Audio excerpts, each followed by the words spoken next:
It is Season 2 of Series E Draft Day. I'm Tyler Endres, CEO of Esports Arena, coming at you live. Seriously, we're live. This just in from Tyler. Pony Gang is here. Fury, Ponyhead, and of course Preston Stinson. You guys are right here on the screen. Team Pony Gang is now going to be Team Pringles, baby. That's what I'm talking about. Pringles. You know Julius Pringle yourself. Pringles, boys. You know what I'm saying? Once you pop, you cannot stop. Congratulations, Pony Gang. You will now be known as Team Pringles. How do you feel? Looking back, if you would have told me a year or two ago that I was going to be on a sponsored team for Apex Legends, I wouldn't believe it. Moving on to the next team. Farm Boys, great to see you again. Farmer Lucas, welcome back. Impulsive Dream and Stomps, obviously your first time here. Farm Boys is now going to be Team Pop-Tarts yet again. Farmer Lucas. Let's go. There you go. It's the redemption arc of the Pop-Tarts. How are you feeling, Farmer Lucas, right off the bat? Initial reaction? Very happy to be able to represent Pop-Tarts again. All right, Impulsive Dream, where you at? Yeah, I'm stoked. All right, Team Rockstar. They did have a roster swap. And we're hanging out with Team Rockstar. You guys might have seen these guys before. We got Tech and Matt Pickett joining us today. Yeah, we've been playing with Tech for a while outside of competitive. We've always gelled really well with Tech. And congratulations, Team Rockstar, for qualifying again for Season 2. Team Superior is the next team for Esports Arena's Draft Day. This time we are joined by Team Superior, Rakinishu, Joey Blackout, and Prodigy Aces. How y'all doing today? Team Superior is now going to be called Team Cheez-It, baby. Let's go! Yes, sir. Let's go!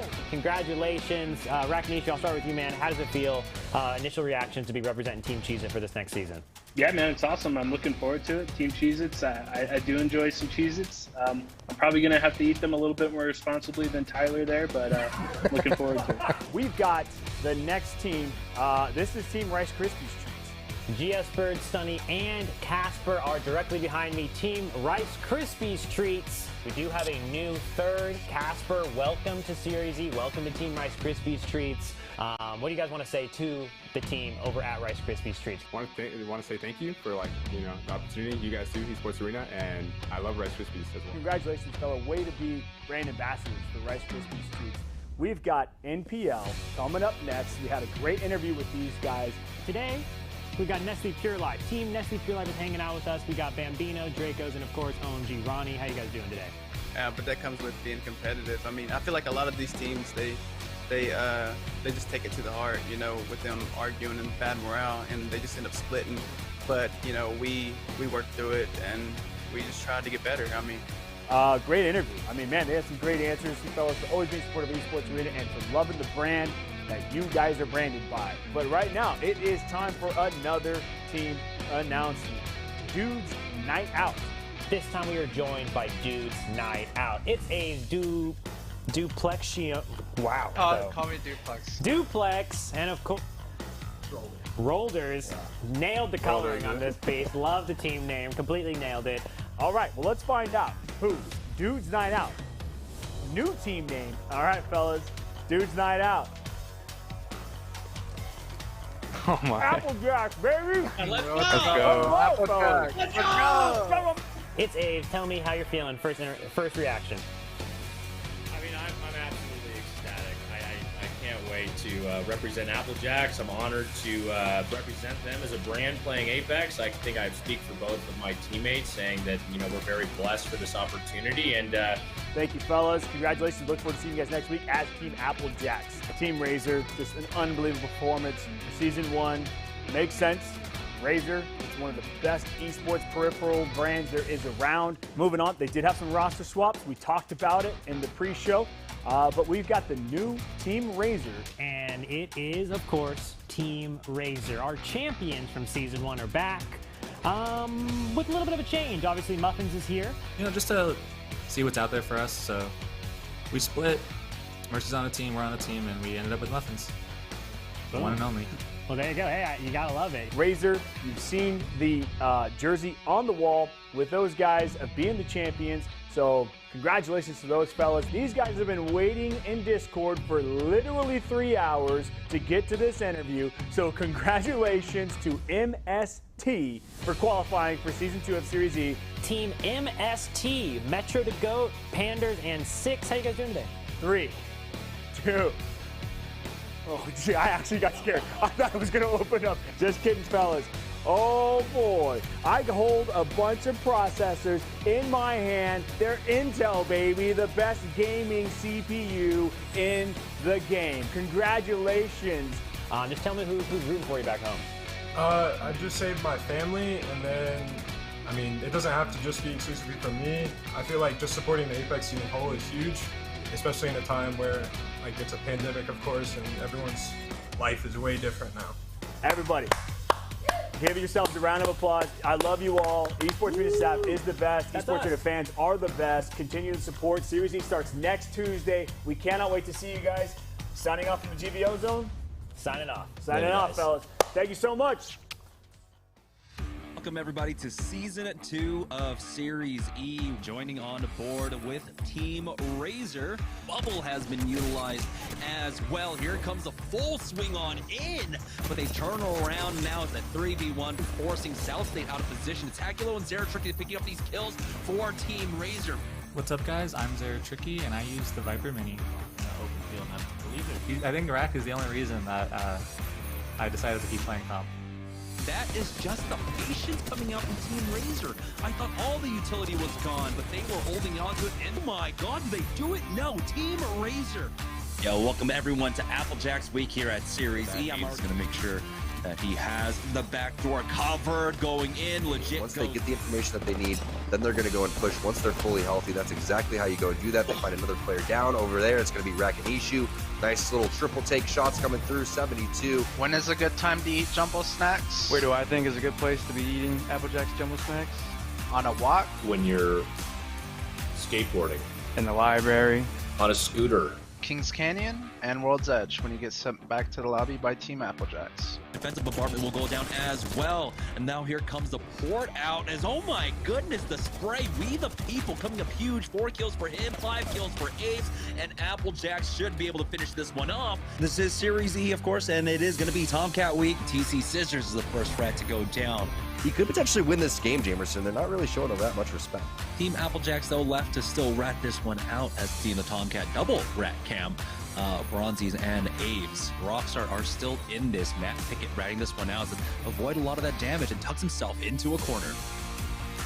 All right, ladies and gentlemen, welcome to week number 6. It is Rockstar week here. So now we'll see what Rockstar is going to be able to do on their second fight here as a new squad. Yeah, I feel like that scan kind of baited the squad that was inside of this building here. They thought maybe Crummy was actually on the second floor, but no, he was just lurking outside but Pop-Tarts does answer back. That's going to mean Rockstar are able to come in to clean this one up, and they take almost no damage for that. Hey, my name's Crummy, and I play Esports Legends for Team Rockstar. My favorite Rockstar has to be the original. Boom. No other energy drink gives me a boost like this one does. Boom. As Team Pringles are scrambling for a position, you can see Team Rockstar, they smell blood in the water. They've got the high ground. Good connects with the 83 to Flesh as he's trying to finish them all off. Team Rockstar will finish off game number 5. My man Oi Senpai, the newest member of Team Rockstar. Welcome, Oi Senpai. Good to have you, my man. All right, welcome everybody to Series E. It is, of course, Nestle Splash Week. Team Nestle, though, still playing over here at Geyser. They got one knock on Zero Tricky. It's Team Razer on the other side. So now they will be able to push in with that bubble, get the knock, and finish off. But MPL find the third-party timing. Here they are with that push right on top of them. And now they have the God spot here. What's up, guys? It's Bambino.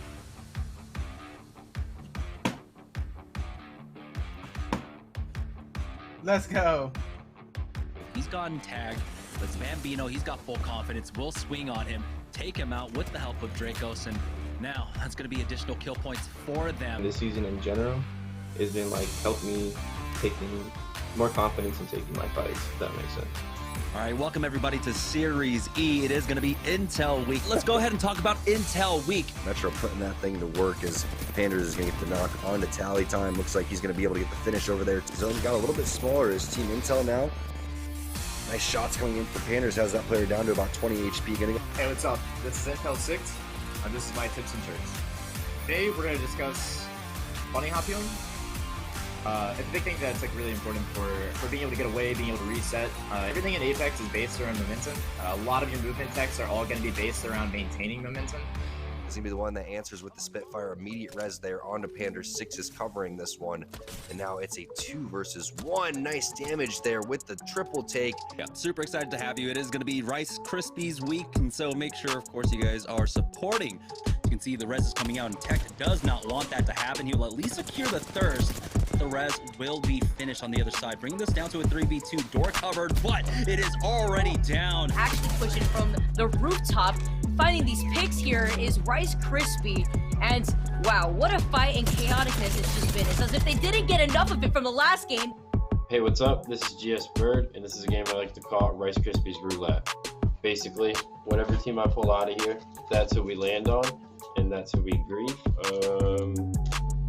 Throw that one out. We don't land on them. And Rice Krispie Treats has the advantage. Looks like they're going to send this one.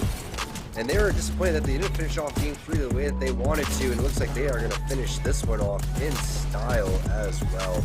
Nice job. Good afternoon, ladies and gentlemen. It is Pop-Tarts Week. I am your host, Yeso. Going away any second now as the counter bubble does come through. The scans are going to be coming in twice as fast, 3 times as fast now as Dracos is going to get knocked. This is NESTLE Splash taking on Team Pop-Tarts. The 2-on-1 situation right now. Is Lucas going to be able to take down Ronnie? He is. Lucas is full health. Portal going to come through. Going on for so long and in fragment of all heated places. Oh, and he just comes out with the dome. They're going to ape the Gibby, and they do. They take him down, and the other 2 members were so busy on the other side. They split some of the tension, but it's a 2-for-2 now. Oh, man. All right, I'm back. We all here, boys? All ready for Series E? Absolutely. Lucas? Where's Lucas? Yeah, no problem, man. What's it like creating some of this content on the side? Are you guys having fun with that? It's a great feeling. It is like my last team. I really enjoyed playing with them. Great guys, but it feels good to, be up there in the top of the standings this time. What is up, Vicky? It's Series E. It's Cheez-It Week, and we just saw the limited edition barbecue Cheez-Its. We have to talk about that, Vicky. Meanwhile, in the land of Cheez-Its, it's going to be the PK and the flatline to close things up. And Team Cheez-It is still continuing to fight this one. They have one team inside of the blue trailer. That's going to be Delusional Mike going down. Hey, what's up? It's Joey Blackout. I'm about to try some white cheddar Cheez-Its. Here we go. As you can see here, we have some crusting on the outside of the Cheez-It. It's very cheesy, crisp. It's a nice job by Arbolelli coming through with the cleanup. Back on board with Team Cheez-It. Nice shots coming in from Joey Blackout. That's going to be Mercy from the Charlotte Phoenix going down. Now they know they have the huge advantage. The rest of the players are going to start to push on this one. Knockdown shield being used. Rakanishi takes a handful of damage. Good shot. All right, welcome everybody to the final week of Series E Season 2, and it is going to be Pringles Week, and it all comes down to these final 2 days, Tom. Going down. Now here's the fast res for Team Razer, but Phony shows up to clean it up. And they're gonna send this one. Fury's gonna go, and Presley's gonna come with, and it's gonna be tough to make it out of here. Probably gonna be a Q situation, and there it is, but I don't think he's gonna actually escape here. Hey, what's up, guys? It's Presley here, and I'm about to try the pizza flavored Pringles.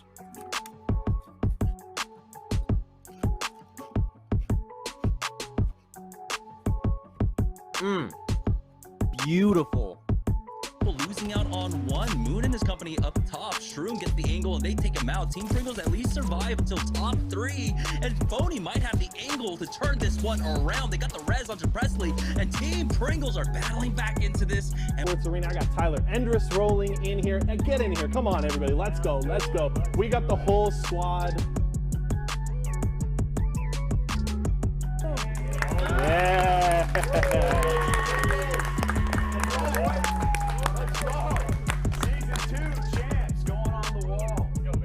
Season 2's a wrap, ladies and gentlemen. See you later.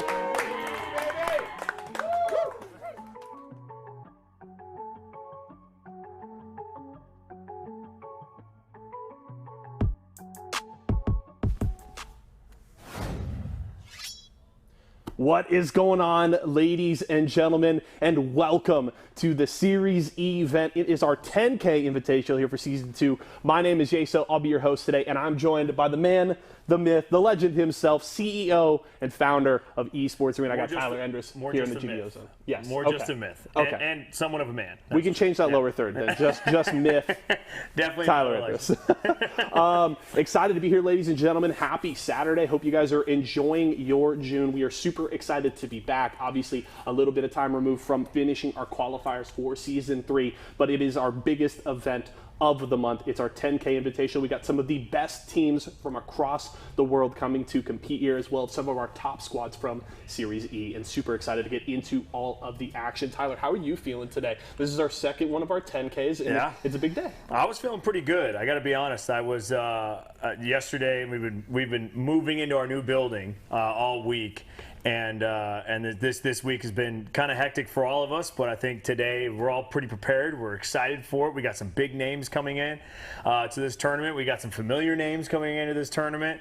And after watching ALGS last week, I don't know. I'm really excited. This is kind of like the first like big tournament post ALGS, right? So it'll be interesting to see how the teams shake out. Will we see some of the similar ALGS stuff we saw last week compared to today?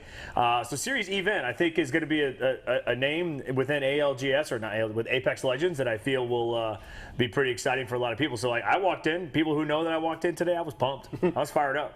We've got a lot of questions to answer here today. One question I do want to answer, though, for you folks at home is, what exactly is Series E? Some of you may be new to the show here today, so I can break it down for you, okay?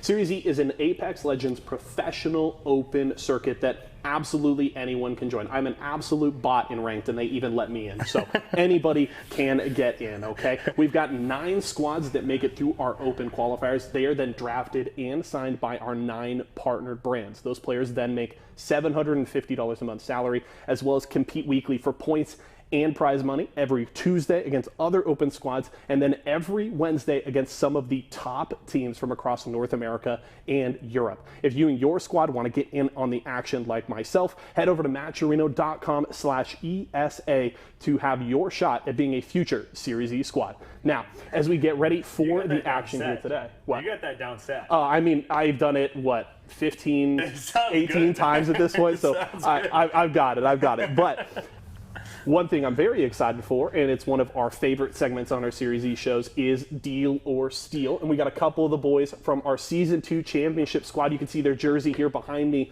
on the wall. It was Team Pringles that took the top spot. And we have Presley and Fury from Team Pringles ready to join us here for some Deal or Steal to start the show. So let's bring those gentlemen in for some fun. So, what's up, boys? Hey, boys. Yo, what's up? Welcome, gentlemen. It is good to see you here today. Excited to have you back. Obviously, some big games to play today, but maybe the biggest game of the day is going to be Deal or Steal here to start the show. Yeah, I'm so excited. I'm so excited to give it our all in this Deal or Steal. Yeah, we're going to try and get you guys some sweet swag. We're going to put the game up on the board here. I want to explain to you guys kind of how it breaks down. Presley has played it before. Got his game face on. Like, yeah, he's so pumped for this. He's very cozy back there. Yeah, I know. But Presley has played with me before. Fury, it's your first time. I want to just break down how it works. We got 20 Apex crates filled with all kinds of different prizes, okay?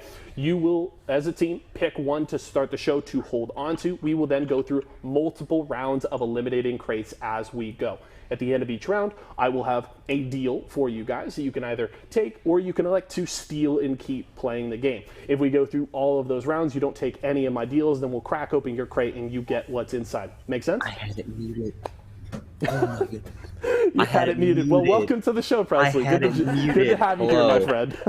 I was just sitting here, just chill. Oh my goodness. Hello. Hello. we were talking about you were kind of posted up back in the chair. You looked really comfortable, but I like. Yeah, I was. I like the relaxed attitude here. Look at his sweatshirt too. Yeah, he's looking good. Oh, okay, little Predators fan. I am.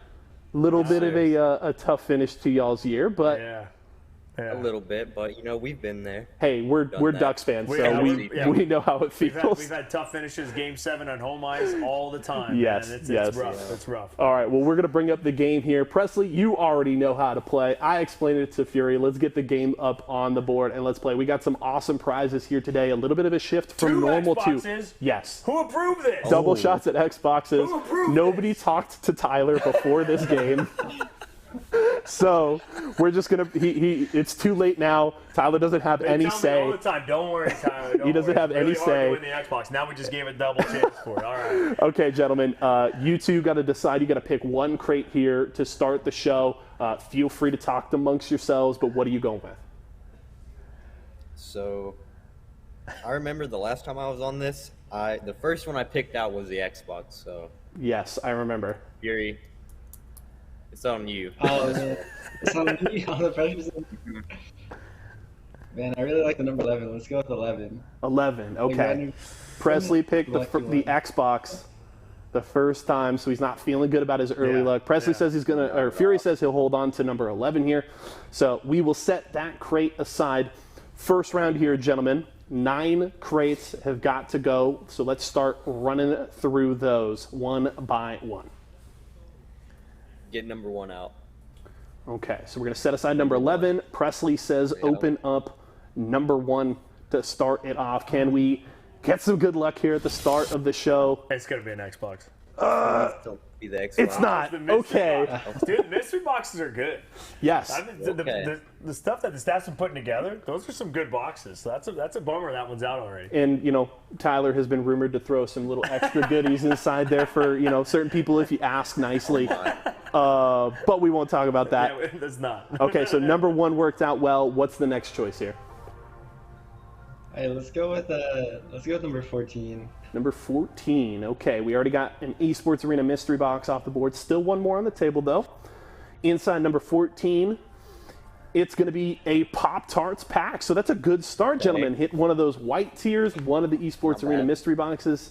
7 more to go this round. We haven't touched any of those purple or red tier prizes, so that's a good way to start the day. So number 1, number 14 off the board. What's next?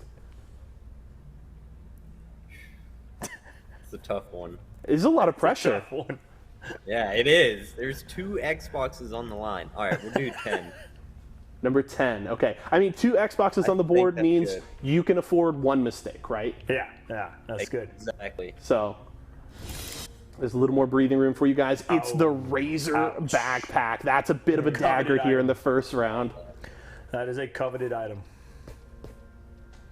Oh man, I don't know if anybody has won a Razer Backpack yet. I thought someone did. No. We've seen a bunch of people win the BlackShark V2 Pros and the keyboard, but I don't think anybody's gone home with a backpack yet. So because Blendy uses them all. Right? That sounds about right. 1, 10, and 14, 6 more, guys. What are we thinking next? Dang, there's so many choices. Let's go with number 4 this time. Number 4? Yeah, number 4. Number 4. Okay, Fury says number 4. Okay. Will his luck be a little better than Presley's on the last time around? Oh, that's the BlackShark V2 Pros. And I can tell you that one's a dagger. We did an event recently with Razer. I got to wear one of those headsets during an entire show. They're super comfy, super light. That one's gonna sting a little bit. 5 more to go this round, gentlemen. Still some great prizes. The Razer keyboard, couple of Xboxes. What's next? Okay.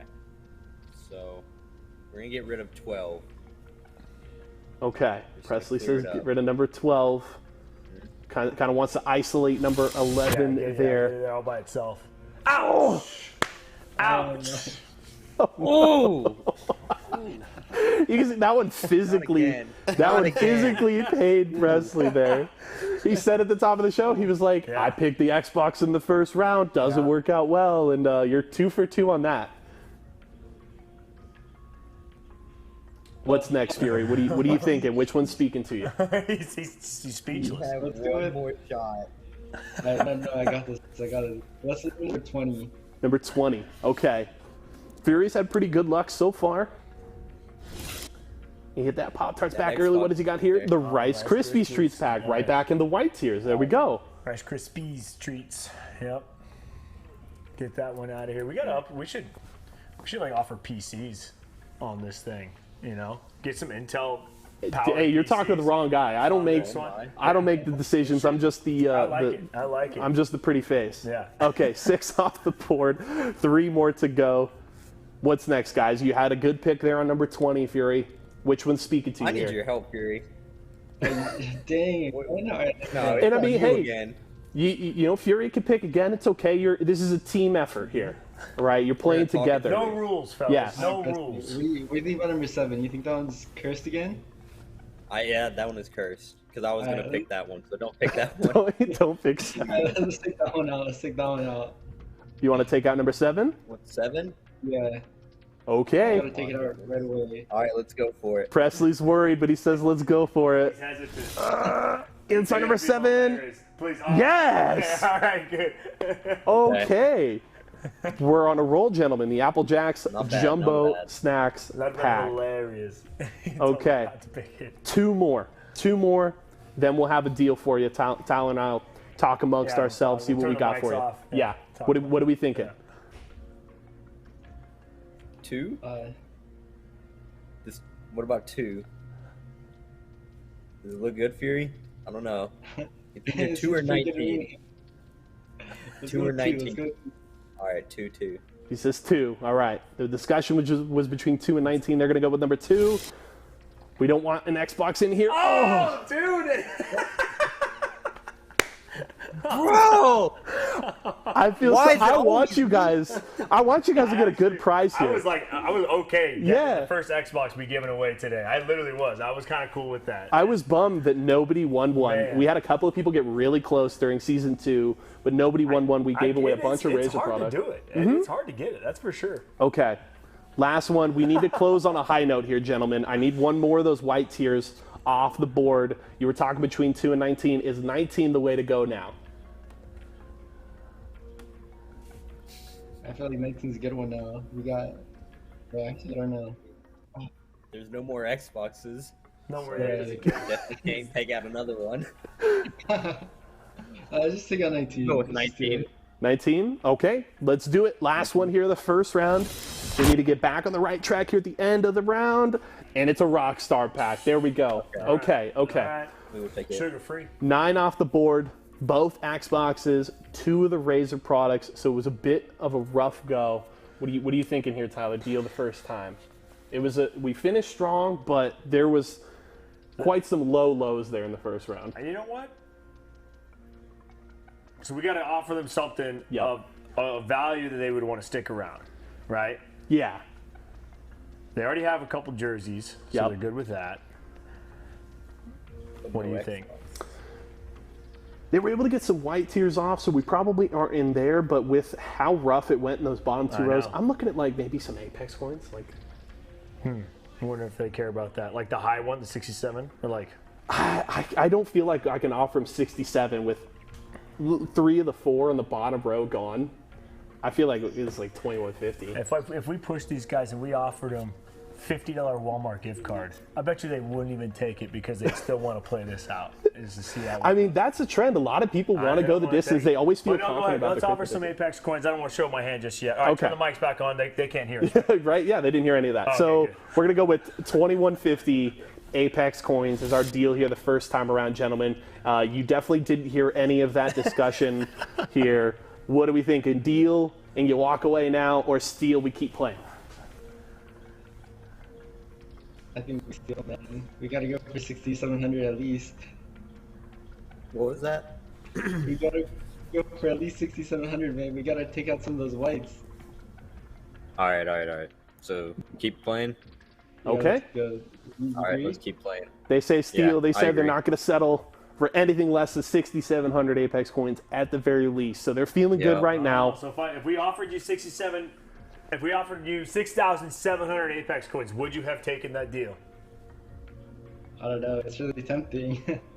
They would have thought. I would have. They would have thought about it at least. All right. At least it was what tempting. about a $50 Walmart gift card? I would also be taking that. Presley would have taken it. Okay, so we kind of know where you guys stand right now. But you guys did say steal. You didn't want the 2150. So 6 crates have got to go this time around. Then we'll have another deal for you here. So let's start. Presley, I need some redemption here. I want to start with you. What's your pick here to start the round? You knocked out a couple of Xboxes, but the big boys are off the board. I'm feeling good. It's time for the Presley redemption arc. Let's get Lucky 13 out. Lucky number 13. Get it up out of here. Okay, number 2 burned you. Will number 13. Ooh, the $50 gift card. I said redemption arc, Presley. Don't double down. Why? It's everything that I want. I just push it away. Just because it's off the board technically doesn't mean it couldn't show up in an offer later, but it's going to be hard. It's going to be hard. You really got to have a good run here. And they've got the mystery box. Yes. So like those are two pretty good items still. Yes. But yeah, all right. So still got a shot. What's next? First one down, 5 more to go. I feel like we need to go for something high. We gotta go for like number 16. Number 16. Okay. Will it pay off here? We need to get back in those white tiers, Fury. Come on, my man. Oh, dude. The Razer Black Widow V3. This guy should have taken the deal. Wireless keyboard. Gentlemen, This one hurts. Yeah. We need a reversal here, okay? The Apex coins you were going for still on the board, still in Esports Arena mystery box, but we need to get back to those white tiers. 4 more this round. What's next? We're pulling for you guys. We want you to win something good. Trust me. A Pringles box. I mean, 18. 18. Okay, 18. They say. We're going. We need some luck here, Presley. Come on, baby. Oh, the Esports. The guy is cursed. You know what? Hey, Why? I will say this: with $10,000 on the line today, I guess I would prefer you guys use up all of your bad luck Use up all the bad luck now. Good point. Get it all out of your system here. You know, there are worse ways this day could go. Take it to Cloud9 later, boys. Take it to them later, and let's win this. All right, 3 more to go this round. What's next? Let's go with number 5. 5. Yeah. Number 5. Okay. Let's get back on track here, Fury. Series E jersey of your choice. Okay. Hey, you guys already got jerseys. Already got jerseys. Yep. That's good. That's good. You're decked out. Good offer like merch is probably what we should do for players that join this. Yeah. Note to self. Okay. All right. 2 more to go, guys. 2 more.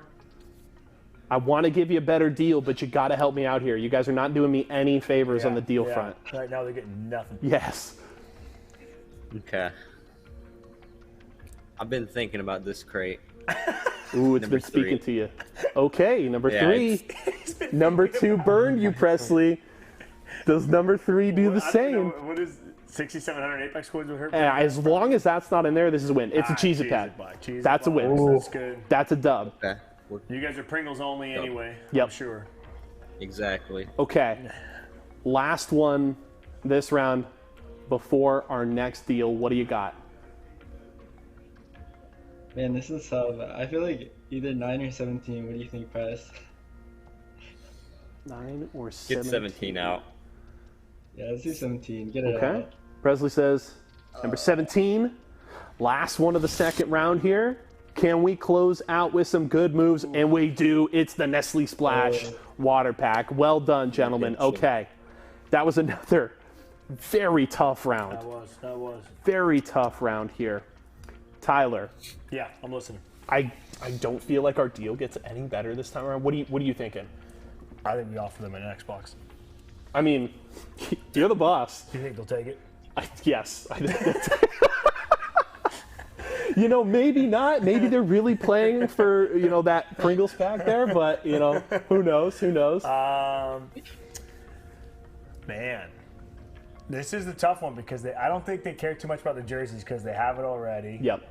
And, like, I mean, it has to just be another, I guess, another Apex coins, right? That's what we could do Apex coins, or maybe we hit them with, you know, a Pringles pack or a Rice Krispies Treats pack. I mean, this round was rough, so theoretically, right, That's the deal true. would get You know what? worse. Let's see how loyal these guys are. Let's offer them a Pringles pack. Okay. Yeah. Pringles pack it is, gentlemen. Deal. You take the Pringles pack, and you're done here on deal or steal. Or if you guys decide to steal here, the way it's going to finish off, we will eliminate 3 more crates. We will have another deal. If you don't take that one, then we crack open number 11. So what are we thinking? I'm gonna have to sit on this one for a minute. Pringles. But I think I'm gonna steal. All right, are you with that, Fury? Presley says steal. All right. Fury keeps the faith in his teammate. They say steal. They want to keep playing. All right. Okay, gentlemen. Okay. 6, 18, 9, 15. 3 of those have got to go before our final deal.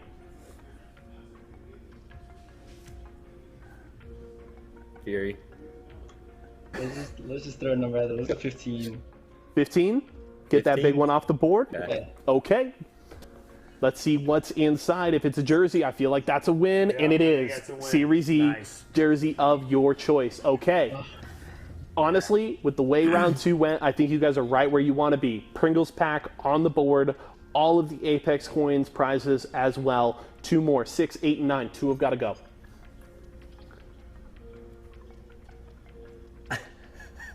Six? You want to do 6? I don't know. It's either 6 or 8. I don't know. A lot of nerves, gentlemen. A lot of nerves. I'm feeling it. Yeah, we'll go with number 6. All right. Number 6. Okay. Man. What do we got? It's going to be 2150. All right, okay. 2150. That's good. There we go. Okay, we have another one. Last one. 8 and 9. They either have a Pringles Pack, 2150 Apex coins, or 6700. Can't lose. They can't lose with this. I agree. This is good. This is I good. mean, that's They kind of can't the lose. nice thing about the that show. is. You can't lose. Yeah. Okay. Which one's speaking to you guys? I honestly have no clue. It's just a coin flip. What do you think, Press? None of them are speaking to me. He's very quiet. They He's just spoke having to a internal monologue right now. I didn't like what they said to me. So let's do number 8. Get 'em Okay. out. Number 8. So the goal here, you guys probably want the best thing on the board right now is 6,700 Apex coins, right? Yes. Okay. Okay, the Pringles Pack. So that puts us in a very interesting dilemma here.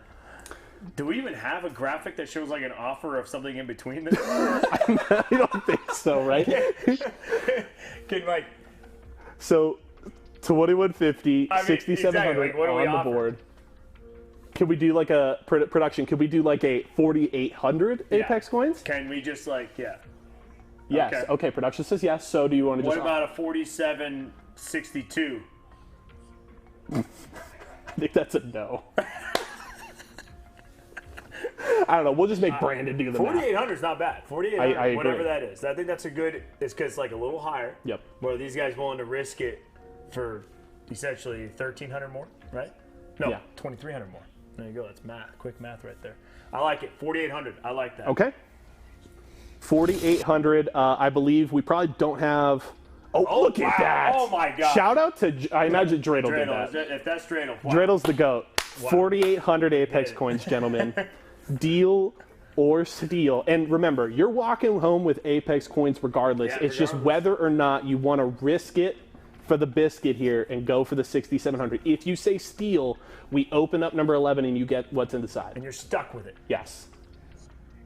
Man, this one's so tough. I actually don't know. Good. That's what I want. I don't want an easy decision here. I'm done to roll if you are. Risk it. Risk it? Yeah, let's risk it. I love it. Thank you for the content. Okay, hey, gentlemen, we appreciate your time here. I appreciate that you guys, Thank you got the chutzpah to go the distance. They say steal, crate number 11. You picked it at the start. You said earlier on our first deal, we got to at least play for 6,700. Is that what you grabbed to start the show? Give me a drum roll in chat. Yeah! They did All it. right. Victories. It's the small victories. Way to go. This better be a sign to come later, bro. This better be a sign to come. It was a roller coaster ride, gentlemen. But from that first deal, you said we at least got to shoot for the 6,700. You must have had a good feeling of what it was inside number 11. You go the distance, and you're walking home with quite a stack of Apex coins there. These guys just winners. They're just winners. Congrats on season 2, by the way, fellas. Yes. I mean, Thank absolutely you. destroyed everyone. I mean, that was pretty epic. What are you guys thinking today? Do you think what the odds are today? Who's going to be the best competition for you guys today?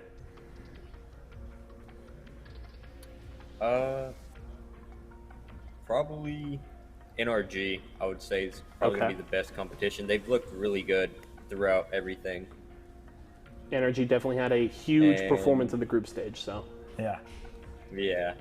So I think they're really going to be the only competition that we have. Ooh. We're definitely going to spice some things up on the south side of the map. Yeah. Maybe with some rev. So we'll see. We'll see what happens. You guys ready to turn it around after ALGS? I mean, it just kind of seemed that a lot of things just didn't quite go the way, right? I mean, well, who was Presley? Was Presley not on? Presley was on FYP, which had definitely a tough performance in finals, but you guys qualified, which is huge. And obviously we had Fury and Phony. Qualifying in general. I mean, you guys crushed it just for the fact that you qualified. But look, we all had a blast. I don't know if you guys saw on social media, but we were cheering you guys on here in the house. It was a ton of fun, like watching you guys play and seeing you represent. Go for that ton of money, $265,000 first place prize pool. Holy shnikes, that was big. So. All right, gentlemen. Hey, congratulations on the Season 2 championship. Congratulations on your performance at ALGS. Check out the trophies. We got those here, in the studio. Well, nice. Best of luck today. Excited to see what you guys bring to the table. Thank you. And have some fun here. Tyler, as we get ready to kick off for game number 1, just real quick, I want to hear your predictions. We got some big teams here today. Who is your pick? You got to go with one squad that you think is going to take it all. Who you taking? I did say it in social media. I think on our Instagram we posted it, but I don't know. I got a good feeling about those guys, right? I think they're going to bounce back. The team is back together again. ALGF, they were not fully together. They're back together for series event.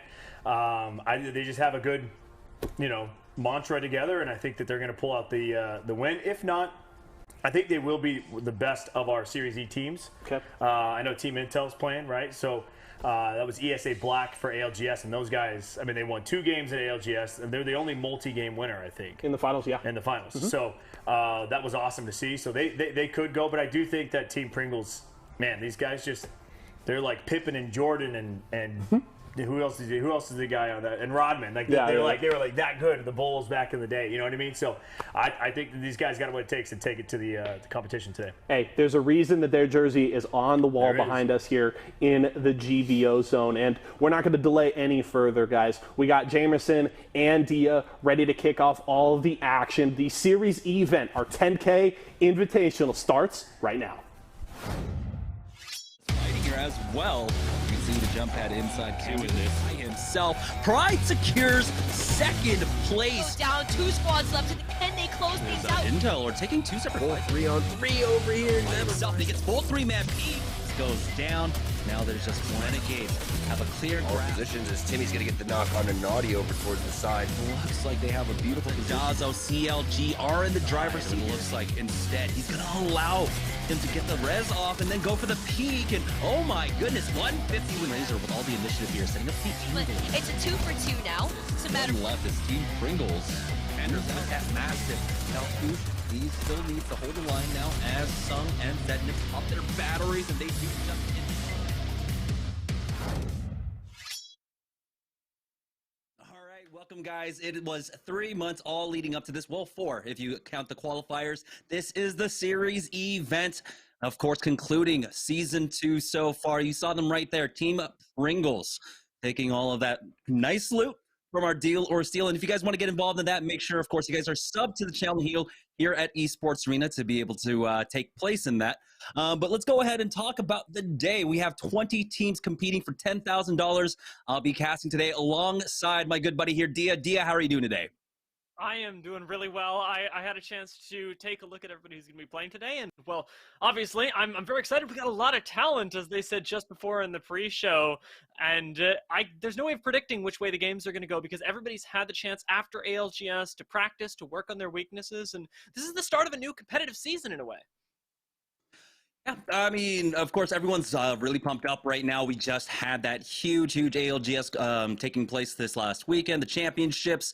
We don't have the winners of the championships actually competing today, but we do have the top scoring teams throughout all that, along with the top 4 teams from the last season of Series E. And so we've got a lot of action in store for you guys today. And like we said, we have $10,000 on the line, some of the best North American teams competing. We got to see some spicy bants up there just beforehand. But let's go ahead and take a look at the format for today. And it's going to be business as usual. And I'm loving the new graphics, by the way. Shout out to all of our assets people on the other side that you normally don't get the love, but I love the new aesthetic that we've got going on. But things that aren't changing, of course, it's going to be the format We're going to be playing it on the custom server. Like always, we got 20 teams competing as well. We're going to have 6 matches all on World's Edge. $10,000 on the line, with first place taking $6,000, second place taking $3,000, and third place walking away with a cool $1,000. Point distribution is going to work out like always. Kill points matter and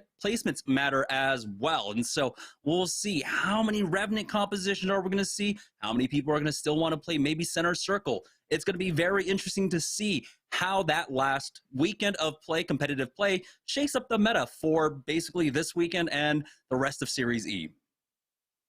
Yeah, I know that a lot of teams have been shifting their playstyle as well. Notably, Cloud9, another team we have competing today, has been shifting a lot more into that edge-based playstyle, trying to get away from the more aggressive Valkyries. So I want to know whether they've managed to pick up a Valkyrie in the meantime and are back to playing zone, or whether they're continuing with that sort of edge-based playstyle that they were working on and will have been able to expand their comfortability with. And they're not the only team that I'm expecting to do that, of course, with a lot of time for people to get used to the more Revenant Octane play styles. We can see a lot of aggressive stuff, and I know that all these teams individually have the players and the talent to be able to pull it off.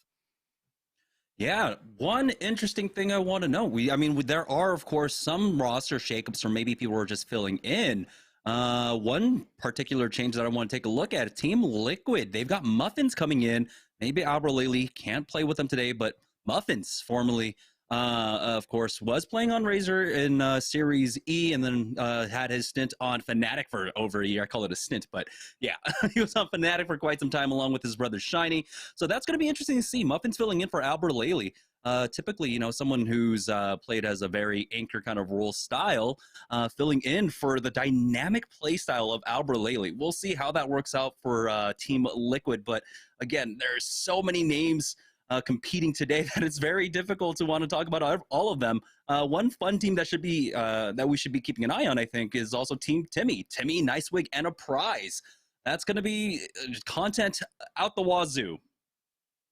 Yeah, these guys are a big deal for sure. I know that I personally have always been somebody who watches Charlotte Phoenix, and I'm curious about their performance today as well, because they've recently signed Serial, Greek God, and Kodagami, who have sort of entered into the big shoes that were left to fill from Bronzy, Mercy Only, and Pride, now transferring over under the Knights name. And that's a squad that can perform at really high highs, but often struggles. I would say both of them to close out in the end game, often get pushed, find themselves in situations where they're getting third-partied and simply can't deal with it. And I want to see if the new names, if the new branding, if the new support systems give them a little bit more of that comfortability.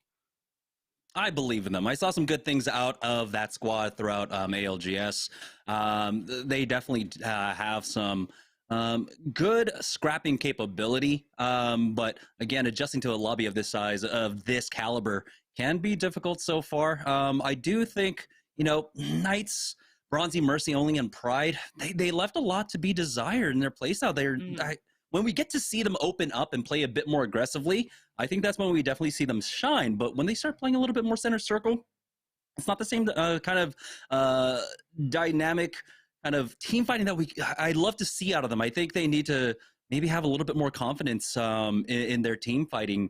But overall, I don't know. There's just so much going on here. And one of the things we have to note as well is right now at this point, it's going to be some drops. And so a lot of these teams, when you do have some are unknowns, right? In terms of competitive here, I think the big kind of question mark is going to be Team Timmy, because they're not like an established squad that's always competing together, that has a history of dropping here, dropping there. They're going to be that kind of rogue factor that might actually shake up the lobby just a little bit, depending on where they drop in this lobby. And the question also remains whether anybody else has shifted up their drop spots as well, because you have the potential to try and maybe give something new a little bit of a go. Try for some aggressive pushes, especially in the first couple of games, where you can catch squads off guard and force them to adapt. Team Timmy, of course, the squad that we're looking at to start that off, but I'm expecting even teams like Team Razer and maybe XSET, although that's a little bit iffy, to try new things and maybe drop in areas that are already occupied, try and wrestle control of them just in this tournament alone.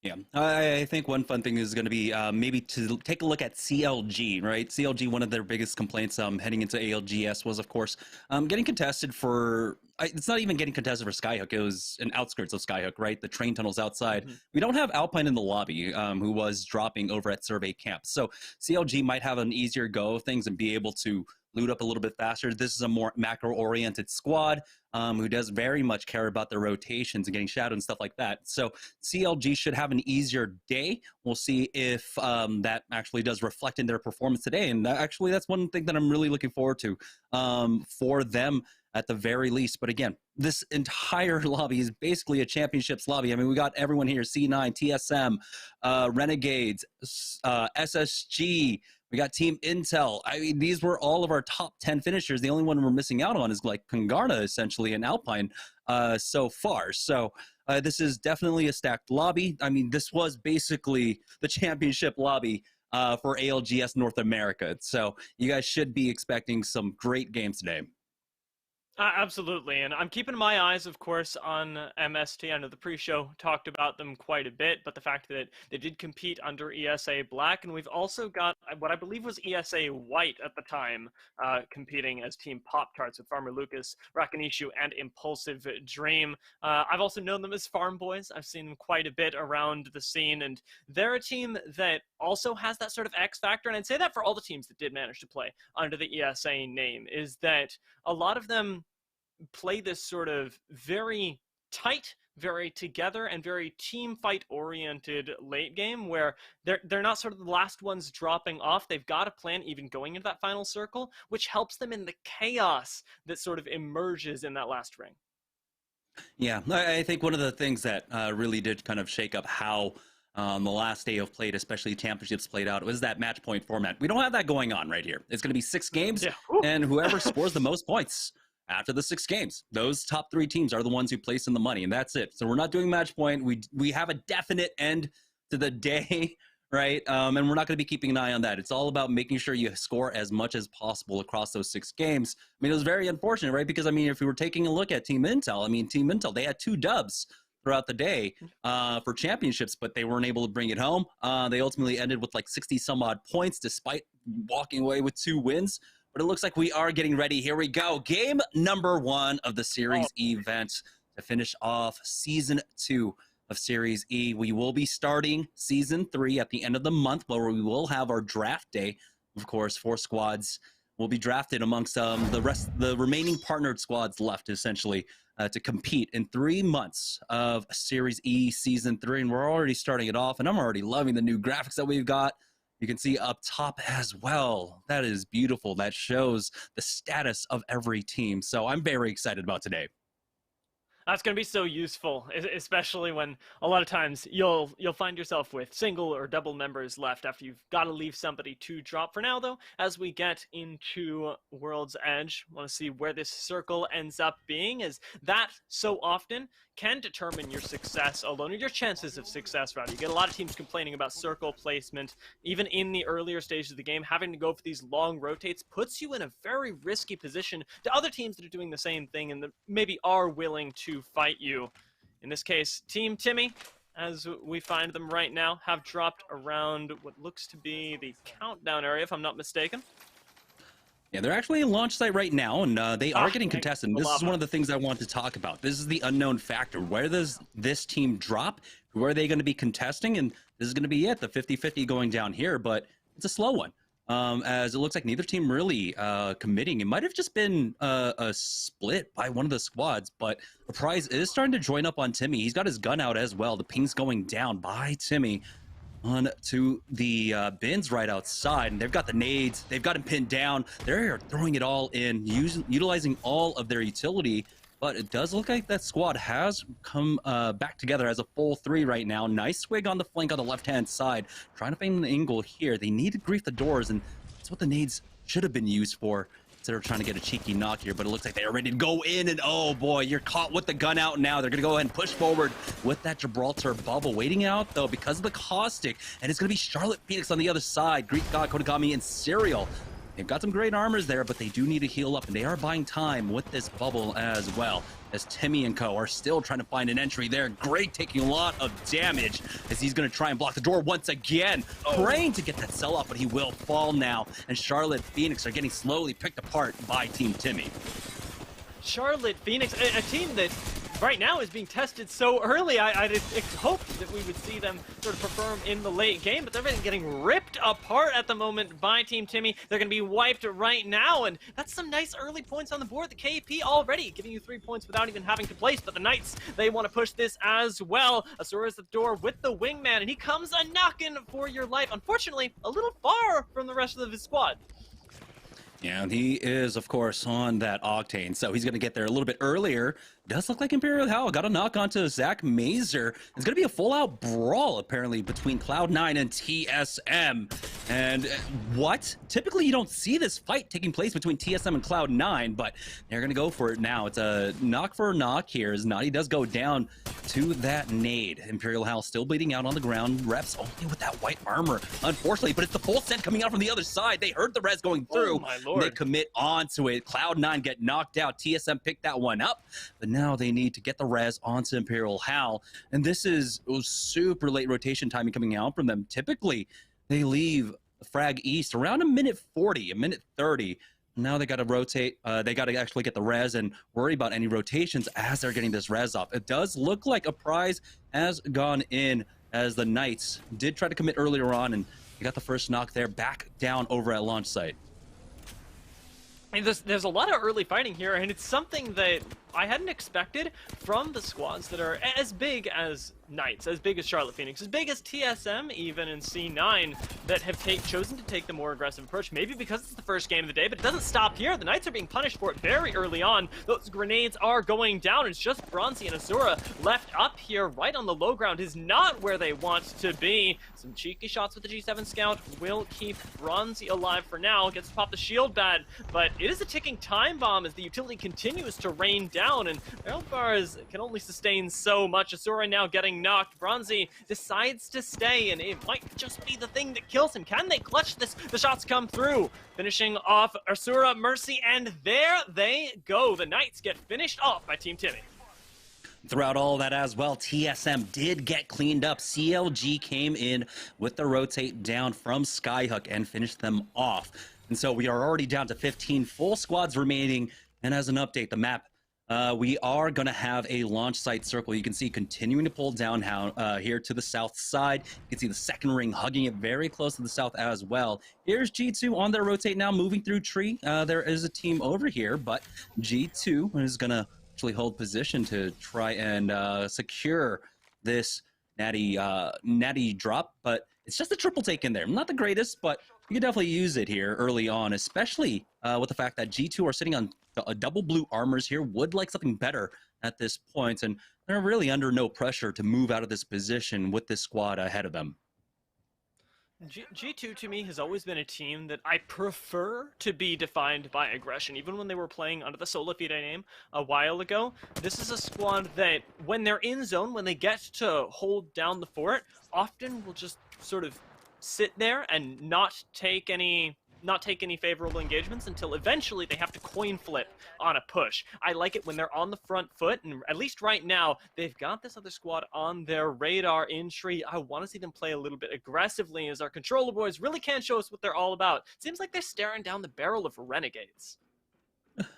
One other thing I want to note is that NRG are about to engage upon CLG right now, and I feel like NRG holding this position here, remember, they're not coming too far from staging, but holding this choke in particular was to try and spite TSM. There was a lot of banter going across, but CLG started off. NRG losing out on Nathan. Here's Madness with that R9. They will pick that one up. Here's the instant thirst out from Lou as well. So NRG are going to be reeling from this one, backing away. We'll see if they recover that banner and getting back into it. But again, CLG, they're on the edge. They can wait and just camp the banners here for as long as they want. You've got a really nice choke point around as well, so CLG, in a way, despite the fact that they're not in a building, have a very secure position that they can defend, even without some of the more defensive-oriented legends. Gentrifying, though, on the push here with G2 is going to take the portal out to safety, along with the rest of the squad here. They try and push. It doesn't go super well, but now you get the reset, and it acts sort of like this pseudo-revenant gate that Wraith can lay down, the ability to poke people out, come back, reset safely, and then push in for the finish. Oh, beautiful spray coming out with that R301 from Gentrifying, but Designful does have to back away. He's got that Beast in the Hunt popping the entire time. And so now, with the fight taking way too long, you can see why they back away. The third party was coming in only from the sorting rotation here as the scan comes out, this time from Pow. Does note that G2 have backed away, but Pow has to be careful. That side angle from that third party is punishing them.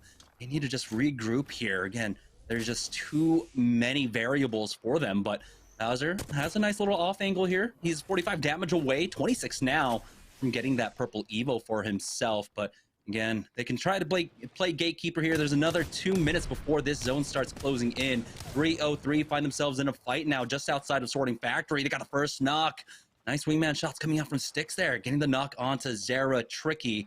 They needed that. Styx still sitting on the white armor, 12 damage away from having that blue Evo for himself. And you just can't be sitting on the low numbers when it comes to these later game fights right now. Trying to finish off a kill, get another point on the board as we're only at the 15 squads remaining mark. Still closing in on that first zone.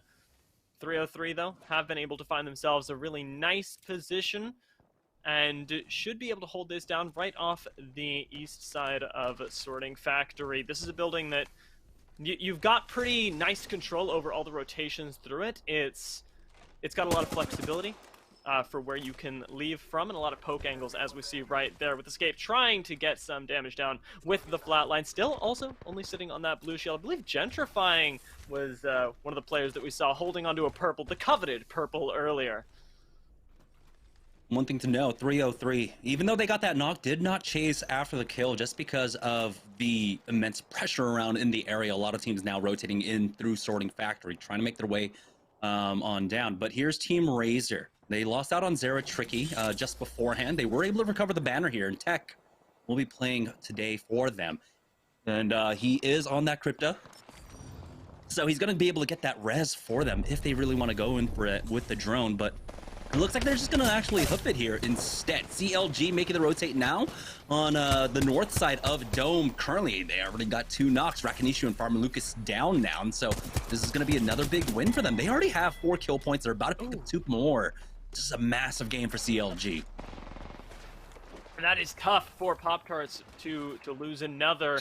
CLG, though, not able to quite finish off the squad, are still playing in the rotation, shall we say. They're still trying to find where they're going to end up as they're sitting right outside of Dome at the moment. We'll see if they end up trying to pull the trigger soon as they have the jump pad available, and they're definitely spotted at the moment. It's difficult to call where they want to go, though, because the circle is right at their backs. Yeah, they have not been able to pick up the beacon quite yet for themselves. It doesn't look like it's in the area, but they're just playing the edge. They have a lot of teams trying to play the slow side of the circle here, but that's just funneling right into CLG, who, like I said, 6 kill points already to their name.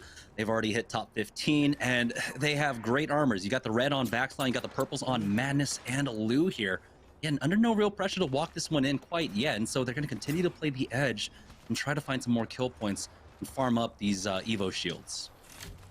If you'll pardon, it's been a high-octane game for them, and it continues to be as they push in, barring out this what I believe was 303 that had pushed into Lava City. Should they try and take that center path?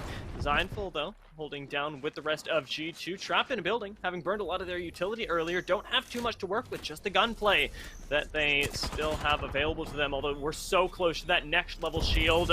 Designful peeking out with that triple take. They're sharing a building right now, and I sense that they don't really want to. Resulta poking his head in to try and get some damage down, maybe try and find a knock. Doesn't get anything just yet, but Gentrifying also looking for a way in with the Wraiths on top of the building at the moment. Is going to find himself as Gibraltar, gonna have to back away. Yeah, trying to hold the roof by yourself is nearly impossible. Renegades finally finding a crack here in this defense as G2 try to get aggressive onto them now. Bowser will be able to finish off Gentrifying, bring this down to a 3v2. Here comes the flank out from Bowser, though. They do lose out on one. Pal going down here, but Bowser and Sorcerer do clean this one up, and they will be able to get the res onto Pal. Luckily for them, Bowser and Sorcerer are still sitting really healthy, so the third party not that scary. They've got the armor swaps as well. We are now down to 14 squads. Team Pringles have been battling it out up against Team Razer here, and they do trade back and forth. It looks like they do ultimately get the win. The Presley getting a much-needed medkit in, I think, off of the replicator there, and so he'll be able to get Fury back up, but now they need to recover Joey Cherished and res him back into this game. Maybe they have a mobile respawn beacon in their back corner here, as you can see now. Tomcat Ratcam, I don't know if it's Tomcat Ratcam anymore, but Impulsive Dream is surviving this one out by himself on the south side of the ring. Here is NRG, though. It looks like trying to make a push on to Renegades, quite possibly. This is the last thing we saw in Tree just beforehand. This is NRG. They were able to recover Nathan. That's very important here. We saw CLG taking him out earlier on. We've already gotten one knock. They're pushing, and they've got Lazarus cornered inside this truck out with the bubble. He's got the PK, but he's not landing any shots, unfortunately, here, as Hundreds takes a massive load of damage, and it's all left to Oi Senpai now in a 2v1, and he will fall. Sweet, will be able to pick that one up and get them back in, but here comes the third party. Renegades now coming in, and they were just biding their time. The EVA 8 here will get the re-knock onto Rocker, as Bowser is just holding the angle now, and NRG are knocked out. As quickly as they just got the push, they get pushed, they get taken down. NRG, a squad that all the teams were worried about coming in today. You heard it on the pre-show about how this roster sort of demands respect, but NRG deny it to them, seeing the opportunity for some kills, get themselves more KP. Now at least 5 for them, as we saw. I believe it was. Oh. We're panning over to CLG now. I was curious. I was trying to nail down who exactly it was. I think it was Bowser that was holding down the kills for Renegades, but it's CLG now that find themselves in a little bit of a fight. Trying to actually disengage, it seems, get themselves to a little bit of a safer spot. Although, remember, they were playing Edge, they were playing this sort of aggressive style. Now finding themselves a little bit without a home, are going to try and deny it from another squad there. Bubble gets dropped, so does Defensive Bombardment. Not Madness. You guys play this real patient there. You've already burned all of your utility, and this is CLG's to play at their pace. They already have about 7 KP to their name right now. About to pick up more as Joey Cherished does go down. We're now down to our top 9 squads. 24 players remaining. We know that Impulsive Dream, I believe, is still alive. That means one other squad currently playing this as a duo, I believe, as CLG are just coming up with a massive game here. If they get the win, this is going to be an easy 30-point first game for them. Looks like they are getting ready for the push now. The wide flank coming out from Baxlon on the left-hand side here is just the Gibraltar left by himself. 00 naked and backing off. Kutsky did go down. Blueberry Smalls about to fall as well. And that's going to be another +2 for CLG, bringing us down to our top 8 squads. Lonely fans are going to be lonely no more as they get to join everybody else that's been knocked out by CLG. And it is a growing number right now, although Madness is under fire there. They're not quite ready to take this next engagement, looking for a few heals, a reset for this killer squad that has been dominating the lobby so far. And Madness definitely knows where they're being shot from. We'll see if CLG decide to go on that push. Remember, they still have that jump pad. They haven't been using it nearly as aggressively as I'd expected, going a lot more for these slow, patient play. Definitely still racking up the kill participation. X set under fire as well. In a lot of trouble there as they eat a thermite grenade. Does clean on the way out, setting up for a little bit of defense with the Gibraltar and the Crypto, one of the only ones we have.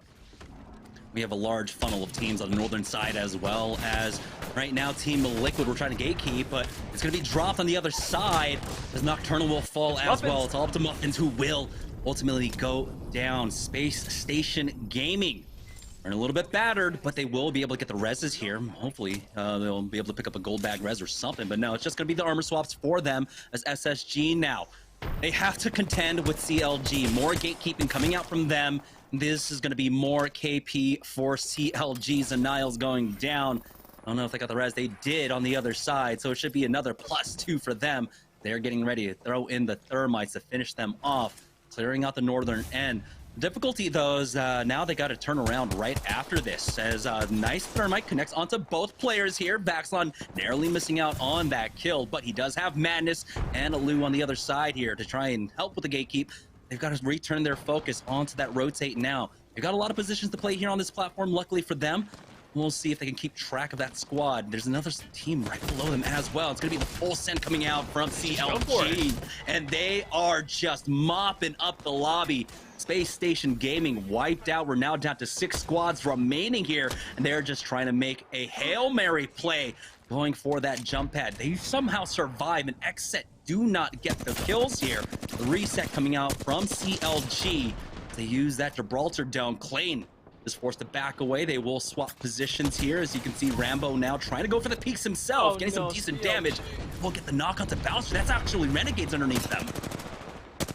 This is so crazy. I have no idea how Renegades found themselves in this position, but it is not a good one to be in, because there is hellfire raining down upon them. Even the defensive bombardment does get called in. Timmy, though, does have to ditch from Team Timmy. Doesn't want to be taken down, as there's a little bit of third party coming in, because that is CLG coming to clean up the rest of the kills here, grabbing themselves even more KP. They've already basically won a match with how many people that they've killed, and Vaxlon is not done yet. With Madness coming over to joining, they're going to be able to finish off the rest of RNG.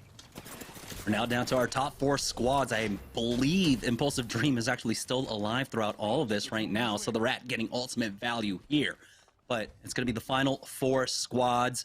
The zone is pulling away pretty hard down to the south side. Don't know if the jump pad is ready there for Madness. They do have the defensive bombardment at least, and they will as well have the bubble to utilize. You can see MSP. They've been pretty silent because they've been able to just basically hold the position down here in the south side the entire time. I believe they come from Dome, so they have priority on this position, but it's going to be CLG. It's Timmy, MSP, along with our lone Rat. And CLG, they're not even worrying about finishing here. They just want to continue to pick up these KP, as they are now pushing Team Timmy here. You do have the defensive bombardment being used. The bubble was forced out on the other side, but it looks like we will have a moment of reprieve as CLG will survive right underneath Team Timmy. It's really just the story of these 2 squads right now. CLG healing up for a little bit more safety, are going to end up taking the safe spot here, trying to find themselves an easily defensible position as we approach the final circle. Vaxlon, very confident here, peeking out, not going to take any damage, but definitely is spotted. Everybody knows where CLG is, and if you've been paying attention to the kill feed, you know that you want to take them out. You cannot give them such a huge early lead to start off the tournament. Now peeking out again, looking for any of the members of MSP, of Team Intel, that dare show their heads. Is there another one of those teams that, well, we were definitely keeping an eye on coming into today? Unfortunately, cut back to Impulsive Dream, who actually has a pretty good angle on everybody. He hit top 4, so he at least gets the 5 placement points for his squad. It doesn't look like they got any knocks or any KP, but still, hey, you walk away with a 5, maybe you get a 7th here, and oh, that was a little scary, as Panders almost spotted him out, but he is alive for now. He's going to have to walk this one in, and he's going to have to hope that Team Intel do not notice him. Luckily for them, of course, MSP are not running the Bloodhound, so they don't have that scan, so they don't know that the Rat is actually right underneath them, and he's just out of LOS of Team Timmy. But ultimately, when you walk this one in, they will be watching their back, hopefully. Right now, it is the final circle closing in. It's a 3v3v3 v1, and we'll see how much longer Impulsive Dream can survive for. We'll call him an X Factor, an agent of chaos here in the side, see what he can do. This Team Intel, they've definitely got the God spot right now, throwing down the utility, making this very difficult for everyone else. The defensive bombardment, though, still being kept around for that late push. They found Impulsive Dream now. He's dead, unfortunately. That's the end of that dream. Much as I wish it got the value, though, which is really important, and most importantly as well, Panders was able to get up to that purple Eva for himself, up against all the Reds on the other side now. Luckily for them, they do have a small spot to try and reset here. 6 hitting that bat for now as Team Timmy they're trying to force them out. They're trying to use this utility. I'm surprised that they have so much left here. A lot of nades going down for them, trying to funnel them into CLG, but CLG now have taken the flank on the right-hand side, going for the full push as well. Good connects coming out from 6 with that thermite, but now it looks like they're going to go ahead and full send it on to Team Timmy here instead of taking on CLG with the EVA 8. Not quite connecting with those shots, but 6, what was that? Headshot onto a prize, taking him down. Team Intel still alive as a full 3 here as CLG are damaged. Team Timmy's damaged as well, and it looks like Team Intel, they bide their time. They might be able to get this win. CLG just down to Lou here. It's going to be a 1v1 with the EVA 8 as Lou is forced to go for that armor swap along with that. Oh no, does pick up the red now, does go for that peek up against Panders here, and he will be able to get the win. CLG from the lobby and take the win in game number 1. And it was just off of that aggressive push at the end as well.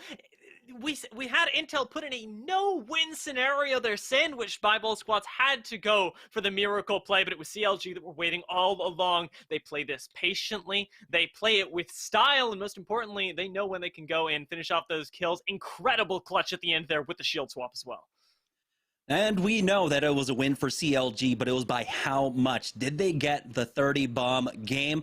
Well, you're going to have to stick around and find out. We're going to take a short break. When we get back, we'll fill you in with the leaderboard, and we'll have game number 2 after this. What's up, guys? I'm Zara Tricky, and I play on the Huntsman Mini. It's a 60% keyboard from Razer with its fantastic cutting-edge Razer optical switches. Since it's a 60% keyboard, it's super tiny. You can fit it in any backpack. It's super portable. It's really nice for LANs, things like that, hanging out with your friends.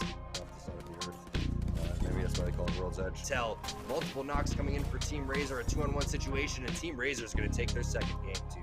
Hi, my name is Eric Tricky. Yo, what's up? I'm Muffins. Hey guys, I'm Miss Chocolate. I play Apex Legends for Team Razer. For Team Razer. For Team Razer, and you're watching Series E. What's going on, ladies and gentlemen? Welcome back. Game number 1, all done and dusted there. And CLG with the big clutch win. Looked like Intel was maybe going to be able to pull it out, but we saw madness there with the clutch armor swap. Stepping out into the ring to grab that red armor gives him enough health to finish it off. So big win there for CLG, and they take a huge lead to start the show. We will check our Mobile 1 leaderboard when we go back to Dia and Jamerson here in a little bit. But just excited as we got a great start to the day. And interesting to see some teams going down early. TSM not getting into that top 10 like you would expect. NRG going down a little earlier than we would expect as well. C9 after a second place finish at ALGS out, I believe, in 18th. So certainly a few big name squads going down much earlier than they would expect here. We are prepping our post-game stats here for this first game, but I do want to talk about C9 a little more. So I believe we have a graphic. I just want to kind of talk about their performance at ALGS, because I think this is certainly a squad people need to keep their eye on. We're going to pull this one up here. Yeah, beautiful. I'm going to step over here to the side. Cloud9. And the real question for me, as it says at the top of your screen, is this squad top 3 in NA? Going into ALGS, it didn't really seem like this squad was a top 3 consideration. They weren't certainly favorites to win it all, but they felt like a dark horse squad, definitely a strong performer, but they have slow starts. If you guys watched ALGS, they had a very difficult start to groups. They only had 13 points on their first day, but this is a squad that once they get going, they can frag out like crazy. So I got their overall stats here. 4.1 kills per game in the tournament. That's over a total of 27 games. Average placement of 9.4 and 3 wins overall. They had 2 on their final day of groups, 1 in the finals. And obviously they ended up finishing in second place in the tournament behind KNG. But I really want to hyper-focus in on their performance in the finals, because as I said, they got better and better as the tournament went along. So let's look at finals, right? These numbers are a little different this time around. In finals, they had 5.1 average kills in the finals, 46 overall. Their average placement was 7.6, and I already mentioned that 1 win. And as you can see at the bottom of your screen, all 3 players, Zach Mazer, Staynaughty, and Noct, were all in the top 10 in kills for finals. Zach Mazer took first with 17, Staynaughty took second with 16, and then Noct, I believe, was in 9th. He had 13 kills. So the entire squad popped off, and they also had the second best single game performance in finals. Their Game 6 win, they took first place with 13 kills. The only better performance in finals was TSM's Game 3. They took first place with 17 kills. So it was a huge performance for that squad. And really, as a squad that I feel like going into ALGS was certainly a strong team, but not in the same league from other people as like a TSM, an NRG, or others. But I think this team deserves to be feared. They had a rough start to today, but as I mentioned, they have some slow starts. Their first Series E performance after signing with Cloud9, they had a rough day. Things didn't go their way. They started off ALGS, didn't start strong, but they had great performances in their second and third days of groups, and then popped off in finals. Had a performance to remember for sure. So I want everybody to be keeping their eye on Cloud9, not only today in the 10K, as I expect for them to pick things up in games 2 and 3 and be a contender by the end of the day, but after this, into Season 3 of Series E, when we see them on Pro Nights and more, keep an eye on Cloud9. I think they are a top 3 team in NA. They deserve to be in that conversation with TSM and NRG. And if you want a little bit more insight on this team, make sure to stick around throughout the day. I've got an interview with a very special person later today, and I'm going to get a little more in depth here with what's going on with Cloud9. But I believe we have our graphic ready because I want to talk about our player of the game for the first game of the day. Obviously, we saw CLG taking the top spot with a huge performance, the clutch win there from iMadness, getting that armor swap to get them the dub over Team Intel, who was looking strong, and that's another squad coming off of a stellar performance at ALGS. They were the only team to win multiple games in finals, and that was another squad that was more of a dark horse. They had a solid performance in groups, but weren't expected to make too much noise in a stacked lobby like we had in the finals, but they came in and won 2 games. So Team Intel is a team to be feared. So when you look at a final circle with big names like a CLG, TSM, CN9, and there's a Team Intel in there, that is not an easy wipe. That is a team that is going to give you a run for your money. So keep an eye on Team Intel as well. They obviously not getting the win there in game 1, but still a strong start today for that squad. And here it is, our player of the game. It is Vaxlot, grabbing 9 kills in the first game and 6 assists and just 1 damage. Almost hit that 2,500 damage mark. Great performance from him. 9 of the 19 total kills from CLG. CLG is a squad that has seemed like, as of late, it was a lot of talk during ALGS that this was a strong squad earlier on in the ALGS kind of run of last year. This was a team that was taking multiple events, and they are certainly a team to be feared, but it's felt like, similar to what we've seen from them in other games, they've kind of played little brother to TSM throughout the last few months. TSM has been a squad that is consistently getting top performances, getting those big wins. We've seen it here at Series E multiple times, but it seems like CLG is really starting to peak at the right time, and they get a big win here in game number 1, largely thanks to Vaxlon, and obviously the big clutch there from iMadness. So big performance there. Player of the game to Vaxlon. We are going to take a short break. I want to hear what is going on with Stunny, but when we come back, I've got our first interview of the day. We'll be right back. Yo, what's up guys? My name is Stunny, and I'm about to play a little game we like to call Rice Krispie Treats Roulette. And whatever team I end up pulling out of here is the team we're about to fight next. Alright, looks like Razer. Better watch out, don't get 1v3 by me again. Players rotating over towards them. He connects on another one on the box of teeth throughout all that too. Right when we switch over, Zero Tricky is going to go down. So does Haculus. Stunny taking a lot of zone damage. Last player alive over. If you guys want to check out Rice Krispie Treats and get some for yourself, have some snacks around, check out walmart.com/esports arena. Hey, it's GS Bird. Yo, what's up guys? My name is Sunny. I play Apex for Team Rice Krispie Treats. And you're watching Series E. Series E. All right, welcome back, ladies and gentlemen. Yay, so here we are in the GVO zone, and I'm joined by a very special guest. He is a former H1Z1 and Apex Legends Pro. He was part of the original Complexity roster in the Apex scene. His birthday was actually just a couple of weeks ago. Welcome, Gabe Ismon. A pleasure to have you, my man. Happy belated birthday. I will say I won't mention your age, but I will have the same milestone here in a couple of weeks, and I saw your tweet on your birthday. The feeling is mutual, my man. I know exactly what you're feeling there. Thank you for the late birthday wish there. Yeah, I'm feeling a little old now, a little bit why I'm retired. My eyes don't work quite like they used to. I don't have the reactions that these quick little Zoomers have nowadays. So, I had to make room for them to come in. It's understandable. Hey, at least you had, that moment at the top of the mountain, right? Something you can look back on and enjoy. Excited to have you here today. I want to take a little bit of a look back. In kind of prepping for this video, I went back a couple of years and I watched an interview that you did with WinGG at the Apex Legends preseason invitational back in 2019. And one of the questions that they asked you was, what are your hopes for Apex Esports going forward? And your answer was, while you doubt it'll reach the level of success of like Fortnite, like they were having at the time, you hoped it would blow up. Now, having just seen the biggest tournament in the game's history last weekend with the ALGS Championships, do you feel like the scene has grown into what you hoped it would?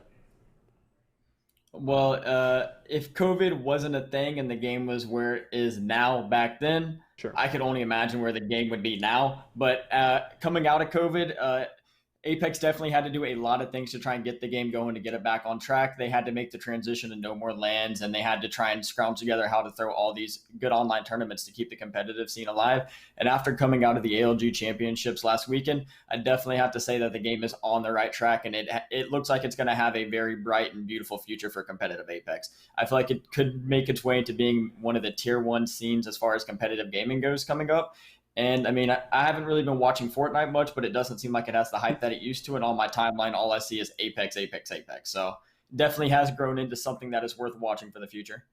It definitely is popping off. With that in mind, then, what do you really feel like the next steps are for the Apex competitive scene? Is it the return to LANs, like you mentioned, more A and B tier tournaments, or maybe do we need kind of a sister S tier competition alongside ALGS? I'd say it needs to be a mix of all the above. As much as everybody loves watching online gameplay, LAN is where it's at. It's just where you see LAN is what makes a competitor go from being good to being great. Greats are made on LAN. Everybody can be good online because you have the pressure of just being in your house. Something about going and playing in front of a stage in front of tens of thousands of people in person, it's just a different thing, and it's a different breed of a competitor to be able to compete at the same level as they do online. But with that said, there has been a lot more A and B tier tournaments throughout the time online because that's kind of what had to transition out of COVID.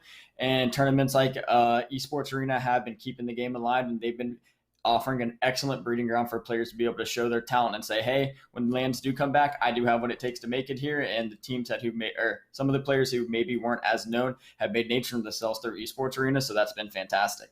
Yeah, it was obviously really fun to watch ALGS last weekend and see, Team Intel, Team Pringles, Team Pop-Tarts going in with the ESE brand name and showing their stuff. So definitely love to see it, but it certainly will be a different animal when we go back to LAN. Now, we had the pleasure of actually getting to see you as a guest caster once during the previous season of Series E. Yep. Do you have any prior casting experience, and what was that experience like for you getting to work alongside Jamerson? I had casted, I think, maybe 1 or 2 Apex tournaments prior to that, so this wasn't my first time casting. Ever since I've been competing in H1Z1, I've always done little cast of online tournaments or community ran events, so it wasn't nothing new. But I'd say this was one of my more official broadcasts into a setup with Esports Arena, and y'all have a legitimate broadcast going, so that was definitely a fun experience, especially casting with Jamerson. He's always a blast to be around. But it was a really cool experience that I enjoyed doing a lot. To people who know me, they know I like to talk a lot, so casting is literally that, along with being able to watch video games. So it's kind of like the perfect world for me. It's the peanut butter to my bread, so I love doing it. Sounds like a win-win. Does that mean maybe there's some more Apex casting or otherwise in your future? I am always open to it. I always enjoy doing it, and as long as it's ran with a great group of guys like Esports Arena, I can't see why I wouldn't want to do it in the future. Hey, I completely agree with you. We obviously appreciated having you. Happy to have you back again today. Thanks so much for joining me, Gabe. Enjoy the rest of your day. Keep selling your birthday. It's your birthday month. We'll just keep rolling it on through the end of June here. So pleasure to have you, my man. Thanks so much for joining me. Thank you so much for having me. It was fun. All right. Well, that was Gabe Isman joining me here for a short interview, but the action keeps rolling. I'm going to throw it right back to Jamerson and Dia as we get ready for game number 2 of the series event. Gabe is money. Yeah, great to hear from him. But welcome back, guys. as we are getting ready for game number 2. Jamerson and Dia here bringing you all the action, of course. But let's go ahead and take a look at the leaderboard here to see, well, how many kills CLG actually ended up getting there in game number 1. We know they got the win, but by how much? And oh my God, that was a huge game for CLG as they walk away with a 19-kill game in game number 1, really setting the pace for the lobby. We still have 5 games left to go. Yeah, 19 kills is what, a third of the is 20, 60? Yeah. This is like, it's a third of everybody who showed up today, and that is absolutely disgusting.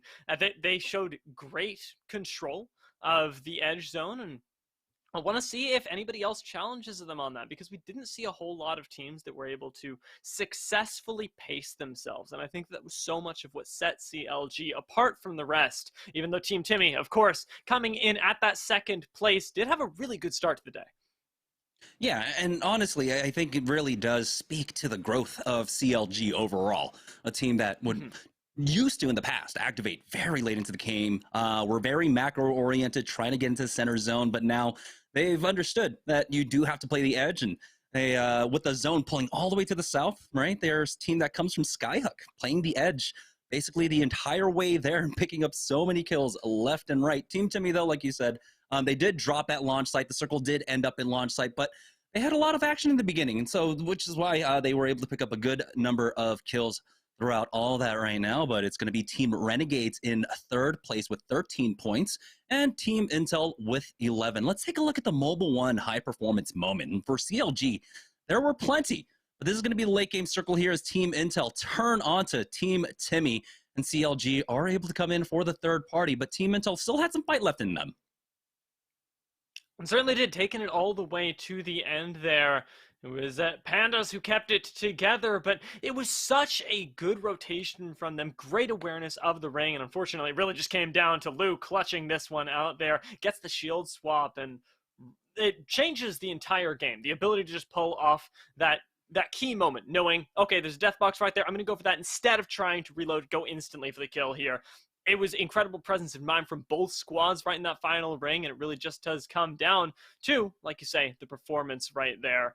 And coming into game 2, I'm expecting more of the same, not just, of course, from CLG, but from Intel as well, who played, I'll say, a slower game that time around and didn't end up netting themselves in the top 3 right now. Maybe from that they learn. Maybe from that they try and use this Valkyrie for a few more of the aggressive rotations that she can bring, because they're one of the only squads that can run her super duper effectively, as we've seen in ALGS. Yeah, unfortunate for them, of course, that late game circle ending down there. They take that southern spot in launch site, and they just hold for the entirety of the game. They really had no impetus to move when you do have the center of the zone. They get the +9 at the very least, along with the +2 in the kill points that they got. So that's just game number 1 for them. They can keep that up. It's still good signs for them. Remember, it's the top 3 that place into the money here for the 10K that we've got on the line as we head into game number 2. We get to see a good idea of where everyone's dropping. Muffin's already starting off with the purple armor, but it looks like 303 now are getting challenged over here at Train, but they do have the advantage. They're able to get the knock and the kill onto Stunny. So they'll be able to pick that one up against Era. It's going to be a 3v2 if they can find where the rest of this squad is. Stunny, though, going down early is not a great sign, as he's definitely the player that tries to play the most aggressively that we've seen so far, already deciding to play spoiler on 303. Now the rest of the team may very well be in retreat, especially after being scanned by Calphon. The problem is, out of Training Yard, there aren't a whole lot of places that you can run to. We do have them splitting up, one going over towards that tunnel, and I believe there's still one on the roof. So if they're not careful about it, they do hear him. They do see the Bloodhound scan as well. And so this team, Era, is still completely split up right now. 303 are trying to regroup, and they do have the jump pad now. They're going to go ahead and full send it on to whoever's up here, as Escape took a lot of damage throughout all of that, but hey, he's going to be left alone in 1v3, and we'll get finished off. That's going to be Tech to go down. So 303 will be able to pick up the +2, maybe the +3 very shortly here. Calphon did take a lot of damage, but they've got the angles, they've got the high ground along with that flank, forcing out that bubble. We'll be able to secure this thirst very shortly here. Now it's about trying to finish this off quicker than really what they're doing right now, because it's a rotation time. We might see NRG actually rotating in here very shortly, and so we'll have to keep an eye on that.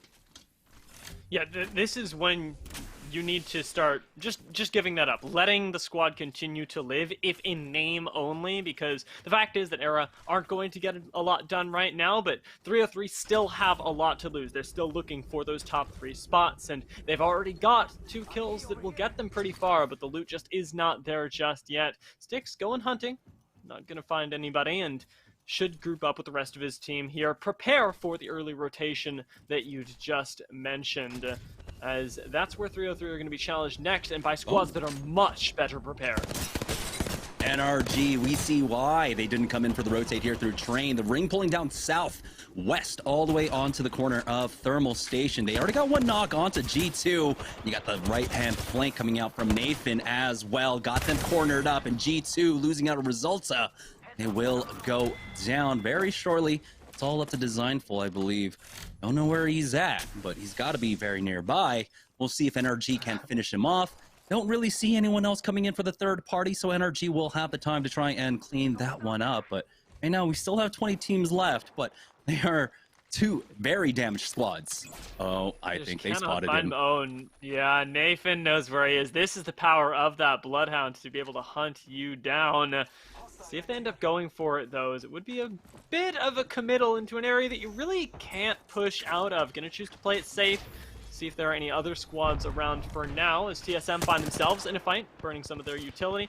They've got a nice and easily defensible position right now, but always fighting in Fragment is so difficult. They got the chip on their shoulder up against Cloud9. They do lose out on 2 already. It's going to be a 1v2, though. Imperial Howl, with no armor left, will fall this time around. It's going to be Cloud9 picking up the win, but we know the third parties will come fast and heavy. This is a different squad. It's not going to be CLG this time. It's going to be Team Pringles as they clean up Cloud9, but here comes the 4th party. We'll see who this one is showing up to the party. No, it was actually just knocked as the final player there. So Team Pringles will take out Cloud9. And what is going on here? Why is TSM just pushing Cloud9 in basically, you know, the last 2 games? This is something that we started seeing just, I believe it was Game 7 of ALGS, which is where Cloud9 really decided that playing Edge was best. They kept running sort of face first into TSM, and it seems like this time worked out for them, at least temporarily. Of course, Pringles now the ultimate benefactors. They're rocketing one of their members to the kill leader, which is a nice place to be at, especially when so many of your points can come from the kills. CLG, though, as we come back to them, are still looking to finish off a few kills here, maybe take that title away. I'm Madness has plenty of time alone, it appears, and burns through the shield, and that is, who is that? He burned through half his ammo to get through that knock shield. That's huge. Getting that gold helmet for the Gibraltar here onto Lou. CLG now starting to make their way on in. This is another southern zone, so this might be another opportunity for CLG to play the edge. You can see that in the second circle, they're just on the edge here. They can play this choke, and we've seen how strong these chokes can be for the thermal sights. Here it is. Designful was able to find a small pocket to work off of. He's going to be on that Revenant here on the Tomcat Ratcam. And so you'll be able to climb out of this, I believe, with the Revenant passive. But we'll see how much NRG, keep an eye out here. We do have a lot of teams showing up. MSP have made their way into the bottom right corner. You can see as well, XSET are here. So 3 squads have taken up that back corner of Thermal. We'll see if the ring continues to pull down here or if it continues to pull on over towards Thermal proper. At the moment, it is going to be Team Intel, though, that are playing with their food a little bit, trying to get a little bit of poke down onto NRG, who are otherwise holding down that last member of G2. They've got this rock over here that you wouldn't think is a great spot for cover, but more often than not does end up getting used as a sort of temporary shelter for teams without a home, without a building. Sticks go poking his head out with that G7, just looking for that little bit of shield energy, because right now still sitting on white shields is going to make any sort of serious fight very, very difficult for this squad. And they got to look out for their backs as well, because we saw other teams rotating in, and they could get pinched very, very quickly. Yeah, I'm surprised they were able to get this position over squads like Renegades and such, who are dropping over at Tree, or even Team Timmy. And so I would like to see the overall map to see where everyone is right now. You can see Space Station Gaming are playing the Pipelines on the western side of Thermal Station. Very frequent ending. As you can see, Zaniles is just setting up jump pads just in case to get another one up, and there you have it. You can see there are still squads that are playing around on the edges, but it is Team Timmy that's playing the choke on the Tree side, and it looks like Farmer Lucas and company are on the other side of Tree as well. Renegades have taken position on the top of that thermal tower now, as Team Razer are playing the northern choke here. Teams trying to come down from the western edge, and Team Razer will be able to hold this down for now. We have a better look at the ring. It is pulling away from that corner that we saw a lot of squads playing. And so the team that was inside the pipeline will be pretty happy to see this one. Yeah, you're going to be able to clean up a lot of kills on the rotation. Razer, I believe, staring down, I believe it was CLG at the minute, who were camped up top here, throwing down the jump pads. Right now, in a little bit of a difficult spot, we got a drone scoping out the area. I'm still waiting for G2 to go down, though. I always have hope for these last couple squads. As it is, Lonely fans definitely having hope that they can make this push work. Do have one member pinned down there. Wonder which squad they're going up against, but grenades come out, going to force them back. Bubble comes out as well, so this is a full retreat away from Lonely Founts, and Kumsky is having none of it. The defensive bombardment has been used, though, and so they're going to try and hold the angle for now, but Lonely Fans getting very aggressive. It was Lazarus on the other side, as Hundreds does go down. They'll be able to thirst him off, and of course that squad has backed away. Lonely Fans is not going to chase after this one. Too many teams in the area for them. They still have Beast Hunt running, though, so they can just scan up and watch their back, but just holding this high ground position can be strong for them. There's another squad inside the choke just to the west of them as well. So they'll be able to hold this position for now. We'll see. It does look like things have slowed down quite a bit here in the second round, but we might have some more action taking place just to the west. You can see the defensive bombardment going down. Yeah, Lonely Fans definitely spot that out and want to see if they can get a push here, because they do have the Octane with the ability to quickly engage. You can see, though, Mercy picking up a kill there in the kill feed. Are going to be looking for a little bit more as RNG actually find a fight of their own. Liquid maybe searching for an angle as well, as Nocturnal has a very nice spot to try and get some poke down, level up his shield to that red, finds himself a fight, and we'll call the rest of the team over, see if they can make the most of this, because being stuck in that truck is not a nice way to go.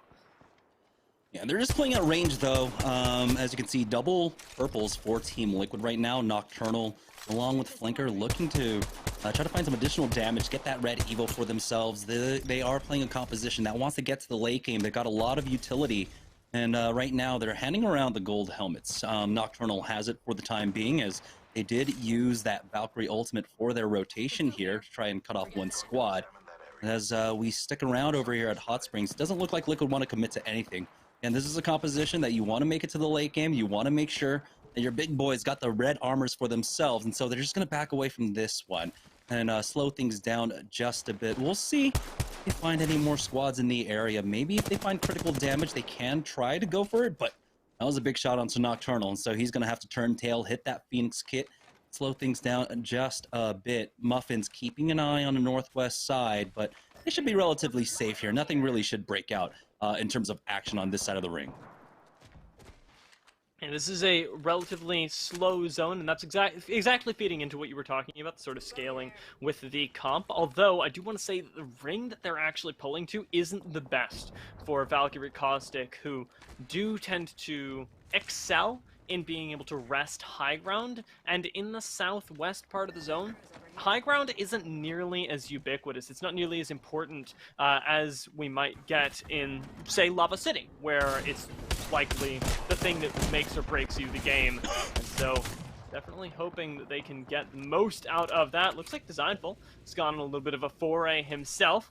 Finally seeing some Revenant action, but he's going to retreat right back to where he was, hanging out here with the Revenant passive, playing for as much time as he can, looking for a few cheeky knocks. But Liquid, they make their way in. Time for this squad to test its mettle.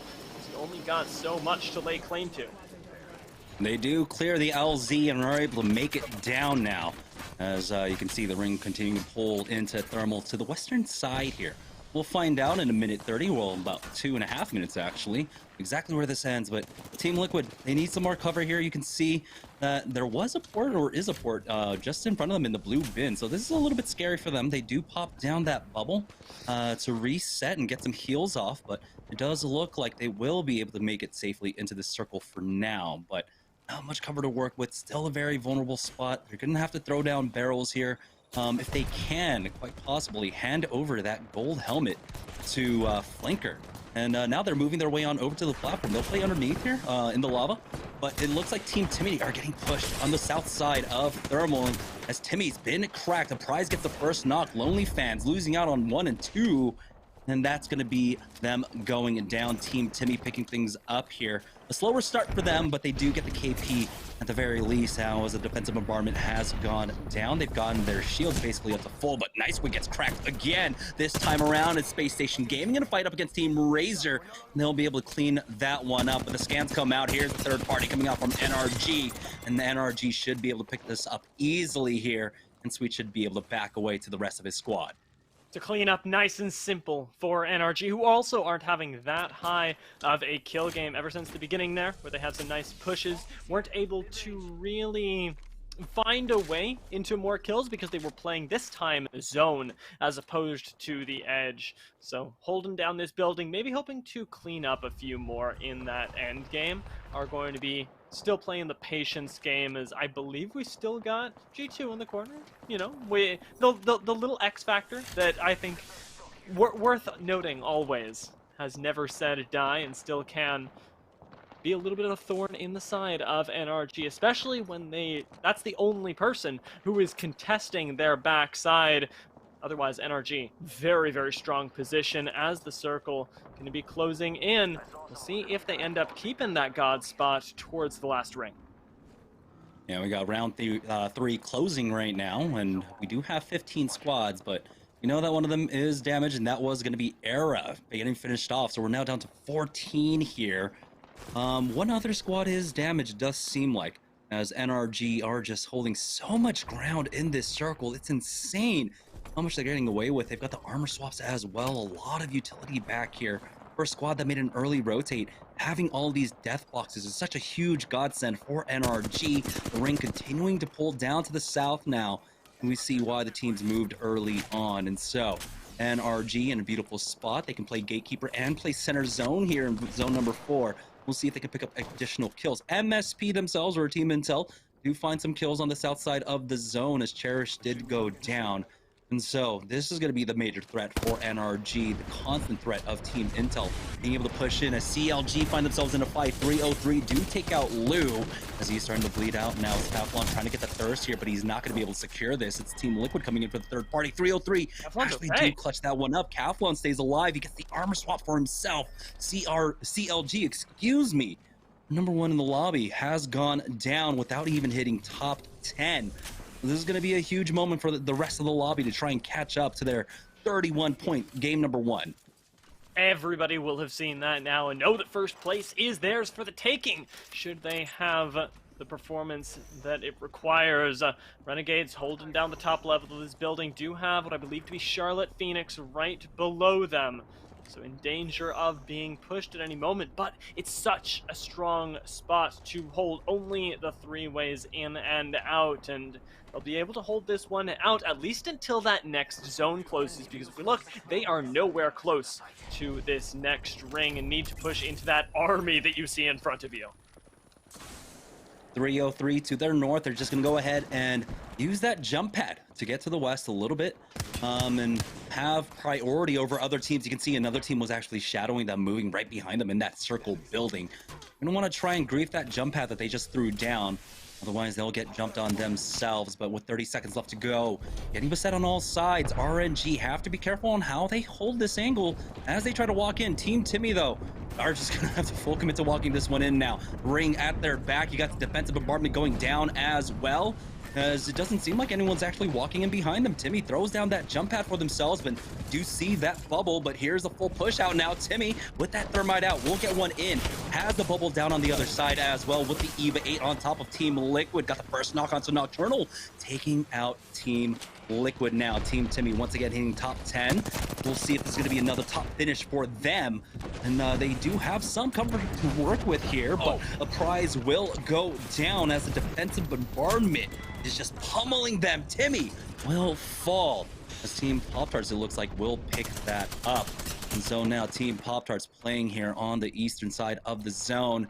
Remember, they were ratting it out. Well, Impulsive Dream was in game number 1. Now things have turned for the better for them as we are now on board with the Pittsburgh Knights. You got that Kraber in the hands of Mercy only as he's trying to find the angle here. Does not get it quite yet. But they're on the northern side of the zone with a minute left to go. They've got to start focusing on trying to find a way in. They've at least managed to push Sweet out of his spot here, who was camp at the corner for RNGs, retaking a little bit of ground from one of the most dominant squads that we have in the lobby right now. That Kraber is gonna connect as Mercy gets himself a little bit more damage, even forcing a panic bubble from the squad trapped in the corner. Pittsburgh Knights in a very nice spot right now, still outside of zone, but essentially unflankable. Have these entire 22 seconds to plan out how exactly they want to make this push happen, because it's not going to be easy.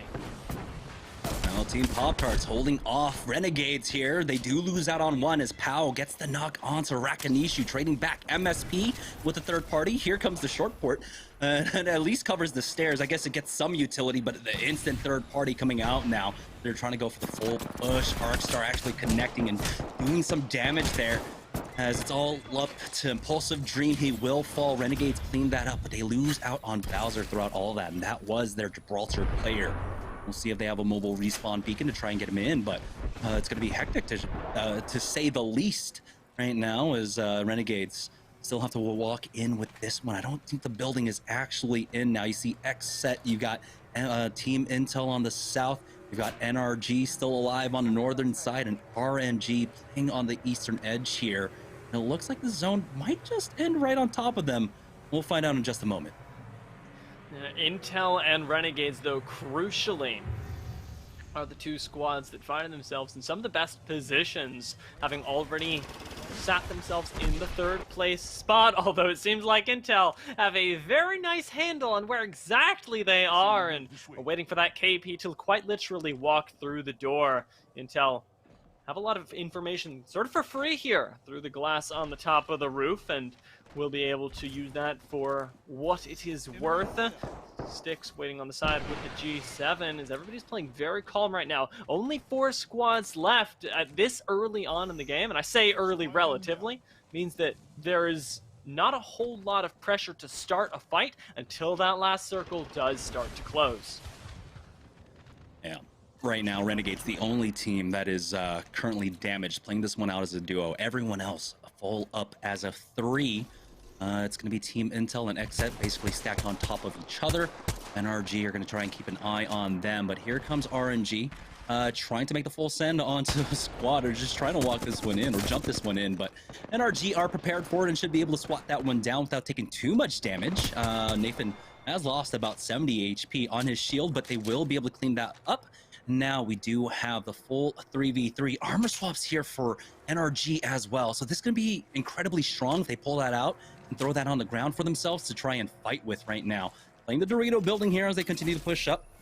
And again, this is basically the finish for NRG. They've got the other 2 teams stacked on top of each other. It's all about the full send. Team Intel did it to Team Timmy in game number 1. Will they do it to Team NRG in game number 2? And now, oh my lord, that grenade putting out so much value as well. It's so hard to keep it together, to not push that, but it is already making it so difficult for Team Intel, the last remaining squad that is in that top 3. Bubble gets forced for the reset, and NRG know where everyone is. The defensive bombardment, not going to find any knocks, not even any damage. But as that ring closes, it is surely going to be one heck of a zone. MSP struggling for a way in right now. Trying to get the high ground is Panda, but he's going to be taken right out of the sky, with MetroGo being the last one left standing as it's coming down, right down to it. These last 3 squads, soon to be the last 2.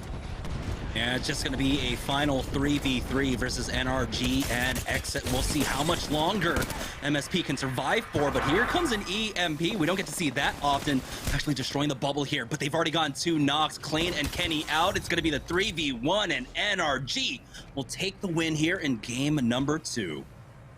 And such incredible patience from them there at the end, knowing that they have the best spot in the lobby, throwing out the utility and just waiting for teams like MST to come to them. You saw them get picked off. It was incredible, the closeout that we got, and now they very well may find themselves in the top 3.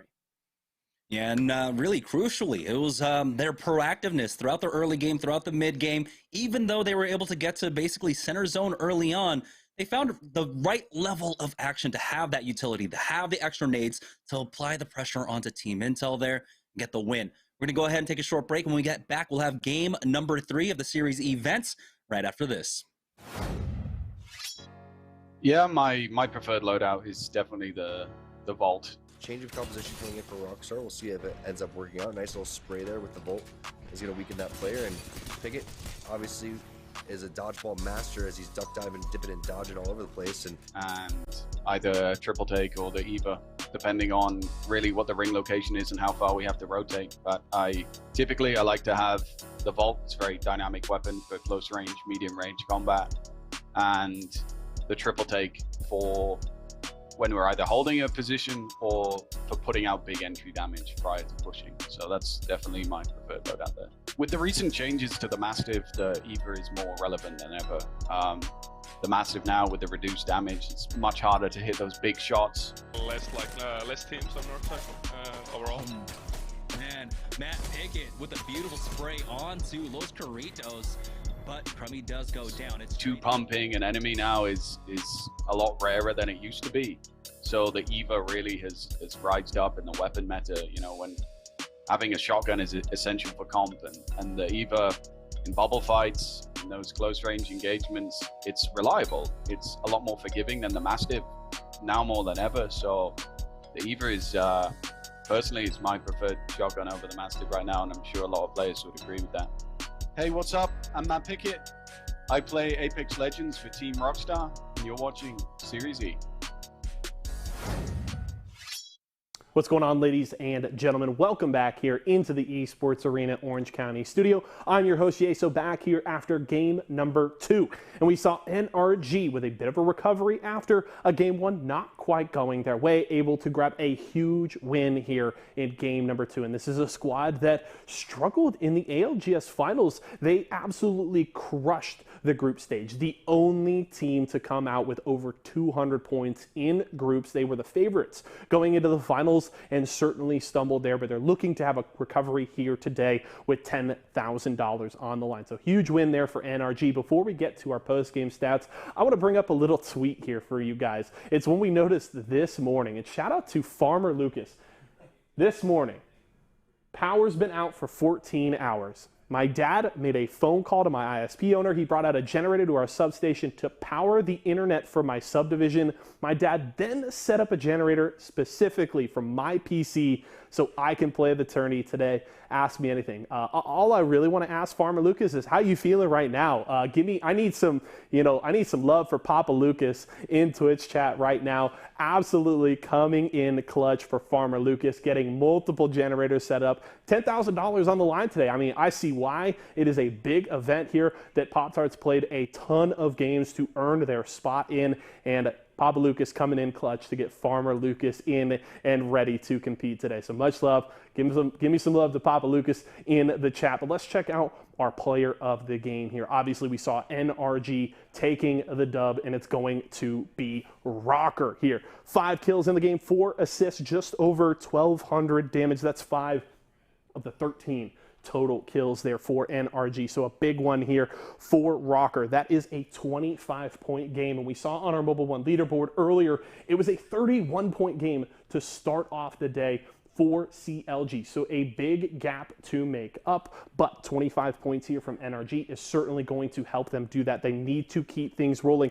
And you can see 1,200 damage over there for Rocker, just under 5,000 for the entire NRG squad. So as I mentioned, this is a squad trying to recover from a difficult performance at the ALGS finals. If you check out the stats, they hit match point in the last game. It didn't even matter for them. They only eclipsed that 50-point threshold in the 9th game of the day, and that was a squad that was expected to front run.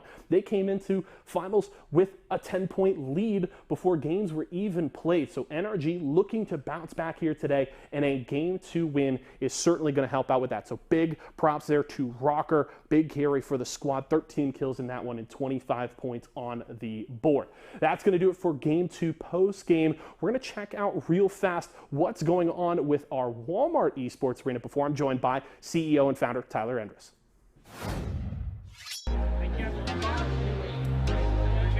We're going to do it in 3, 2, 1.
Welcome back, ladies and gentlemen. Yeso here, joined once again by CEO and founder Tyler Endres as we take a live look in our Tulsa Esports Arena location inside our Walmart out there and checking things out. I think you're about to see potentially a picture-in-picture. We're about to see ourselves on that screen right there as they're watching us live in Tulsa. That's pretty cool. That's Pearson, one of our stellar managers in Tulsa, Oklahoma.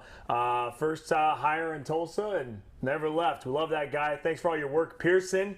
Yeah, if you guys saw it in that video right there, we have 18 different locations across the country, and that's been it's fun opening things back up. We basically had all these massive launch events all in February of 2020, February, and then into March, and then pretty much we were in Orlando. We had a team in Orlando ready to open up Miami, and then bam, COVID hit. And we had to shut everything down. So that was all footage from our openings. Like we did ribbon cuttings.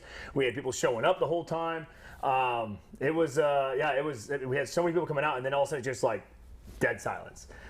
No idea what to do at that point. And then we decided to take Series E online and then shut all the Walmarts down. And then for the time being, we tried to open some of them back up. Of course, it was you know, again, we don't know what the status of the country was at that point, but now, given the fact that vaccines are rolling out, given the fact that all of you guys are getting vaccinated and you're feeling more comfortable leaving your homes and joining us in the arenas, this is what we're seeing. So we host tournaments on a nightly basis. Right now, I'm pretty sure Pearson is just hosting a little free gameplay at this point. Well, I would say free. It's only $5 an hour to play. So we are at LAN Center inside of Walmart stores. You saw the locations underneath. So it's $5 an hour, but then we also host tournaments every night of the week. So we're picking that up in July. All 18 arenas will be opening back up. And for those arenas that did not get a special event, like a launch event, we're going to be doing a fun little launch event for that as well. But yeah, can't be more excited opening up the Walmarts again. Yeah, and I mean, it's crazy to look back at 2019 and then, as you mentioned, early 2020, how crazy of a ride that was, opening up all of these locations across the country, as it's really meaningful to bring these locations to the communities that are passionate about esports arena, because, you know, we obviously love putting on Series E, doing all these big online tournaments, but when it comes down to the bread and butter of this company, it's about getting into those communities and getting to spend time doing fun events and just gaming with those players passionate about whatever title it is. So that's what's so exciting about coming into July and getting to see esports arena back open like it should be. Well, it's nice too, right? Because you may not have, maybe you're playing on an Xbox, right, back home. Nothing wrong with Xbox, obviously, right? But you can get better performances in certain games on a PC. And so for Apex Legends, you know, that's a high frame rate type of game, and you want a nice machine to run those games, and you want a nice monitor to run that as well, or you want to take your hand at mouse and keyboard. We have all that there in all of our locations. We have 240 hertz monitors at every location. We have a minimum of 1080 Ti's inside those PCs with i7s inside of them. So these are all high-end gaming machines that you get to play it at such a low price, and to be a part of a community and to compete against those same people, but also just to play and meet new friends and whatnot. That was why I created this company, was so that we could go out and compete against like-minded individuals. It's so tough playing online with server crashes, with internet bugs. I mean, you just saw Farmer Lucas's power went out. You know, if there was a Walmart and the farm next to Farmer Lucas, and he could go out there and just play a Series E event at a Walmart, because we got great internet and awesome machines that you can play on. So we are opening up more for the time being right now, but 18 will be open fully again by the end of July. We cannot wait. We are absolutely stoked. This is our core business model. Series E has been obviously fantastic in running it, but ideally we want to find new Series E participants in locations like Tulsa, Oklahoma. So, Pearson, thanks so much again. I don't know if you have the sound on in there, and I know he's on a 3-minute delay anyway, but he's not going to see it all, but he's looking good. That is a live look-in of Tulsa, Oklahoma right there. Hey, really? What, he just did something. Really exciting, and obviously if you folks at home want to keep track on, you know, when these locations are going to open back up, where they are, and maybe where those new locations are going to go, obviously follow us on all of our social medias, and make sure to head over to esportsarena.com. All the information you need, whether it's phone numbers, hours, locations, it's all over there. So esportsarena.com has everything you need. Tyler, thanks for joining me. Obviously we'll talk again later on in the day, but we've got more games ahead of us, ladies and gentlemen. 2 games down, 4 more to go. Let's head back to our casters to get ready for game number 3. All right, welcome back, and what a great look at everything that's going on with Esports Arena. I mean, I got my start with Esports Arena. This was like 5 years ago, and yes, I am exposing that I am a boomer, but still, it's been really awesome to see the kind of growth that the company's been having. You see all the locations across the Walmarts. I mean, you have the location inside the Luxor, inside Las Vegas as well, and really their continued growth, and it does definitely help out the overall community in esports, especially for Apex Legends. Having Series E has been fantastic. 2 seasons running now. We're about to hit our 3rd one as well, and this is our big send-off for Season 2. $10,000 on the line today, as we have 4 more games to go. But let's go ahead and take a look at the Mobile One leaderboard to see who is currently standing up top. We saw CLG going down a little bit early there, but they maintain their lead, only picking up 3 points in game number 2. And NRG have made strides now, finding themselves in 2nd place with 29 points. You know what? That privilege that you earn yourself as CLG when you have such a dominant game, well, they're by no means even close to uncontested, as even right below NRG, Renegades are still pretty close as well. One first place finish alone would put them at the top of the leaderboard, and that's to say nothing of the kills that they've been picking up. They may not have had the best game last round, but they weren't slacking on the damage numbers either. They were very, very close to NRG in a lot of them. And so I think that these top 3 teams certainly are teams to keep your eyes on, because they're the ones that have been performing so consistently today. Yeah, we still have 4 more games left to go. One thing, of course, when we start off game number 3, another thing we're going to have to take a look at is that Cloud9 versus TSM fight that's been taking place. You know, they've got the natural kind of demarcation of fragment, right? You got Frag East, Frag West, but they continued to collide early on in the game. We'll see if that happens once again. It's gone both ways. Cloud9 winning it out in the last game, TSM winning it out in the first game, but will they continue this basically zero-sum game? I mean, take a look at where they stand on the leaderboard right now. Cloud9 in 13th place with 4 points, and TSM in 17th place with 3rd. But let's go ahead and take a look at the Mobile 1 high-performance moment of game number 2. And this looks like it is just the finish for NRG. They just had it all set up. They were in position. They did some great things with their nades, taking out MSP basically before they could do anything at all. The EMP coming in a little bit late there for NRG, and they're just able to easily clean this one up for the win.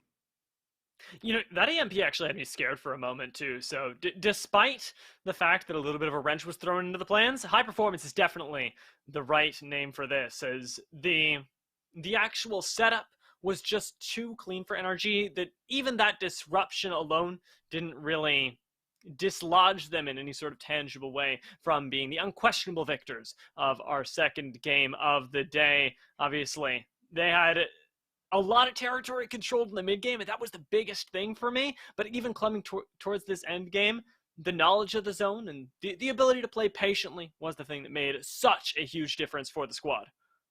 And ultimately, they were proactive, right? They did basically create their own destiny, taking out G2 early on and really cementing themselves in this position. In the mid game, you saw them going for the push in the third party. That helped them pick up a lot of additional utility. And you got to imagine extra ammo that they're probably losing out on for the early rotation. But you can see how beautifully they just hold this down. Rocker starting it all off with the Arcstar covering the door, making sure no one pushes in. But it looks like we do have game number 3 set up and underway. So let's go ahead and head straight into it. $10,000 on the line.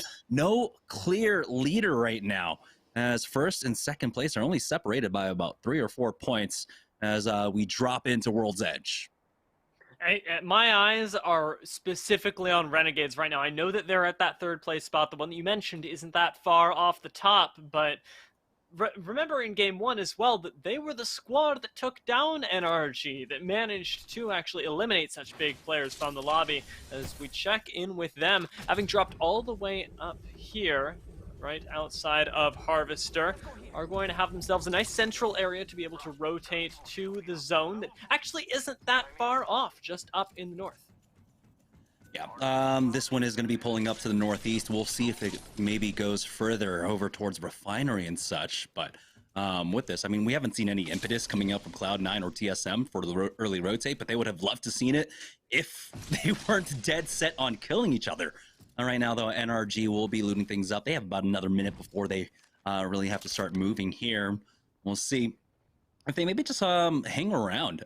They might be able to catch stragglers on the rotate, and we do have a better look at where this ring is pulling. Overlook is definitely an idea. Maybe the train tracks in between Overlook and Epicenter for this zone, or this could continue to just pull northeast and pull towards the buildings just outside of Refinery or on that hill between Refinery and Epicenter.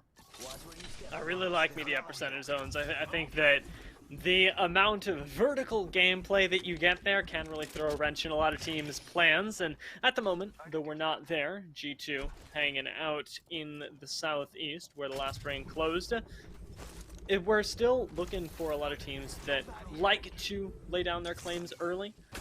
to find their spots. What I am really happy about as well is that C9 and TSM, knowing that the zone is on them, have played a little bit more passive. Might actually get some placement points this time around. The minute 22, no knocks quite yet, and we'll check in on that in just a moment. Right now as G2 continue their looting path. This is a squad that does like to take their time, and of course it's thermal, right? There's just so much ground to cover, there's so much to loot up, and you got the pings going down, the blue backpack as well, so they're going to want to get as much utility and as much equipment space as possible right now.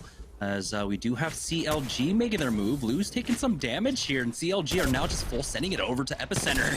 They got the first knock, Tech to go down. Beautiful spray there out from Madness, but it's going to be Vax that picks that one up. And oh boy, usually you're not taking a re into a fight, but he definitely did and was able to take him out. So CLG looking to continue the momentum that they built up in game number 1 that did get slowed down in game number 2, but now they've established a position of power really over here for this zone. Yeah, they are really feeling the alpha blood flowing through them already, taking those first couple kills. Haven't actually finished off the squad. Era still in the game, but definitely not by a long shot going to be putting up the high kill numbers that they would otherwise hope to. CLG also have the zone to play with and are just rotating around the outside right now, seeing if they can catch anyone else who is perhaps running on the side of Era, or just trying to find their way into the ring right now. Madness spotting out a lot, does go down. Lazarus shows up with the G7 Scout, taking him out. Lou's next to fall as well, and they've bitten off a little bit more than they can chew, as it's going to be a 2-team affair here, and Vaxlon is going to be left to try and rat this one out. We'll see if it recovers banners. I mean, there's a possibility with so many teams in the area, but things are not looking likely at all, as he has been spotted out, and TLG might be the first team to go down. Cloud9 show up though. Xset, we're one of the teams involved in taking out some of CLG. So there is an opportunity for Vax to try to come back in for this. Yeah, this is a nice angle for him if he can go in undetected, since third parties do abound. Right now, C9 continuing to clean up some kills. Vaxlon gonna get the time to heal up on the Bloodhound. Doesn't have a whole lot of utility. Doesn't want to use the scan lest he give up his position. So essentially playing blind right now. It's gonna rub him the wrong way. Razer though making their own push into the epicenter. Do have a nice setup just around the side here, and the ability to scout, of course, with the crypto that they've got. Just going to use that jump pad a little bit aggressively, get themselves a nice holdable spot in here, maybe even aiming for the top of Epicenter. They got to be careful venturing further and further in, but they've got the pings down to try and maybe push all the way to the northeast here. They do have a squad that is inside Epicenter proper, on top of that tower now, going for that drop. And so Razer just going to have to watch on as they pick up whatever goodies come out from that natty drop. But Team Razer are looking pretty good. They've got the gold armor themselves. They got the blues for Zera Tricky and Mr. Hakulo. Tech, once he gets those EMPs, should be able to farm up some free armor damage for his squad. I mean, he knows that there's a full 3-man up there on that tower, so if he wants, he can just continue to spam that. Here's 303 making the rotate now up to the northern side of this zone, rotating through, make their way on over to Refinery and hold this hill. This is honestly the hill that I wanted to see CLG holding before they decided to full send it onto more squads and basically going down. But it looks like 303 will be patient with this position and just hold it for now. And that's the right move here, especially as they are under fire. Don't want to push up into a zone where you could very well be third party. That's what I'm expecting to happen around the epicenter zone that we were there at just earlier. 303 also in a really nice spot to try and contest the center there, and though they don't have a crypto themselves, there is one eyeing up the squad that could be softened in the center. Stick's going to join up with the squad only on the white shields here, makes it with no damage to himself, actually potentially picking up a nice little gift from his friend there on the Octane. Is going to have a lot more safety now. Yeah, I mean, you got escape on that Gibraltar, giving him the G7 Scouts. He'll have that arm shield for the favorable trades to try to get that white Evo shield up. And so that's just basics coming out from 303 here to get them back in. NRG getting into a fight with Team Liquid right now. They've already gotten 2 knocks throughout all of this, as it looks like Era do get finished off. Zach Mazer finds Stunny and takes him out. 303 just holding the northern side, and Team Liquid do get knocked out. We're already down to 17 squads. A very, very aggressive early game so far. And surprisingly enough, of course, TSM not full sending it into C9 as well. And we get to see what C9 get to do when they make it out of the early game. I tell you what, Jamerson, though, I do really like seeing when Zach Mazer shows up in the kill feed, because he is such an aggressive player, because he does like to test his limits. When he's on the left side of those kills, it means that he's actually feeling it today, able to get his team a few more of those points, and if he's the one, the IGL, that is able to actually push the pace and do it successfully, C9 can sort of start snowballing that momentum into great zone spots like NRG had last time, and potentially into wins. Doesn't look like Space Station Gaming going to be able to do that, though, because they are being focused down right now in a little bit of a firefight. TSM thinking about picking up some kills themselves. Looks like TSM, they just held position over here at Fragment East, and everyone's giving it a wide berth except for SSG. Throughout all of that, though, it looks like Team Intel are in dire straits. They might have been knocked out. It was hard to tell. But we're already down to 17 squads, and so I believe they're still alive then at this point. But right now, TSM just holding here at Frag East, as we'll have a better idea of where this ring is going to pull in just a moment. Don't know if they've got a beacon here. It doesn't look like it, unfortunately, for them. And so they're just going to wait this one out and see if it does pull down into Frag East. We'll find out in just a moment. Here's G2, though, finally making it out now, moving their way all the way up to the north side, up to Skyhook. With the wide wrap, they're looking for those isolated fights on the edge. This is a squad that does love the team fighting in the early and the mid game. Do not like playing for the very slow play style. And so they're going to try and full send it. Designful has to be careful as Gentrifying is setting up the flank, but Designful is the one-man army. Might be able to get the knock himself. Is forced to fall back, and oh no. NRG on the other side of this one. He needed the backup of Gentrifying, who just showed up a little bit too late here with the PK. Now he is watching his team getting finished off. We'll try and back away, but he gets finished off. NRG picked this one up, and now they are poised to take the lead away, or should have at this point, with the 6 KP that they have from CLG. That is a great spot to be in, and it's off the back of G2 really just not being synced up on the push there. You mentioned the late rotate. It cost them a lot more than that. It cost them positional points as well. Although Space Station Gaming, they might be taken down at the same time. Zenile already falling, and that's going to be a clean wipe from TSM, who also pick up a lot of KP, although they lose reps in the process. Here's the third party coming out from Team Timmy, though, and we saw this happen to TSM in game number 1, winning out the fight, losing out on one, and the third party's coming in. Team Timmy, though, looks like they do have 2 KP to their name, and so Team Intel might still be in this, but TSM on the verge of getting knocked out again. Snipe Down does get finished off, but here comes the fourth party now, as Flashpoint Lonely fans show up. Prize going down, so Team Timmy down to a duo here. They do have the Beast Hunt running. We'll have another scan in just a moment, but then they'll just thirst, and it's very unfortunate. It's hard to tell how much or what that knockdown shield is. You saw Kupski putting in a good, 200, 300 damage into that knock shield. They do clean that up, and we'll pick up all the loot here, but they do not finish off the teams. We'll see. Kupski does have another scan. Throw that down. Maybe they go and hunting for the rest of this squad. I was worried about even the 5th party right there, because it seems like that is the hot spot right on the edge of zone in the south. OnlyFans going to be the ultimate victors. They are able to loot up on all the boxes, while NRG are fighting for territory of their own just on the outskirts of Epicenter right now, where we saw 303 before. Already the kill leader makes himself another. Does Nathan with the laser down onto 303.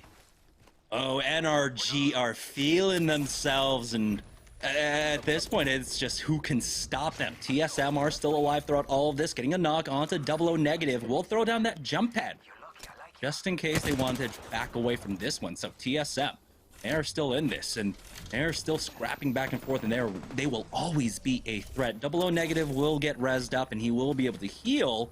The scan comes out from Kubski, and that stops the flank right now. We're down to 14 squads as we enter into round number 3. It gives you the opportunity to try and play this a little cheekily now that you have that 3-man back up again. I'm looking at the kill feed. We only have TSM with the rat right now. Imperial Hal trying his best to survive. Could be getting pushed as we don't actually know where he's at on the map. But Lonely Fans, they're going to take this building, take a little bit of temporary safety for themselves to plan their next moves, as certainly the next ring, a little bit of a mystery to us all, will reveal itself in just a few short minutes.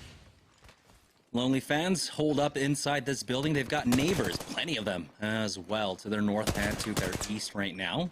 Cheeky Pete coming out from that Gibraltar, but Below Negative is going to hold it himself with that Spitfire. He's got the purple mag, so he could just lay down fire for days. The scan comes out, and they scan up too. That should be quite possibly it's Timmy.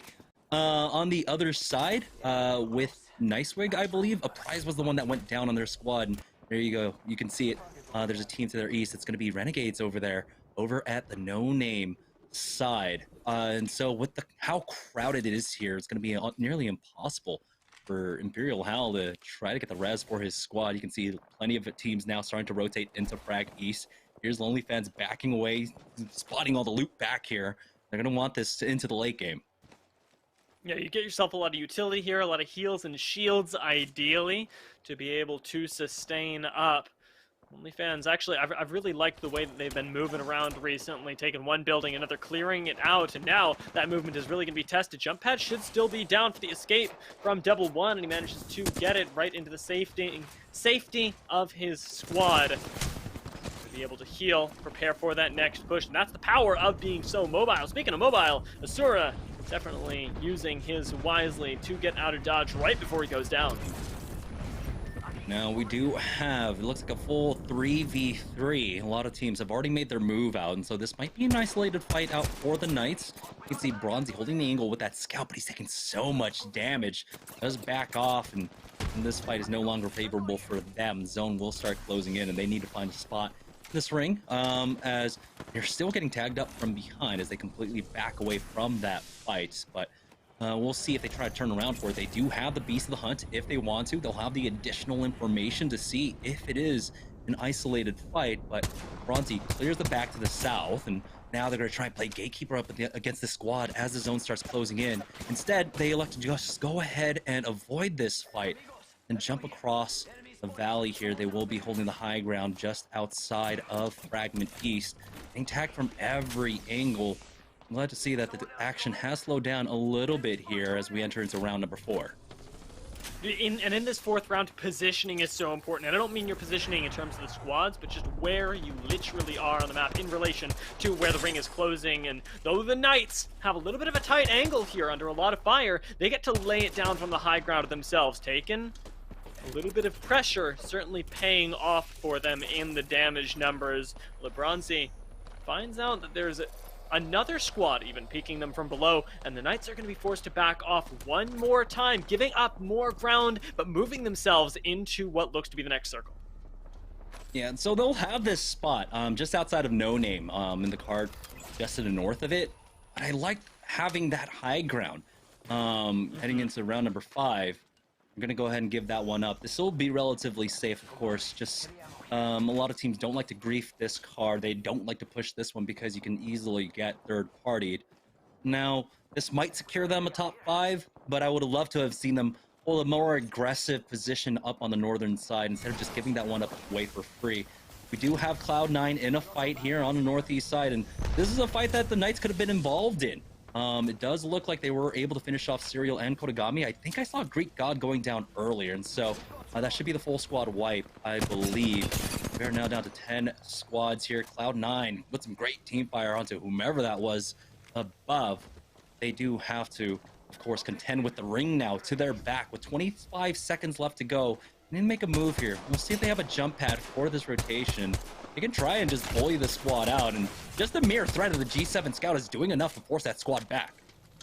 Yeah, this is really nice play from C9. They're doing exactly what we just saw done at the Pittsburgh Knights. Just the pressure alone from being on that high ground, from not having a safe angle any which direction, is going to make the job for C9 a lot easier, but they're still under fire from around the hill, and they've already gotten their Gibraltar knocked as well, quite literally. Stay Naughty going to heal up at the bottom here, trying to hold behind cover. Might be able to get the res off for now, but that ring is closing in. It's a ticking time bomb for C9. And it's Team Razer that are holding this high ground here. No one punishing Cloud9 though, and so you should be able to get that res, get him back up, and so Cloud9 are going to be happy with that at the very least, being able to recover for now. But here's Team Pop-Tarts trying to find more here. They try to go for the full send, but now they're getting punished. We'll see if they can finish off Cloud9, and they do. Clutch up coming out from Impulsive Dream. Cloud9 knocked out in the top 8, but now they have to recover themselves. Farmer Lucas was still bleeding out on the ground.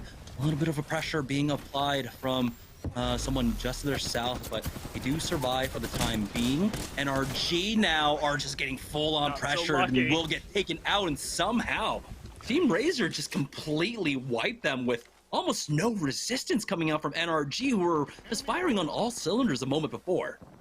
Yeah, it just doesn't seem like NRG expected anybody to really be able to contest them there, but the laser was enough. Now, with this really nice high ground, with almost actually being in the zone right now, they're going to be able to hold this spot, be able to lay down so much hurt on the squads, pick up more kills, potentially move themselves up pretty high in the standings. Burning a little bit of utility now is Hakulo.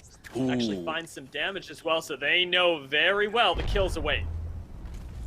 They're worried, though, about that card, and rightly so. They're going to keep an eye on that. I believe that we saw Pittsburgh Knights backing away into that one, and it looks like they are still in there for the time being. This high ground is in for the circle as well. Not much cover, but they are still in with a great vantage point. They have all of NRG's loot back here as well to work with, and so we'll see. That mobile respawn beacon has been thrown down. Don't know if it's actually to try to get someone back into the game or just utilized as some cover. You can see now they're starting to set up for that late game, trying to get the closer scopes and everything as Lonely Fans find themselves in a fight up against Team Timmy. Nice wig to go down. Timmy, the only one up here as he does get finished off. And so now we are down to 5 squads remaining. Renegades making it into the late game once again as they are starting to apply some pressure on the western side, make this rotate in a little bit easier for themselves. Walking in with the zone right now, keeping an eye on that head glitch as well as is kind of separated here. So there's an opportunity now as Team Razer go for the EMP, pushing on in. EMP just a little early here as they do trade Impulsive Dream, taking out Zero Tricky for Rakinishu, down to a 2v2, but Tech has no armor. He'll fall. Farmer Lucas picking that one up now as Renegades come in for the third party. You know, in the fight of their own on the southern side, they will be able to pick up those kills onto Pittsburgh Knights, but Renegades are getting pressured now on the other side. Lonely Fans coming in for the third party. The armor swaps, was it there for them? Kupski takes a lot of damage, and that alleviates a lot of pressure onto them. As Lonely Fans try to go for the reset now, we're down to our final 3 squads in the final circle. The Knights are doing this as well, so we've got a lot to work with. Impulsive Dream there on the side going to be spotted. As now with Team Pop-Tarts on the side, it's going to be Lonely Fans, maybe a little bit hesitant to push in, gonna have to back off behind the cover that they find, but they're being pinched down by the farmers. It is a risky position here, and all around the side comes Impulsive Dream and Rakinishu looking for the kills. Renegades need to be ready to take this fight.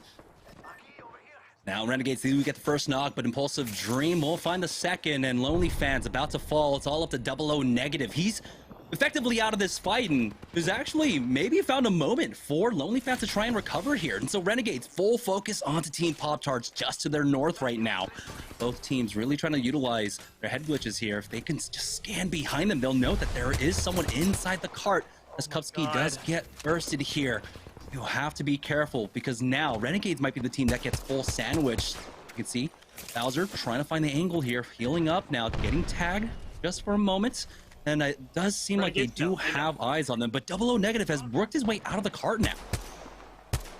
Looking for a little bit of that damage as well, not giving up just yet. Should have his squad mate back as well. 2 from Lonely Fans against the 6 from Pop-Tarts and Renegades. And Renegades, they're the ones in the most dangerous position of all. That Arcstar can do a lot of damage to Bowser, but no push coming in just yet. And that G7 Scout still doing so much work. The patience from Renegades and from Pop-Tarts right now is they're even getting flanked from the side. We'll see who can hold out the most. It's a big game of chicken here in this last ring, and Lonely Fans just on 1 negative right now. Playing with the ring for the moment. Not going to get spotted just yet, but Renegades is in an all-out gunfight.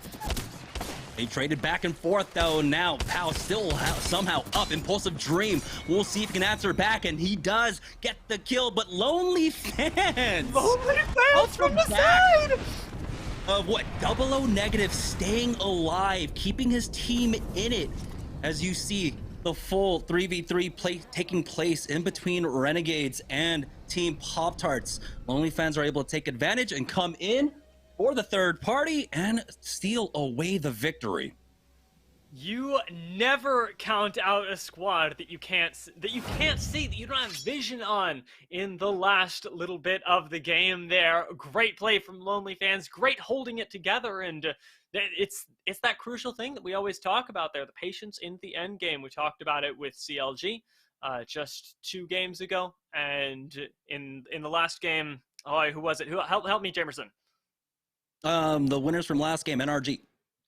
NRG, there we go. We talked about it with NRG holding that building right there at the end. It was Lonely Fans that did have that. I'd be surprised if we don't see that come back in the highlight moment, but that's going to be game 3. So as we take a short break, we'll move on to game 4 very shortly. And if this game was any indication, it's going to be a hype one. And we got 3 games left to go. We're heading into halftime. You don't want to miss it, so don't go anywhere, guys. We'll be right back.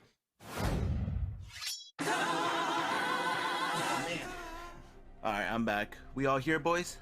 All ready for Series E? Absolutely. Lucas? Yeah, I got my Pop-Tarts. Lucas, are you here, man?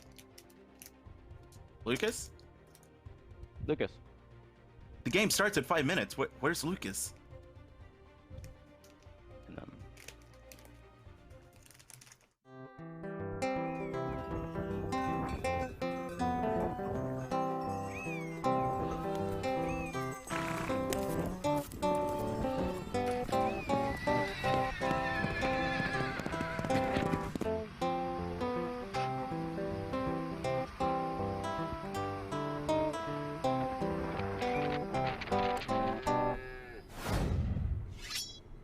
Welcome back, ladies and gentlemen. Yeso here in the GVO zone of the Esports Arena, Orange County studio. And we saw Lonely Fans, 00 negative, able to clutch up a great victory there. The rattiest of rats able to take the win. And it looked like it was going to be Renegades or Team Pop-Tarts, but they weren't able to bring it through. And Lonely Fans comes up with a very clutch dub. Back here in the studio and momentarily going to be joined by a very special guest here. Once we have him up, we will get into that, but certainly has been a fun series of games so far. No repeat winners yet. We started the day with CLG taking a win, NRG in game 2, and now Lonely Fans. So it's been a very fun run. I'm very curious to see what we see on the Mobile One leaderboard here when we go back to our casters, but that will be just a little bit away. But I'm curious to see what you guys are thinking. I want to hear from you. Who are you picking to win the day here? Obviously, a very interesting story at the top of the leaderboard after 2 games. And it's only going to get an even more interesting look here after 3. But I have my guest here ready to go. Let's bring him in. He was one of the true early pioneers of the Battle Royale genre. He was the creative director on H1Z1 King of the Kill, and he now works with High Def Protagonist Games and Red Fox Labs, and also is the designer of Cogs. I am joined by Arklayer. Arklayer, welcome. Pleasure to have you here today. How are we doing?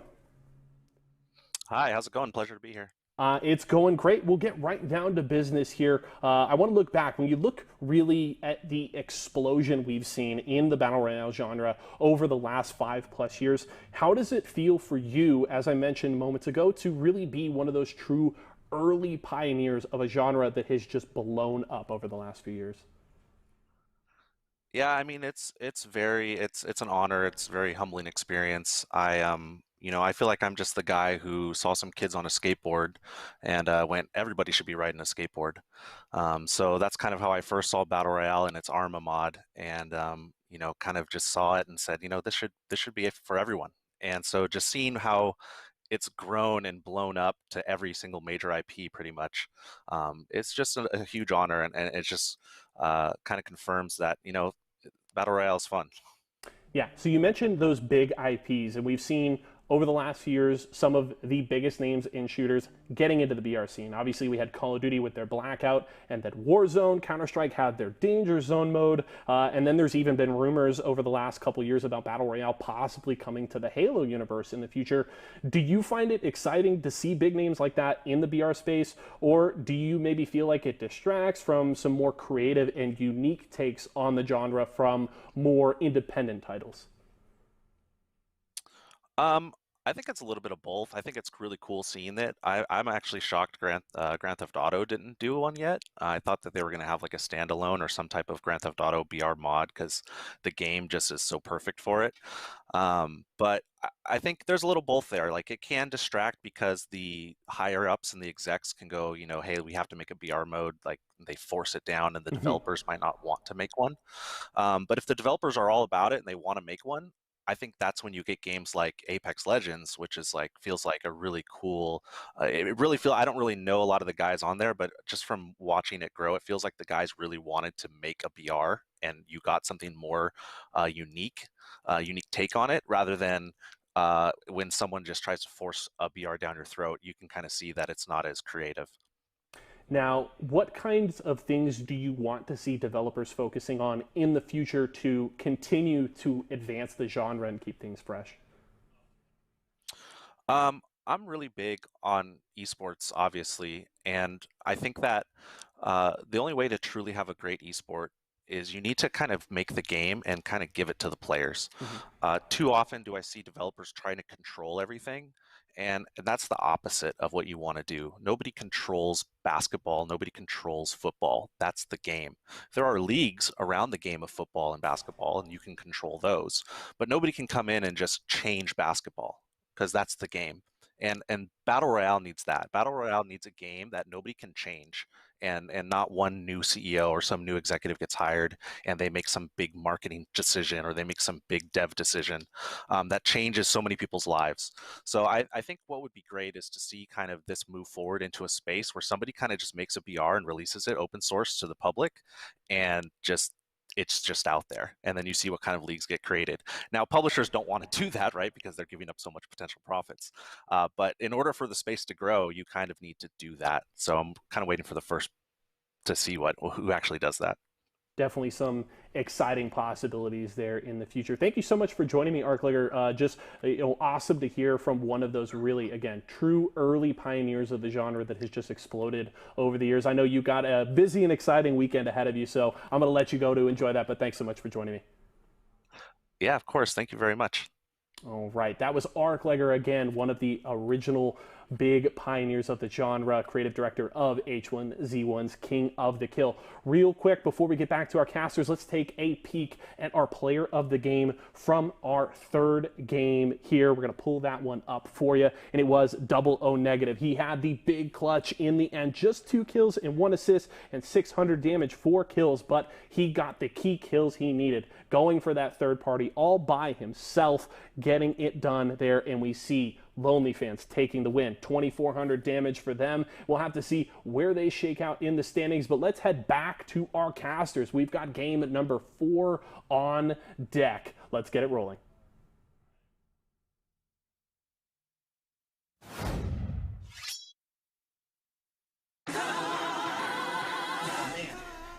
All right, I'm back. We all here, boys? All ready for Series E? Absolutely. Lucas? Yeah, I got my Pop-Tarts. Lucas, are you here, man? Lucas? Lucas. The game starts in 5 minutes. Where's Lucas?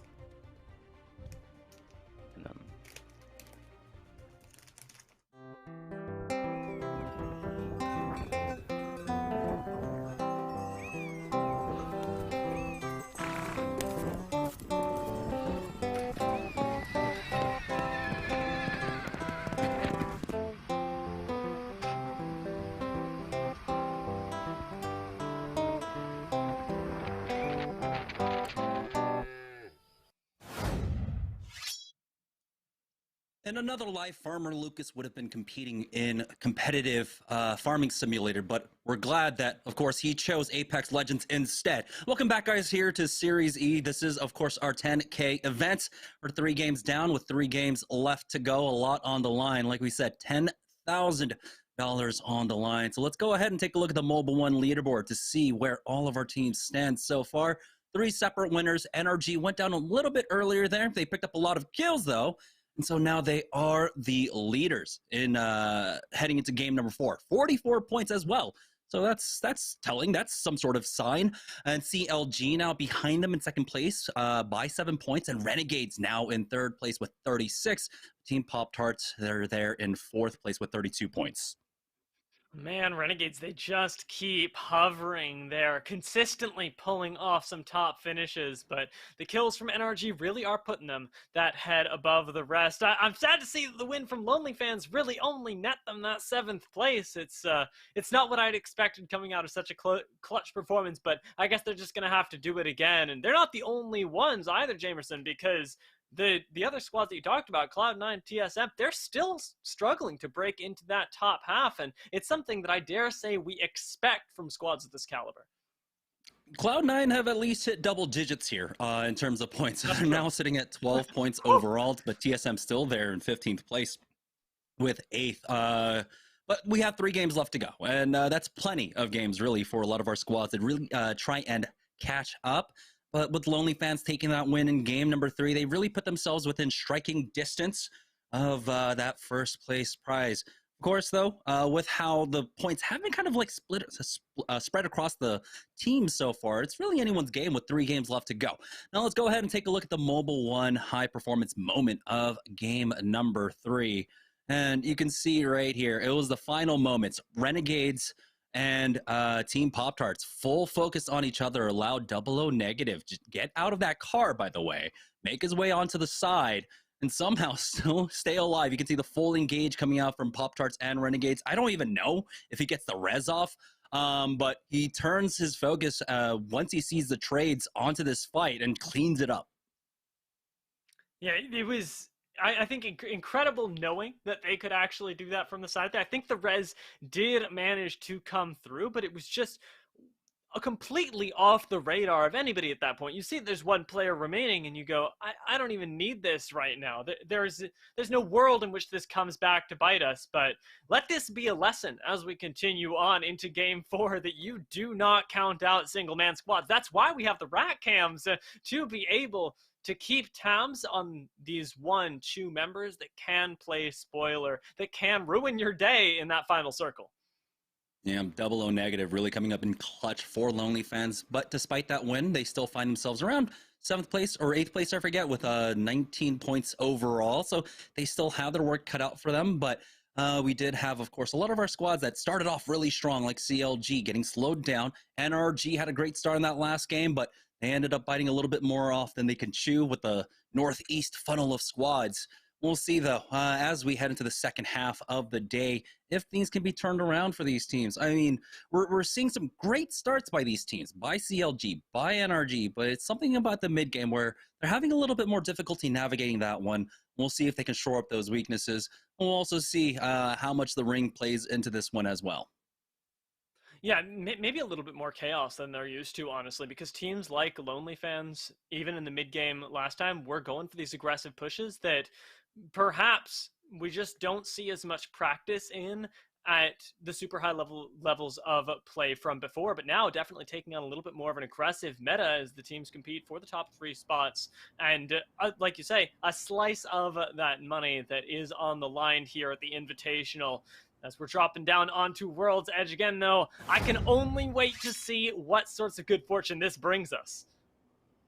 Game number 4, dropping down right into World's Edge. As you can see, Cloud9 and TSM flying past your screens into Frag. We have X Set that have been dropping into Harvester, I believe, as well. The question is, where has Lonely Fans been for their drop? I'm not entirely too familiar with where they're going for these games so far, and so I would like to check in with them. Yeah, we'll see if we can get an idea of where they like to drop, because honestly, I don't blame you. Until now, they had really been flying under the radar. Now we get a peek of them. Seems like they're in this south edge of the map here, around rather right inside of Lava City. Again, if I'm not mistaken, I'm terrible at reading that minimap. Yeah, Spitfire coming out for Dolo negative, white armor still as well, but it is Lava City. They should be able to find a lot more than this, and typically this is where we would see throughout the regular season, we would see Prodigy Aces in them, Team Cheez-It down here.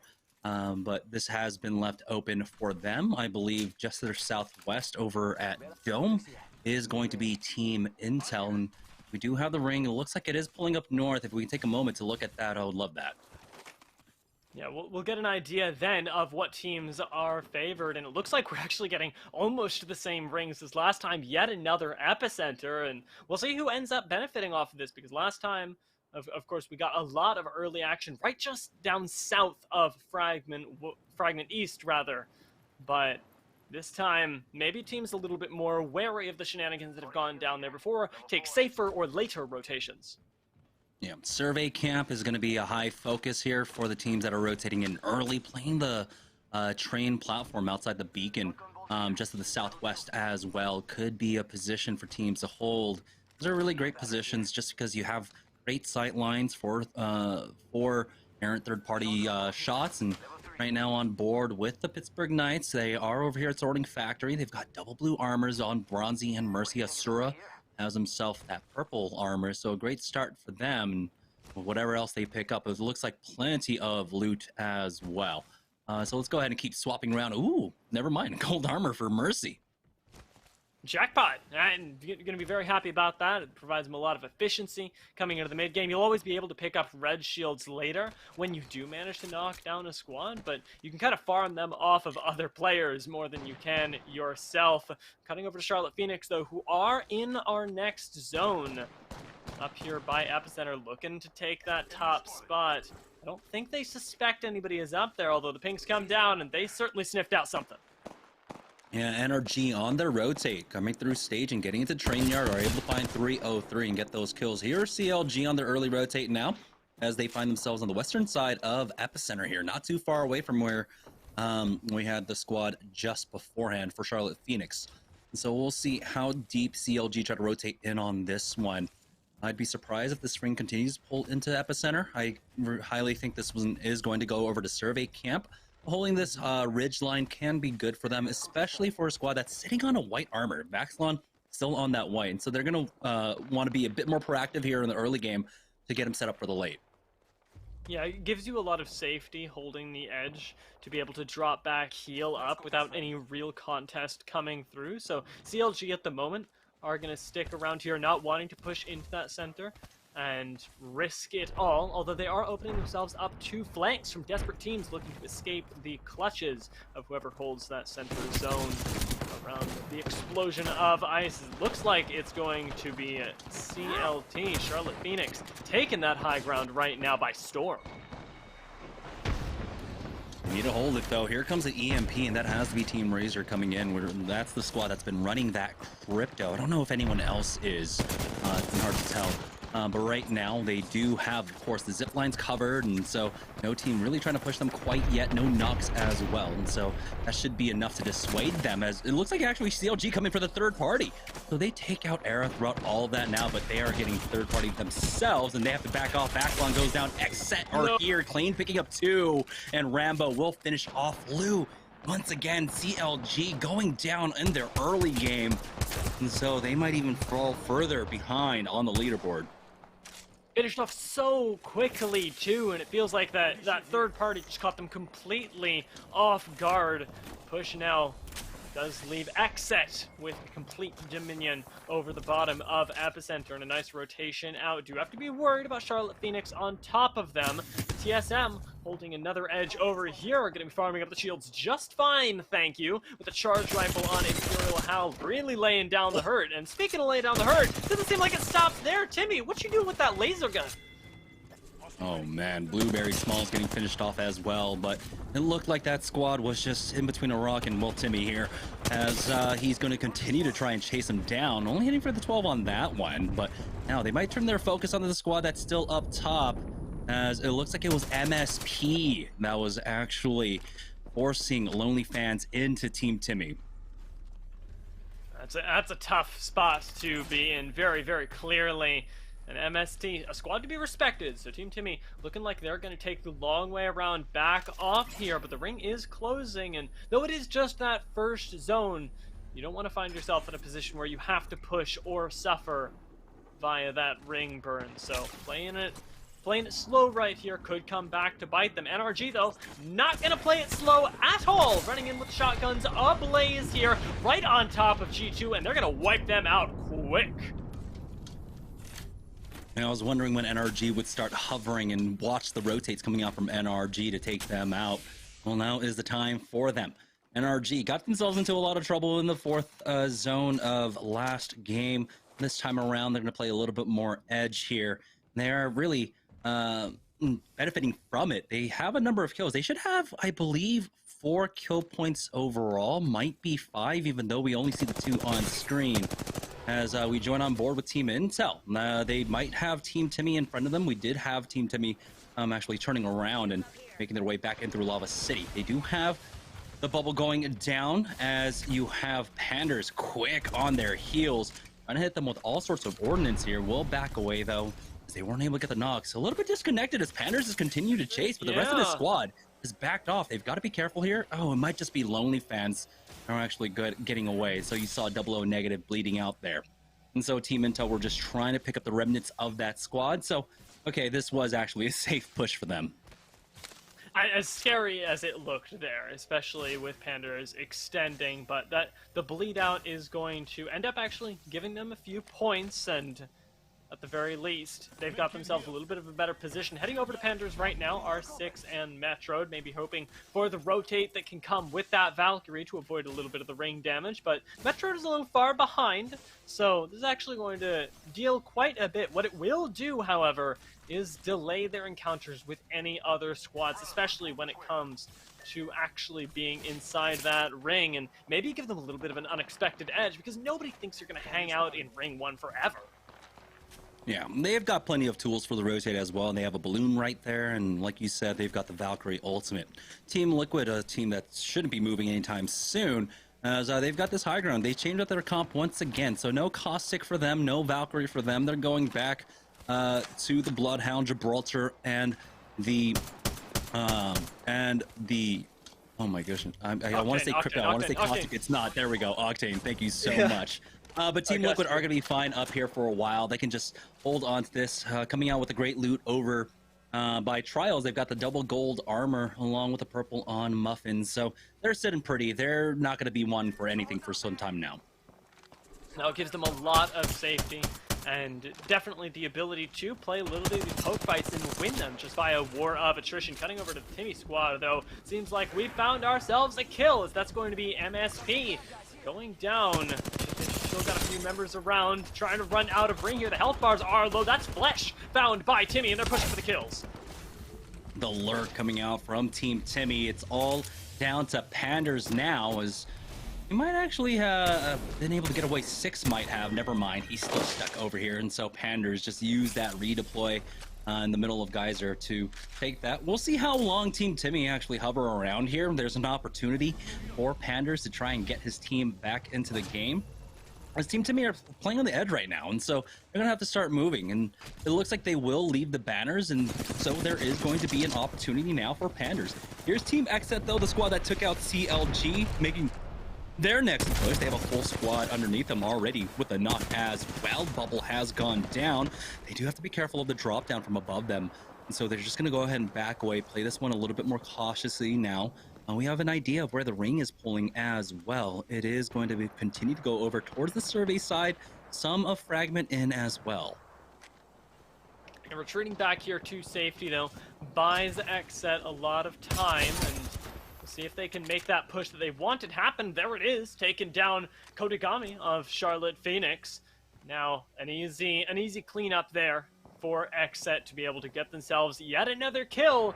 Currently holding the kill leader spot is Klain, and don't want that to be challenged by any inconspicuous squads that might sneak up on them, take their lives. So we'll head back to his team with the gold shield, has plenty of heals right now. Playing it safe, playing it slow, most importantly. They should also note, of course, they've got that crypto. If they wanted to, they can hold that position below and just keep tapping that beacon, but it looks like they'll opt to play a little bit more proactive here instead of waiting that one out. The Crypto does have a lot of range to pick up that beacon, so they can honestly play this anywhere. There is a natty spawn just to the northeast as well, and it looks like Cloud9 does have his eyes set on it for now. But they're clearing out a lot of this northern side. A good number of teams have died down here, and so we'll see if any more teams try to rotate here to the northeast side. But with this ring pulling away from Epicenter, I don't really expect it.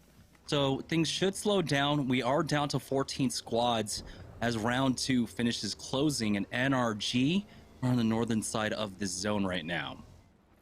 Right on the edge. This is a nice position for them. Unspotted as of yet. Will Lazarus keep their eyes down in Epicenter onto the small dragon's lair that we've seen start to build up down there. Gonna spot out somebody on the southern end.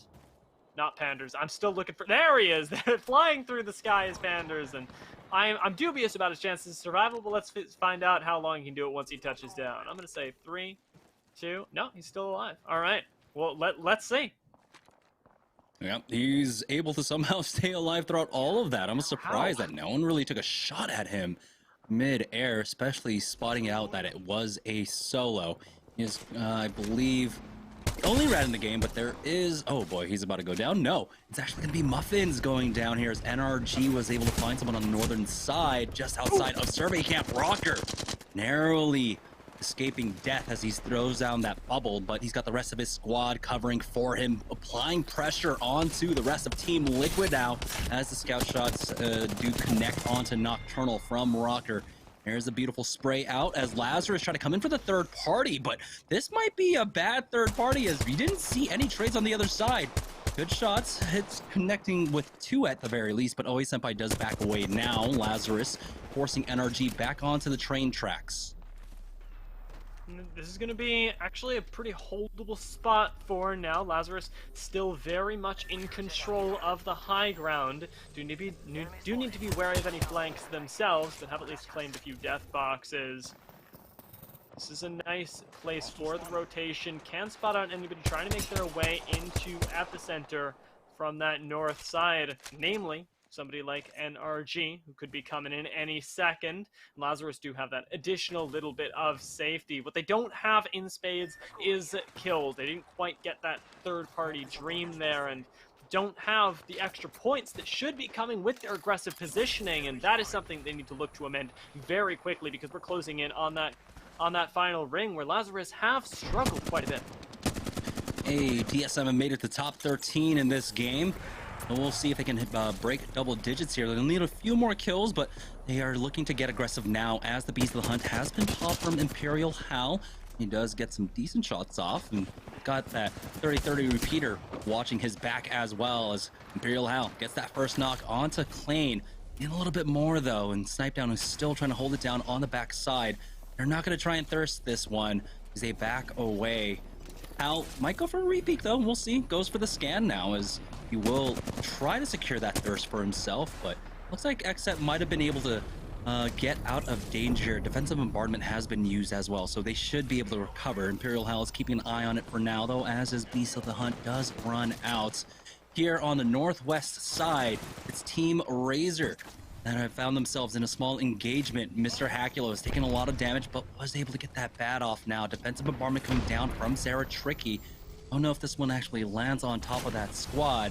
Might force them down into this bridge here, but Zara Tricky has to be careful. That Arc Star almost hitting him. Here comes the EMP out from Tech, and Zara Tricky goes for the peek, but it looks like the drone got cleared, and Zara Tricky gets baited out. It's going to be NRG on the other side of this fight, getting that first knock, but Hakulo in their face with the EVA 8 gets the trade back onto Rocker. They get the knock onto Nathan as well, but Sweet is still alive, and Tech will fall. Here comes Cloud9 for the third party to pick it up, and SSG show up for the action as well. Cloud9 backed into a corner, but you have to be careful with Cloud9.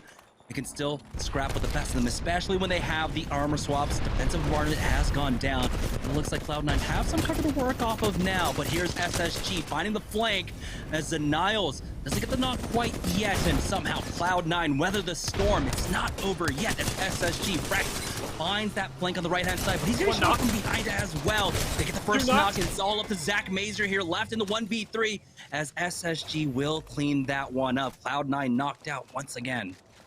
Great capitalization, though, from Space Station Gaming to knock out one of our top contenders, and look at the spoils that they get as well. All these death boxes awaiting them right here is wonderful for this squad to be able to get themselves that ammo back up, get any of the utility that they burned, and be able to continue what they're hoping will be a reign of dominance. We cut over to Timmy, though, and that has certainly been a dominant squad so far. So much individual talent here, lasering down opponents left and right. We're seeing it once again here as Timmy goes aggressive underneath his own building, playing defensive, playing the kills at the same time, and gets a great jump pad right back up to take himself to safety. Yeah, beautiful tap strafes coming out from Timmy here. Honestly, as a content creator, he is just so damn good. But here's TSM now. It's Imperial Howl left to his zone as Xset get the revenge, and TSM are just hating themselves for not actually finishing them off. But here comes Lazarus now making the push. The bubble has been used from either side as the defensive bombardment goes down. Hundreds wants to keep them outside as they utilize their PKs and all their shotguns. They'll be able to take out RNG. This Pittsburgh Knights now here in the epicenter, still holding it down. Mercy was considering throwing down that defense and bombardment as we get the kill onto Timmy. We're down to 6 squads remaining now. Lazarus might make it 5 here as they've already lost one member. Hunter's gonna go down. That's the signal for a push if there ever was any, but it's so hard to hold down this position here. Crypto Drone gonna be able to land that EMP. They're getting flanked from behind. Dank knows that it's happening, but he can't stop it, and they are just getting hammed in here and mowed through by Xset once again. We're now down to 4 squads remaining. Pittsburgh Knights do have to move out of here, but Charlotte Dinks, I believe, on the other side of Kasura going down as Nicewig will fall. So Team Timmy knocked out. Final 3 squads remaining. Never mind, it's going to be PK. It's going to be Xset along with Space Station Gaming for this final circle. Even if it even gets there, it's round 5, and that's going to have to close up first. We'll see, though. Knights have quite the rotation ahead of them. They're going to really need that jump pad to try and contest this here. As Space Station Gaming, they have their eyes set on PK just to their south. Everybody's watching that northern end of Fragment, knowing that there was just fighting there. You can hear the gunshots, and PK, they've got a mountain to climb, quite literally, in front of them towards that last zone. You can see, though, Xset on the flank could try and pull Space Station Gaming's attention away. Gonna play this patiently while Clayne waits for the push, for the third-party trigger to be pulled. Niles is keeping track of Xset, though, on the eastern side as Clayne is trying to find that flank as he heals up. And so now SSG are being pulled 2 ways, finding a 2-front war here as we do have the Pittsburgh Knights pushing up out of their buildings now up the hill, and it's going to be the full commit out from Xset and from SSG. This might be the opportunity that PK were looking for. Defensive bombardment as the smoke clears. Now the bubble's going to go down very shortly here, and it's going to be the full send coming out from SSG on top of Xset. No, they drop down to the low, trying to survive for a little bit longer here. Now they set Xset has the sandwich in between the 2 squads, trying their best to survive. Zanile is bleeding out, but Drop is going for that res. In this moment of respite might be enough, but here comes the Knights. They've turned the tables on both of these teams now as they have the high ground. They've taken out Xset, and now it's all up to SSG here on the low ground here as the Knights are trying to work with their utility, try to force them out from behind that cover. But it could be a moment now before anything happens. Cheeky little jump pad to try and force someone out, but Asura does not actually bounce anyone out of this position here. It's going to be a very tense situation as SSG are the ones that are going to have to push out of cover first. Yeah, this is a nearly impossible situation for SSG. There's a chance that they clutch it, but they need to find a pick. They need to make the Knights just that 1 member weaker, because right now this high ground is everything. With only these 6 players left, it's gonna come right down to the nails here. 19 seconds on that ring close. Jump pad comes out to try and get SSG a little bit of a better position right here. They find the high ground, they drop the bubble. The heals need to come out now. This is the chance to reset here. The push comes in from the Knights though, but already having fell once, they make it 2, and this could be the clutch from SSG as they win game 4. SSG taking game number 4 here. And so now it's basically becomes anyone's game with 2 games remaining to try and take the win here for the series events. We're going to take a short break. When we get back, we'll have game number 5 right after this.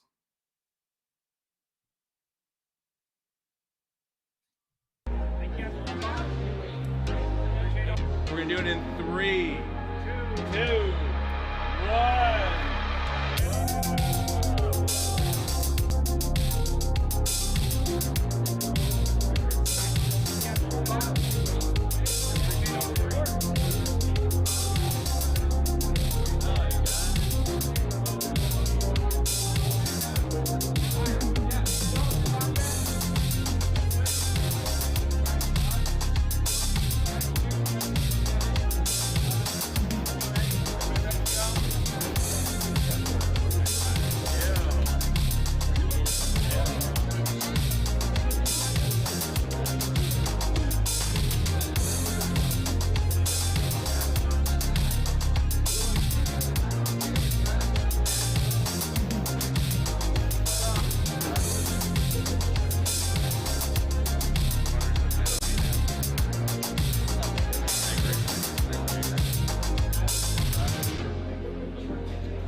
What's going on, ladies and gentlemen? Yeso back here, joined by the man, the myth, the big boss man himself, Tyler Edris, CEO and founder of Esports Arena, as we take a live look in here at our Spokane They were just location. playing rock, paper, scissors.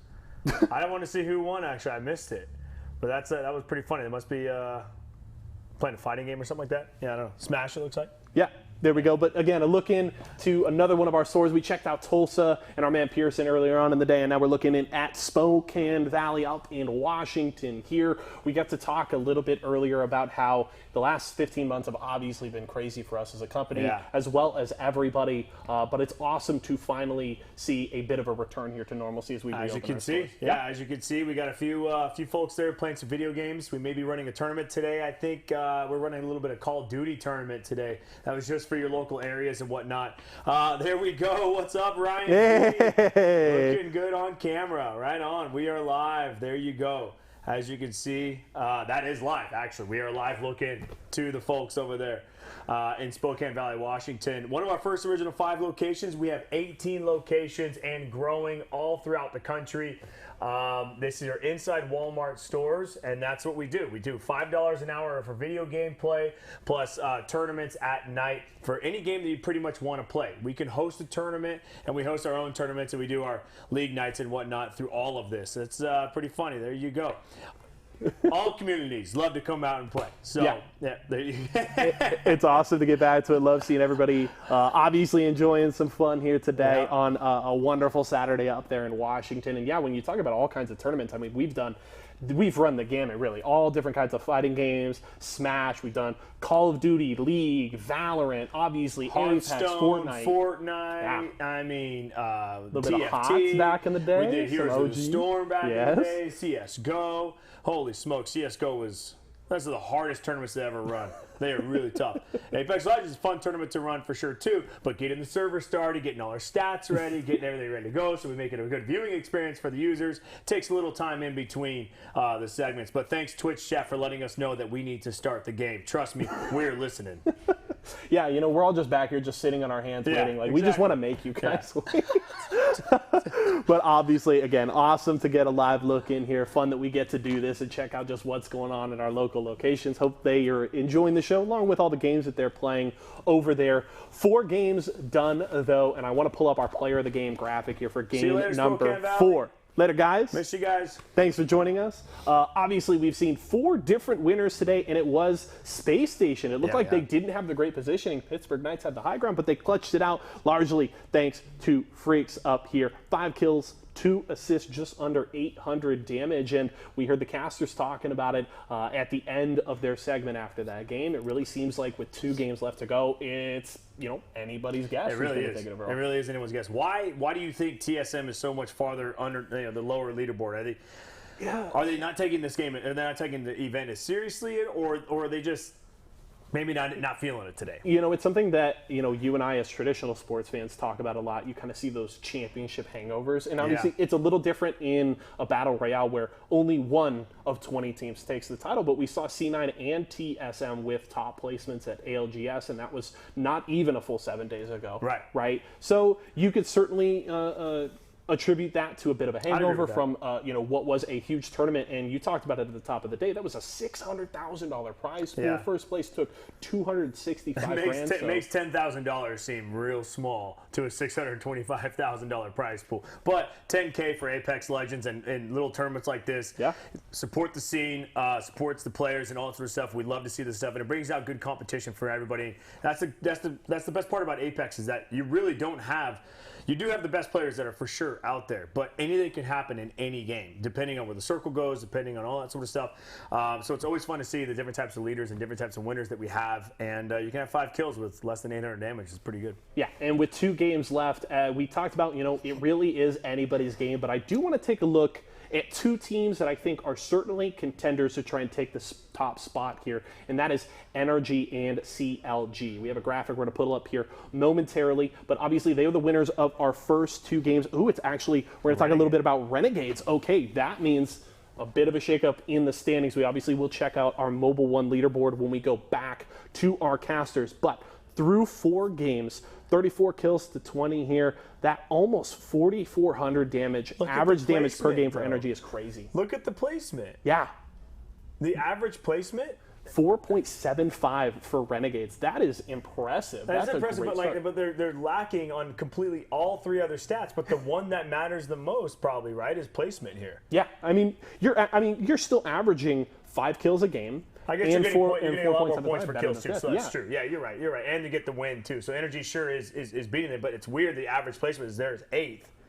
They got to win, but no win for Renegades, but they're consistently top 5. Consistently top 5. I mean, that's crazy, and these are certainly 2 of those contenders as we go down the wire here. Remember, 6 games total on the day, only 2 more to go, so not a whole lot of action left. It's certainly going to be a fun run here to the finish. Again, $10,000 on the line, and we've got more action coming. We're not going to delay any further. Let's throw it back to our casters. We got game number 5 just about ready to go. Let's head over there. Let's do it.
We're back.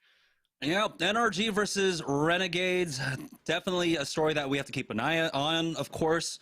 Not just because, what is it when the letters can be used the same way, whatever, in different formations? I can't speak right now. Oh my god. But you know what I'm talking about. No, It's been throwing us for a loop all day long. RNG, NRG, blah, blah, blah. I can't remember. But anyhow, it's a tale of 2 different kinds of squads, right? Like one that's being very aggressive and has had a win so far, but RNG, Renegades on the other side, very consistent in their placements, and they're picking up the kills when they need to as well. And so if we take a look at the Mobile One leaderboard, let's see exactly where all of our teams stand throughout all of that.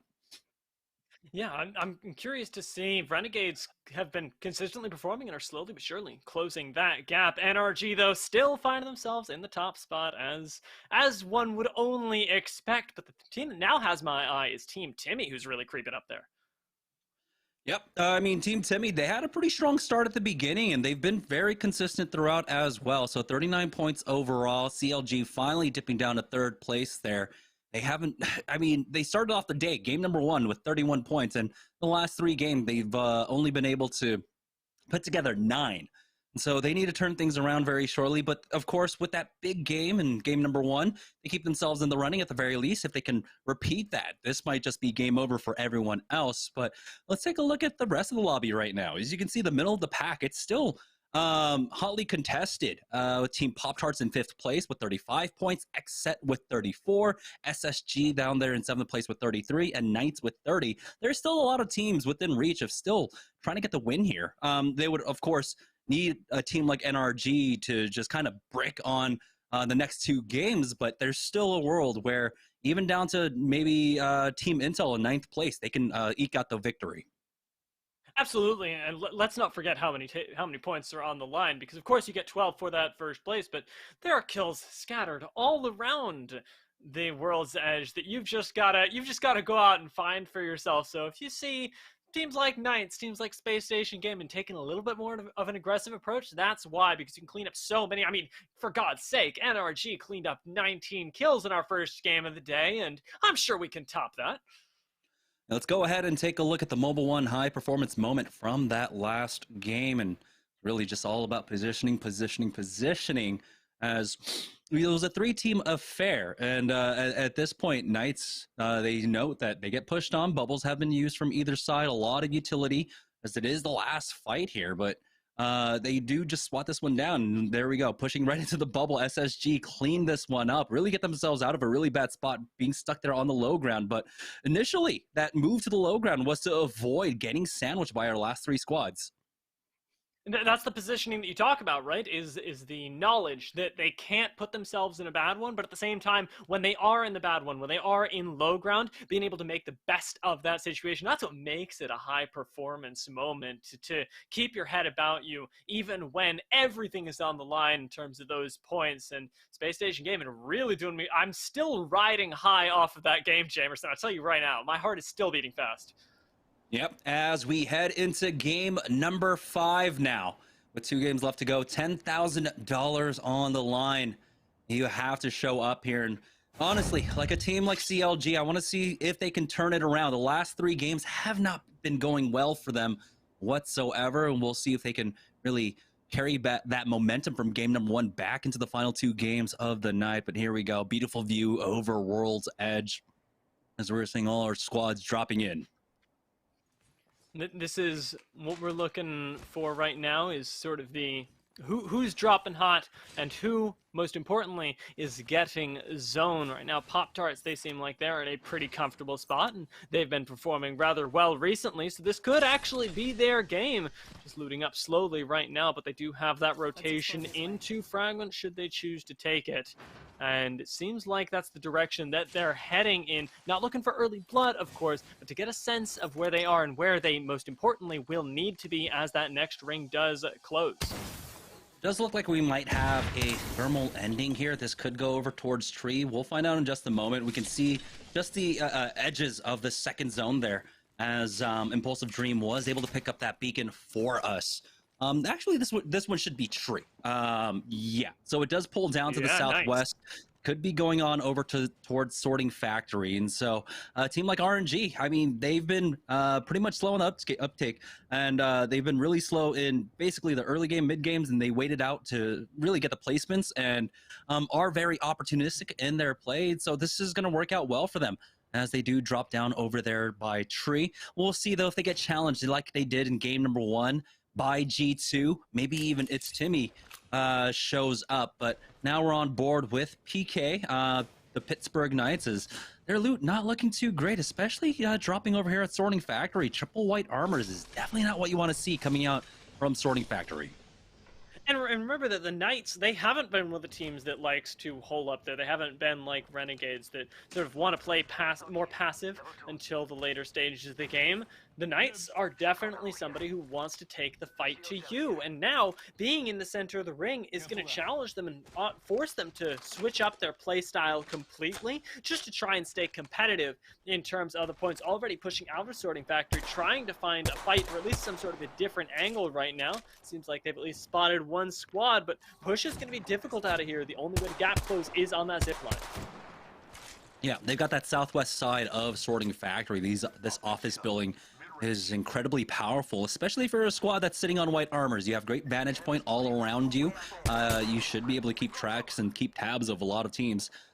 With Bronzy holding on to this G7 Scout, he's going to be the main person to try and get these Evo shields up to blues and purples for his team. Eventually might swap off with Mercy to play it a little bit more safe. If their overall resources are running a little bit low, Mercy is keeping an eye on the teams on the south there. That should be Team Timmy coming out from launch site. Now with Team Timmy pushing in on you, you really do want to get set up here. It doesn't seem like Pittsburgh Knights are too worried about it just yet, but I'd keep my eye on them because Team Timmy is a team that is built on micro on outplay, on very quickly deleting somebody, and there's not a whole lot of attention being paid to the threat right now. It's like you say, they're making their way through that Sorting Factory now, finally feeling some shots. The Pittsburgh Knights still going to hold this area. A good spot for the moment, but definitely one that can be pinched. I want to take a look at some of the teams that are outside of the circle, however, that do need to work their way in. We're kind of the era at Harvester, and they're pretty comfortable right now. With Stooney having just the blue shield, but definitely lots of loot at their disposal and relatively uncontested for now. NRG, though, they do not know the word uncontested. Yeah, a lot of teams in the area, though, they have to be careful at any point. Pittsburgh Knights can come in for the third party, especially with how close they are. Whew, Rocker somehow does survive throughout all of that, and you even see on the kill feed, Lazarus getting to a fight with TSM, not the defensive department. That's going to be the Valkyrie tactical coming out here, as I believe Reps was finished off, and we'll see if TSM can recover. They were a little bit late on this rotate here. TSM typically move a lot sooner than this on a ring like this, and so I'm surprised that they actually got caught out here by Lazarus with the zone just now closing. Typically, it was maybe a minute before this where they would have already been through here and into Sorting Factory. So TSM not playing like their usual selves. I mean, that I think really is an understatement, especially starting off in game number one.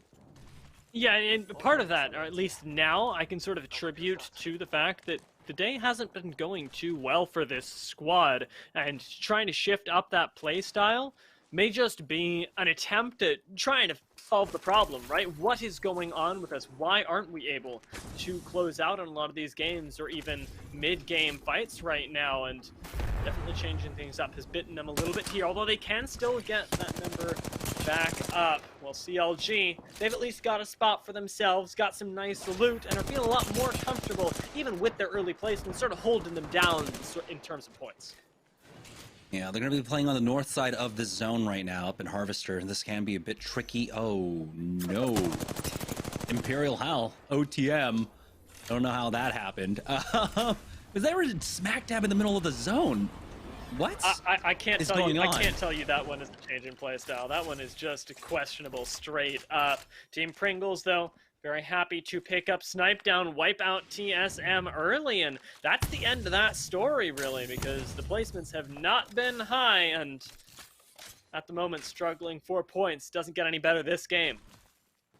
Yeah, Team Pringles now sitting on triple blues there, as the round one is still closing. TSM, the first squad out, 19 teams remaining, so really their chances for a top 3 finish basically gone unless they somehow hit a 40-point game in the final game of the evening. But now, as we have our teams moving through, I'm wondering where Cloud9 are throughout all of this as well, who would have had a similar rotation path.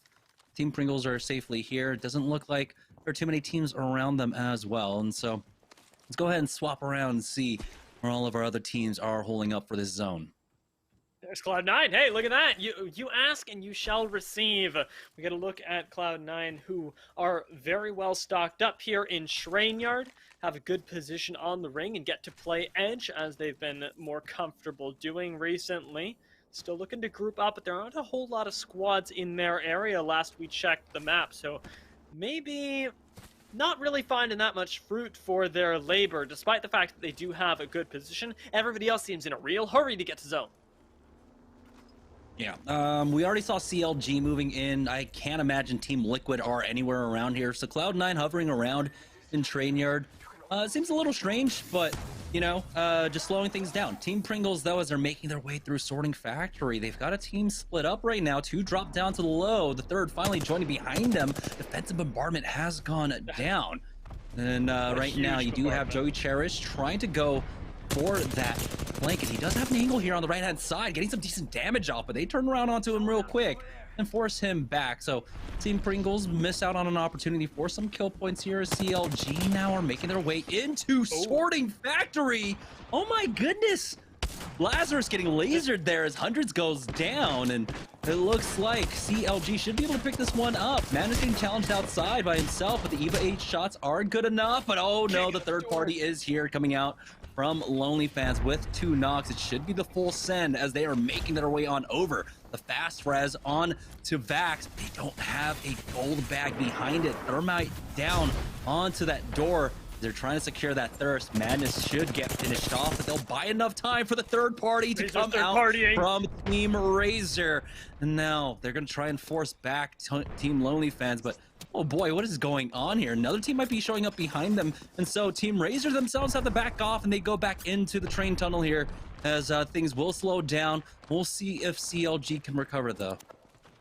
Yeah, waiting on that wisely enough. Team Razer backing off, but they may have forced some other folks to back off as well. Calfon showing up in the kill feed on 303 as we pan over to them. CLG look like they've cleaned up the kills that Team Razer left behind and got Madness back up as well, only losing Lou there.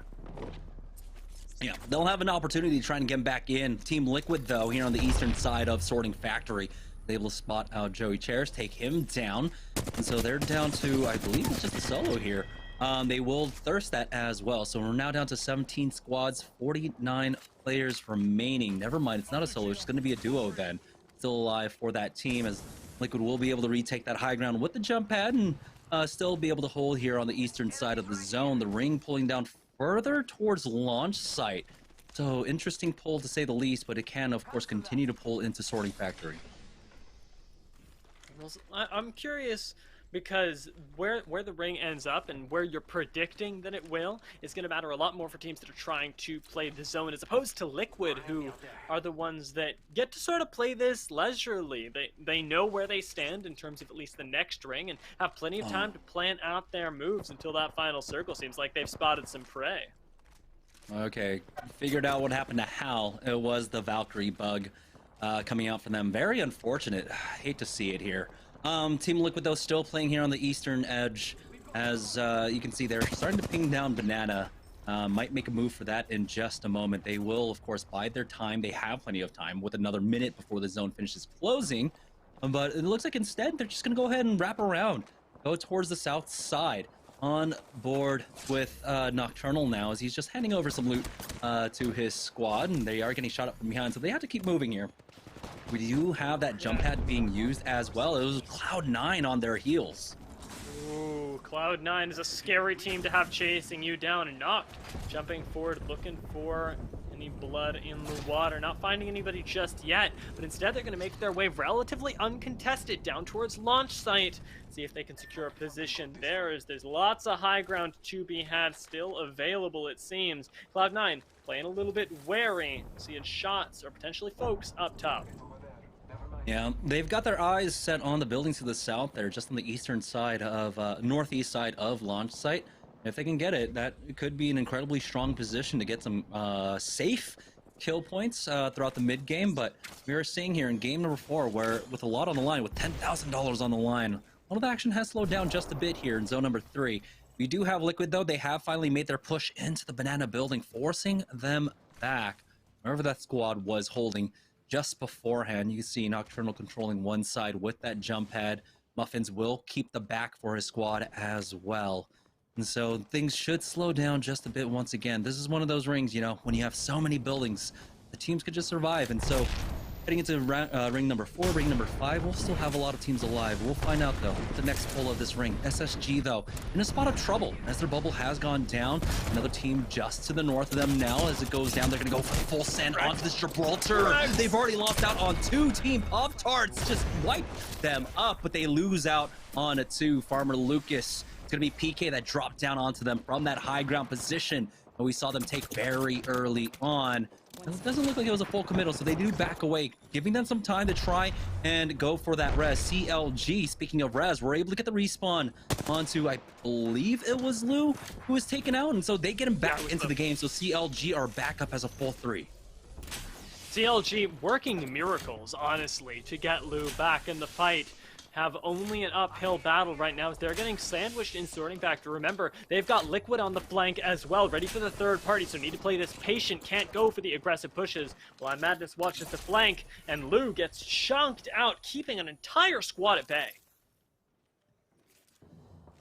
Now with CLG up as a full 3, this is really, I want to say the longest they've survived in the last 3 games, so things are looking good for them. They got some PK, they're about to get some placement points as well. Now on board with Team Razer, not too far away from Team CLG right now, as Peck is just charging up that Evo shield with the charge rifle, even got a knock there. G2 finally getting in on some action, taking out RNG, getting some revenge from game number 1. Quite possibly here, if Pow has anything to say about it though, he will fall. And so G2 now are trying to survive as the third party comes in from NRG. And it looks like Gentrifying might be able to just force them back. Here's NRG, though, going for a second pass onto them. They got the knock onto Resulta, and it's just one left, I believe, for G2. Resulta getting thirsted off, and NRG looking for a strong game number 5 here to maintain their lead. Here's Team Liquid, though, going for a push at the bottom of Banana now, but Muffins is the first one to fall.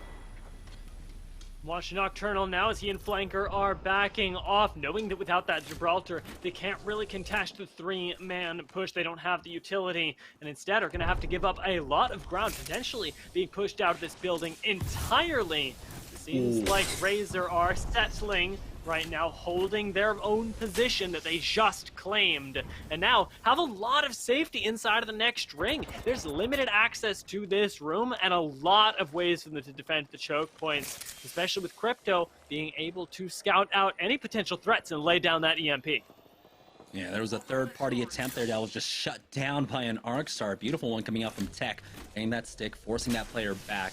And so Team Razer definitely happy to see this ring right now, along with the Pittsburgh Knights, who really just hold up early on, just to the southwest. We're able to hold that position. Here's Team Intel about to get pushed by Cloud9. You can see Team Intel now stuck in the corner and back away, but they have to worry about Cloud9 just full sending it onto them. Here's 6, just making sure that the north is cleared. The Thermite's out to try and greet the doors. 2 people have already pushed up now. It's Panders holding that ADS onto the door for now. Metro along with them. It's the full attention now from Team Intel onto Cloud9. Now, remember that all of the squads that we sort of were happy about the positioning of at the beginning have already been knocked out, with Renegades most notably. It might continue with Intel, but 6 is landing the massive shots there. Barely manages to survive, and instead, they're going to be able to heal up, be able to reset, holding these doors. Nobody going to be able to come through. Instead, making an aggressive push of their own there to take down C9. Yeah, one member of C9 does escape throughout all of that, but that was just beautiful, predictive play coming out from 6. He sees the bubble go down, and he knows that he's going to be the focus. He throws a bubble of his own down, plays around it beautifully as the full 3-man push comes out on top of him. You can see the focus fire coming out from Cloud9 being dodged by 6 throughout all of that, and Team Intel really take advantage of it. But now they've got to start moving the zone, pulling to their west here. We'll see. I don't know if Metro has that jump pad set for him, or instead they're going to go for that Valkyrie rotate. Do they have an idea of where they want to go? and it looks like no one has spotted them going for this rotate, or no one's at least trying to focus them down. So it's going to be a free rotate out for Team Intel as they're really utilizing that passive coming out from Valkyrie to see. They've got a good LZ, and it looks like they will just be able to play on the other side of this building here. There's a team underneath them, though. They're going to have to drop down very shortly. Nades coming out from that squad, but as they regroup, it looks like Team Intel might be safe. A little cheeky thermite does connect, but no LOS, and Team Intel are safe on this rotate. What a beautiful play coming out from them. If the utility doesn't take you down, this is the best spot that you could possibly be. And the only thing you really have to worry about is those grenades, because there's no angles on this squad. Intel cannot be pushed by a squad without fully committing to it. And nobody's willing to do that with 10 squads left. There's a lot of potential for somebody else to come in, capitalize on that. So this is securing you almost placement points as long as those grenades aren't landing. NRG, though, not only securing themselves placement points, but the kills as always. With Nathan down here on the ground, finding shots with the wingman, making it more as they go for the aggressive push there, but the bubble will stop them and buy a little bit of safety for this aggressive squad. NRG with the scans out, knows there's a full 3-man on the other side. We'll back away from this one and play around the corner here. A lot of nades being expended from the other side on this one. It's going to be Charlotte Phoenix. We're trying to make the push up now. As you can see, Greek taking his time to pull heal. As I believe Flanker is that rat we saw on the left-hand side. We'll see how much longer he can survive for Team Liquid, as the bulk of the fighting right now in this ring is taking place on the low ground. It's a lot of poking between Charlotte Phoenix along with NRG, but now up top, PK is getting pushed by Exit. You see the defensive bombardment going down as the full push is coming out from Exit. We'll see if anyone else takes advantage. CLG might be coming in for the third party as the trades do go out. Asura picks up 2 with a Prowler now. And it's going to come down to a 1v1 PK versus Xset. We'll see who wins out on that one. Anders looks for a flanker there, doesn't find him. Instead, finds his kill of his own there. Knocking down what I believe to be Rambo. Actually, it was Panders who ended up getting that knock. And now playing a little bit more cautiously here. Actually looking for some kill placements himself. CLG, the ones on the defensive right now, pull out the Eve 8 for the play inside the bubble to get the knocks. Lou doing work here, clutches this out for CLG, keeps them in the game, but as they drop down to the low ground, they have no idea what awaits them. There are plenty of squads who are just waiting for these kills, but I'm Madness and Lou, they fly under the radar for now. Yeah, CLG will have to fight this one out as a duo. They were not able to recover the banner of Vaxlon there, even if they had a mobile respawn beacon. I'm wondering if Nocturnal is still alive for Team Liquid. That would make the math correct. Didn't really see him on the kill feed as, oh boy, CLG trying to weather the storm, hoping that the nade spins and goes even further, but it looks like Lou should be falling soon, but no, he survives. Bubble out now as the full push comes out. It's going to be 303 trying to punish CLG, and they will be able to clean them up. So 303 take them out, but CLG do make it to the top 5 at the very least with some kill points now. 303 still trying to challenge PK.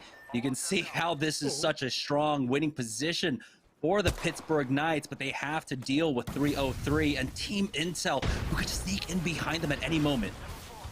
That's the scary part, is that you can't actually leave your spot, so it starts to feel more like a cage than the high ground.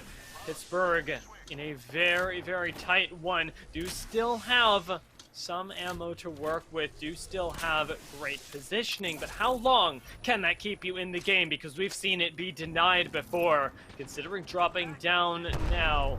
But still, looking out for Charlotte Phoenix on the bottom side there. For a little bit of a flank as 303, they push in right up next to Pittsburgh Knights. Cheek to cheek are these two squads, just waiting for that ring to tick down, for the action to well and truly begin. Well, the Pittsburgh Knights, they've got to be contemplating a retreat right now.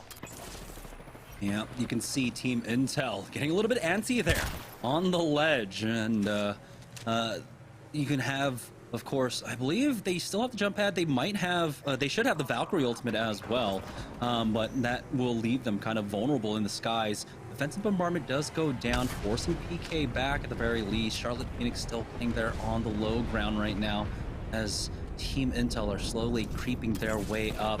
This might come down to a heal-off situation, but ultimately it's going to be Pittsburgh Knights that are sitting pretty. They have the ultimate high ground. It'll be hard for teams to challenge them. And so it's just a matter of time as the slow ring closes in on all of our squads. Kobe is really willing to push this, but it's MST that are taking the brunt of the damage there. Charlotte Phoenix are going to fall, it looks like. Not just down quite yet, but as we pan over to the Pittsburgh Knights, they're getting flanked finally by 303, taking the kills, taking everything, but finally managing to clutch it out. Are Asura and Mercy popping back into the ring now with the shield swap here. It will be the Pittsburgh Knights who, with that high ground, secure themselves the Game 5 win. Big win for the Pittsburgh Knights, getting that ring early on, and of course, just picking out the God spot early, and the ring kept pulling towards them, and they will be able to take that win, along with a lot of kill points. Typically, when we see, of course, a team playing early center zone, they don't get as many kills, but with that position, with that ring pull, it's so easy to be able to just spot out teams with the G7 scout, get some kills here or there. And so that might be a big enough win to really put them into contention for first place as we head into the final game of the evening. So we're going to take a break, and when we get back, we'll have game number 6, the final game, right after this. Here it is. Guess who is one of the rats? It's our boy, Rat Boy Ronnie. TC Scissors is the first rat to go down. He could potentially win this game, Jamerson. They're not really showing the rat much respect. Another rat. Another Tomcat rat cam. It's just him again. Q in. Does he actually make it to the building safe? He doesn't. Oh no. That was Wow, the Ronnie. quickest nope out of there, but he's gone. Splice. 4 squad left. Splice. The rat. The hell are they doing all the way down here? Clinical. Team Applejacks, though, left to still rat this one out as the Tomcat double rat cam. Bronzies and Aves. Looks like their third player has been lagging out, which is super unfortunate. And Rockstar are still in this. Matt Pickett ratting this one out as the first Tomcat rat cam. Team Lonely Fans is Blueberry Small, is the only one alive. He doesn't have any armor as well. He's going to try and sneak his way underneath, avoid a lot of that damage, and tucks himself into a corner. Yeah, let's see if Ronnie can win this one out. We were just actually talking about this for Team Pop-Tarts. Welcome back, ladies and gentlemen. Love getting to take a look at those Tomcat rat cams, and Rat Boy Ronnie, as production was making sure I was well aware of during the break there. Welcome back, ladies and gentlemen. Yeso here, back in the Esports Arena, Orange County studio. 5 games done and just 1 more to go. We got to see the Pittsburgh Knights. This is the roster formerly playing under Charlotte Phoenix, and now their debut under that Pittsburgh Knights banner, and grabbing a win in game number 5 is certainly what you love to see when you're playing for a new team. So congratulations to them. Big win, and it just continues to shake up the conversation on our Mobile 1 leaderboard. We'll check that one more time when we go back to our casters here in a little bit. But we have yet to see a repeat winner today, which makes things very interesting. We'll have to see how those standings shake up momentarily. I'm going to have an interview here momentarily with PvPX, but let's check out our player of the game first. No, it's PvPX. He's ready to go. So he is a former Apex Legends pro player of the game. Time content creator and streamer for Cloud9. He is now the coach and analyst for the C9 Apex Legends roster. I'm joined by PvPX. My man, welcome. Pleasure to have you. Good to have you. Or thanks for having me. You can hear me, right? Yep. I got you here loud and clear. Cool. Everybody at home can hear you. So you're just over a month now into your coaching career, and you've already had the amazing opportunity to be a part of your squad's 2nd place finish at the biggest Apex tournament to date. What has this transition been like for you over the last about 6 weeks? Yeah, so people probably don't know, but I played Valorant for a bit, and I actually dabbled into coaching in Valorant before I came back to Apex. And then I was coaching a team in Apex a little bit ago called 2B1C, which Noct was on. And I had never coached Zach or Naughty. And when Noct joined them before they got signed to Cloud9, I asked them if they were interested in having me coach them, and they were down. So knowing Noct, I just had to get the feel about how Naughty and Zach were as players and how they played together, and just get the whole vibe together and just see where we can progress from there. It's looked really good. Obviously, they had a huge performance at the ALGS finals last weekend, and a bit of a rough start to groups, but they certainly picked it up. They seem to be a little bit of slow starters, but they come on strong really once they hit their stride. You've mentioned a couple times on Twitter recently how you feel that coaches and analysts are, quote, extremely underrated in competitive Apex. What do you feel like you've brought to this C9 roster over the last month that other teams that lack a coach or analyst are missing out on? Yep, coaches and analysts could be a really, really strong fourth perspective. Like as they're playing, I can watch them and watch the tournament, see how it's playing out. I can make strats on the fly, so in between games, I can help them change their plan. I used to be an IGL for the team that I played on Cloud9, so I have another whole different perspective that I can bring to the team. And it's like the glue to the team, because all three of them, of course, they can bounce ideas around each other. But when you have someone from an outside perspective giving them suggestions that they might be able to respect more, because it's not someone that's arguing with them, it's someone that's just helping them come together as a team more. It's just really, really advantageous to have someone like that.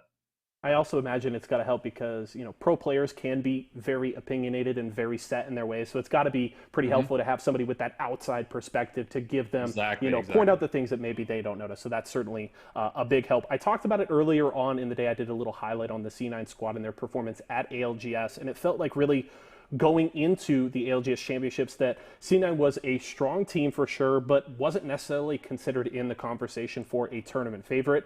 But in the end, they performed really the best overall in points in finals. They finished in second place and had a really strong showing despite, again, a slow start to the tournament.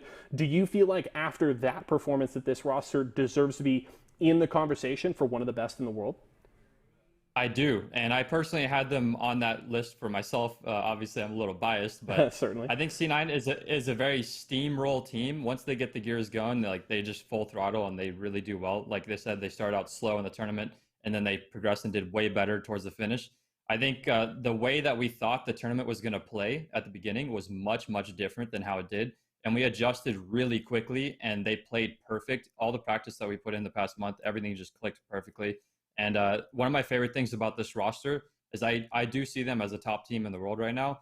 And I also see them as a team that has an insane amount of growth that they haven't even reached yet. So I think they're just going to keep getting better and better as time goes on. I think that certainly shows with the kind of expectations that they had going into the tournament and the way they were able to very strongly overachieve there. So very well done by those boys. And looking forward to seeing you continue to work with the squad. We have high expectations for them. So best of luck to you and the C9 squad. And thanks so much for joining me.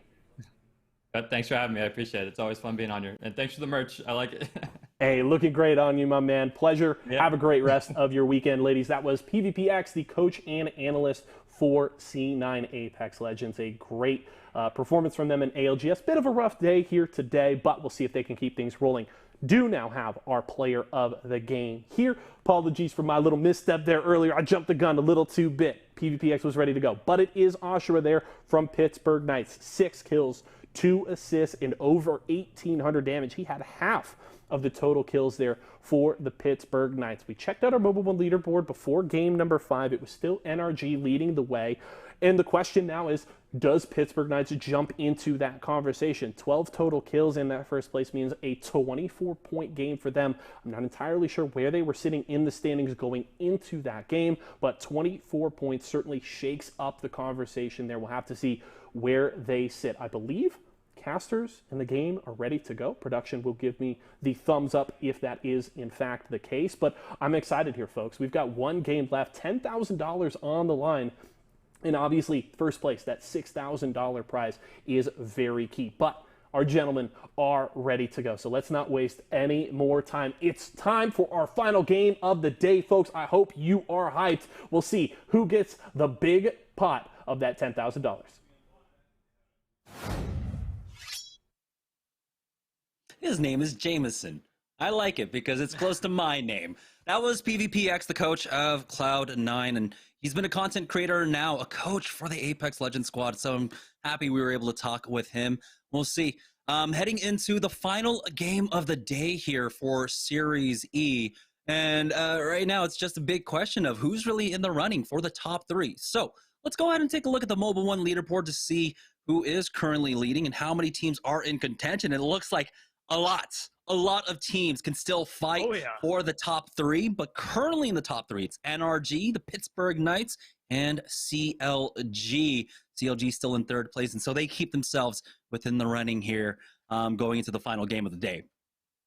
Knights kind of came out of nowhere there, slotting themselves up into right next to the top spot, cozying up to NRG even, who started off strong, but have definitely been caught up to as everybody else gets their warm-up games in and now is very, very ready to compete. I'm curious if it's going to be another Knights victory, if CLG can continue to perform, or if it's going to be the Renegades' consistency that wins it out. Team Intel as well, providing us an incredible amount of map knowledge, and I really feel like it is anyone's game, Jamerson.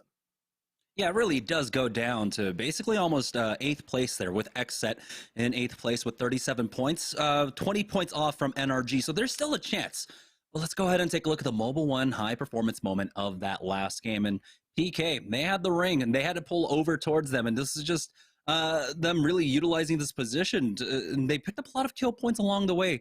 Before we got to the final fights here, you can see at least 5 kill points before all of this. But the instant pivot as 303 tried to push them. Bronzy, keeping his head on a swivel, did some massive work with that EVA 8 before all was said and done. And they just hold this one out. Team Intel tried to come in for the 3rd party, but they really just could not get out from underneath that low ground here. It was only Panders that made it up ultimately, and it looks like Asura clutches it up for the squad and gets the win, and now PK are vying for the top 3.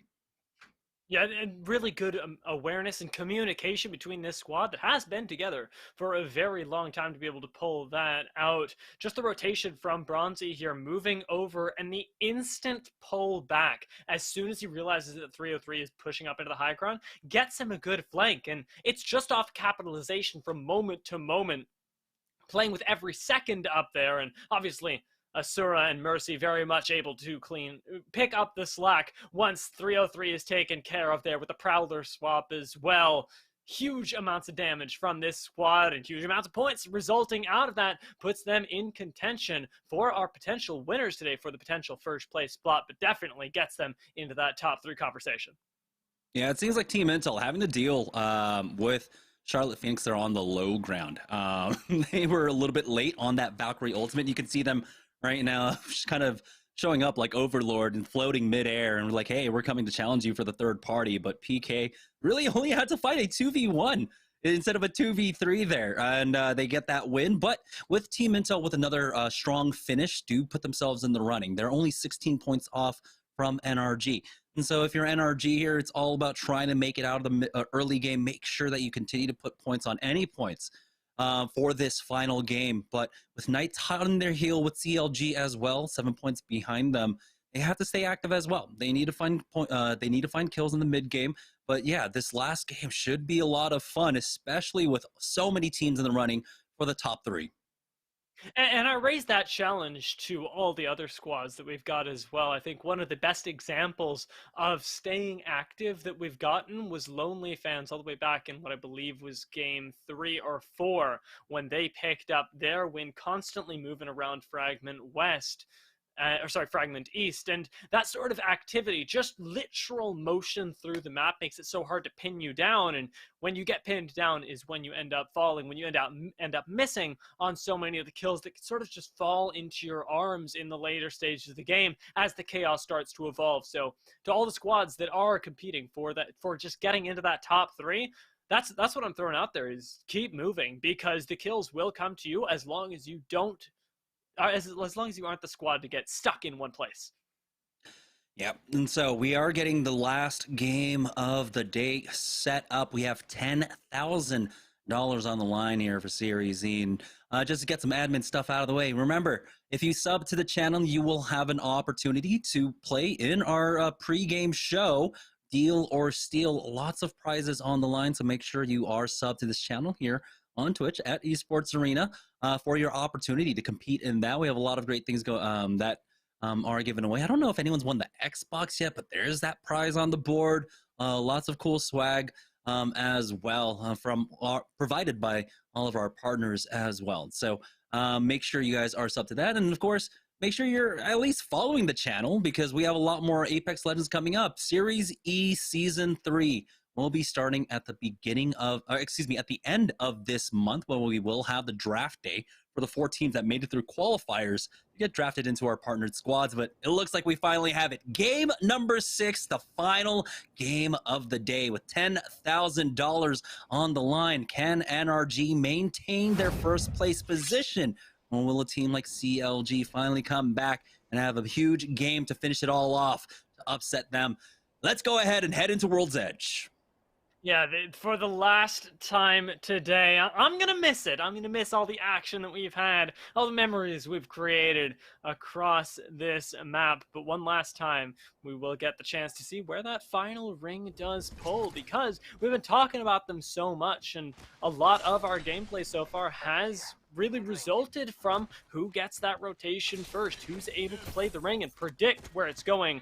A large and underrated part of the game, as it seems like we are definitely going for a little bit of a northern one, starting just north of Sorting Factory, right around West Fragment East.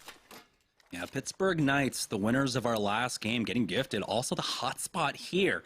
So maybe they can continue to build off that momentum, but we're going to have another northeast circle, this time favoring a bit more over towards the Overlook side. I mean, this is how I believe we started game number 1.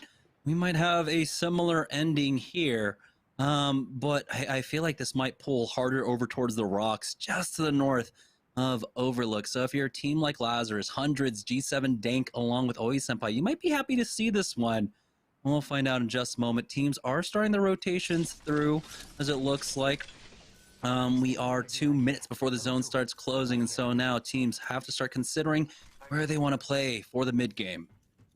I see that, and I see it as the Lonely Fans ring, because I will never, ever forget that ending. So I'm going to keep my eyes on that squad, see if they can pull out the same clutch performance as they did before, keep that activity going. And RG, though, pretty well looted up at the moment, are another squad that we cannot have out of the conversation at any point today. We're cutting over to CLT because they are keeping themselves in the conversation and in the kill feed, most of all. Kodagami on a little bit of a late rotate. Can he play Savior for his squad? Already one is down. It doesn't look like he's going to do it, although he does take down Fury. It's a 1v1 for right now, and Team Pringles going to be able to finish that last member off, take Charlotte Phoenix out of the running, and keep themselves in. Third party's already here, though, as Era show up from Epicenter now, and they're going to interrupt that res and continue the chase after. One person was able to get away, but they do get finished off, it looks like, very shortly. One player remaining for Team Pringles as Era successfully come in for that third party. So a lot of action here in the early game. It should start slowing down, though, in just a moment. We'll see if Era decide to chase after the final remaining member here, but they have to be pretty happy of picking that up at the very least, along with this loot. It didn't look like their loot was too strong coming up from Epicenter. Typically isn't, but here comes TSM. They're actually in the spot that I think where this ring is going to end, and they're just going to hold it down early on. No Valkyries this time around, as they're not going to risk any of that shenanigans. Apparently in the last game, Hal died to the Valkyrie bug twice. I didn't even see it on the kill feed twice. I only saw the one time. So enlighten me. I have not been privy to the Valkyrie bug. What happens? Oh, well, let's talk about it after this fight right now as TSM are fighting up against Lazarus. Armor's cracked on either side, and it's going to be Hundreds that is actually the healthiest here as he drops down with that EVA 8, goes for the reload now as he rejoins his squad. They get the first knock, Imperial Hell to go down. They do trade back, Rev's picking that one up, but the EVA 8 is just way too strong. Does come down to Snipe Down versus Dank, and Dank will finish him off, and TSM are out. So Lazarus will be the team that knocks him out, but here comes the third party. One more coming in. Yeah, this is really dangerous spots, and already Senpai going to be taken down. He's going to have to ditch there is Lazarus, while Pop-Tarts, interestingly, are in on the collapse, looking for that last pick. Not going to find him just yet. Instead, just going to be able to finish off, looks like the last member, or sorry, the last member that they can. they want to push for at least, because you don't want to overextend. They've got actually a really nice spot in the circle, and in the expected final circle do Pop-Tarts. Yeah, so the Valkyrie bug. You get into Valkyrie's ultimate. If you're on uneven ground, there's a pretty large chance that you actually clip through the map. And yeah, you just basically fall to your death from there. And somehow it happened twice to Hal, unfortunately, in that last game. But here it is, Team Pop-Tarts now looking to force out Team Era, I believe. That was the squad that came in for the third party on northeast side, but now they're in the position that we saw TSM in just beforehand. But Pop-Tarts are going to be happy here. They don't really have to force the issue. Cloud9, though, definitely looking to push the aggression here. They've got a squad ahead of them at the respawn beacon now. Nog doesn't hit with his shots, but he will continue to push. That bubble's down. They don't have defensive utility. There's a player looking on the right, so he does have to be careful here, but he will continue to charge up forward. Never mind, all three players are ahead of him, and so they're going to continue to barrel in, trying to get him. But here comes the EMP, and that will slow things down a little bit, but Nog is not bothered by that at all. He will continue to chase after him, even stimming, bring him down to about 75 HP, but they have made their way into Survey Camp. And so now Cloud9 will finally slow down as they need to regroup here, as they need to heal up. You find yourself with a difficult push here, but not a terrible position. Cloud9 still very much able to play edge and are not really under threat by the squad that they forced into the building here. Still going for that push, though. Zach Macer gets taken down. Yeah, SSG coming in for the third party here. Now they can recover him. There is plenty of respawn beacons around if they want to play this completely safe. They can pick up the banner, go over to Skyhook. They have plenty of time to do it. It's still ring number 1. So that might be what they do. I mean, they could even risk it and just go for the res right there inside Survey Camp. But SSG, they're not going to try and force the issue there. They got the kill. They got the KP. They're going to continue to maintain this position here as they can see the ring continues to pull away on up towards Epicenter Refinery. And so now they want to have a strong position for this next zone. Yeah, you get yourself your own sort of slice of heaven here as they try and move into the Skyhook Overlook area. Still hanging around Epicenter, though, gives them the opportunity to level their shields a bit, especially with that triple take. Shot's not going to connect from Frex, but he isn't too bothered. No threats around here, and can play pretty safe with the Bloodhound here, searching for a little bit more, and maybe a little bit more damage to be found as well later on. Yeah, they might actually just play this really safe and hole up inside that building. You can see a lot of teams still playing on the edges here. We have a team still down south at Sorting Factory. That's going to be RNG, a team that's still over at Geyser, and Team Liquid have moved their way towards that choke. And so they could play to try and gatekeep these squads. We do have the ring finishing closing here, and so we'll have information about that ring very shortly, as it looks like they will be picking that up for us. RNG, and so that's why they were hovering here on the south side of the map, just to pick up that beacon information for us. Great dudes, great guys. Thanks for doing us a solid. Yeah. Now we know what's going on here. So RNG also continuing to get that average placement still higher here, or ideally, as though they are outside of ring, it also means that they're not really contested by anyone else and seem to be getting themselves into a position where they're even more comfortable. Space Station Gaming looking for a little bit of comfort themselves, at least in the points, trying to find some kills, not going to crack anybody, let alone take them down, and retreat back up the high ground from Zenile. That's a nice safe building to hole out in as well for a few of the heals, a few of the shields if they need to come through. Very safe spot for Space Station right now.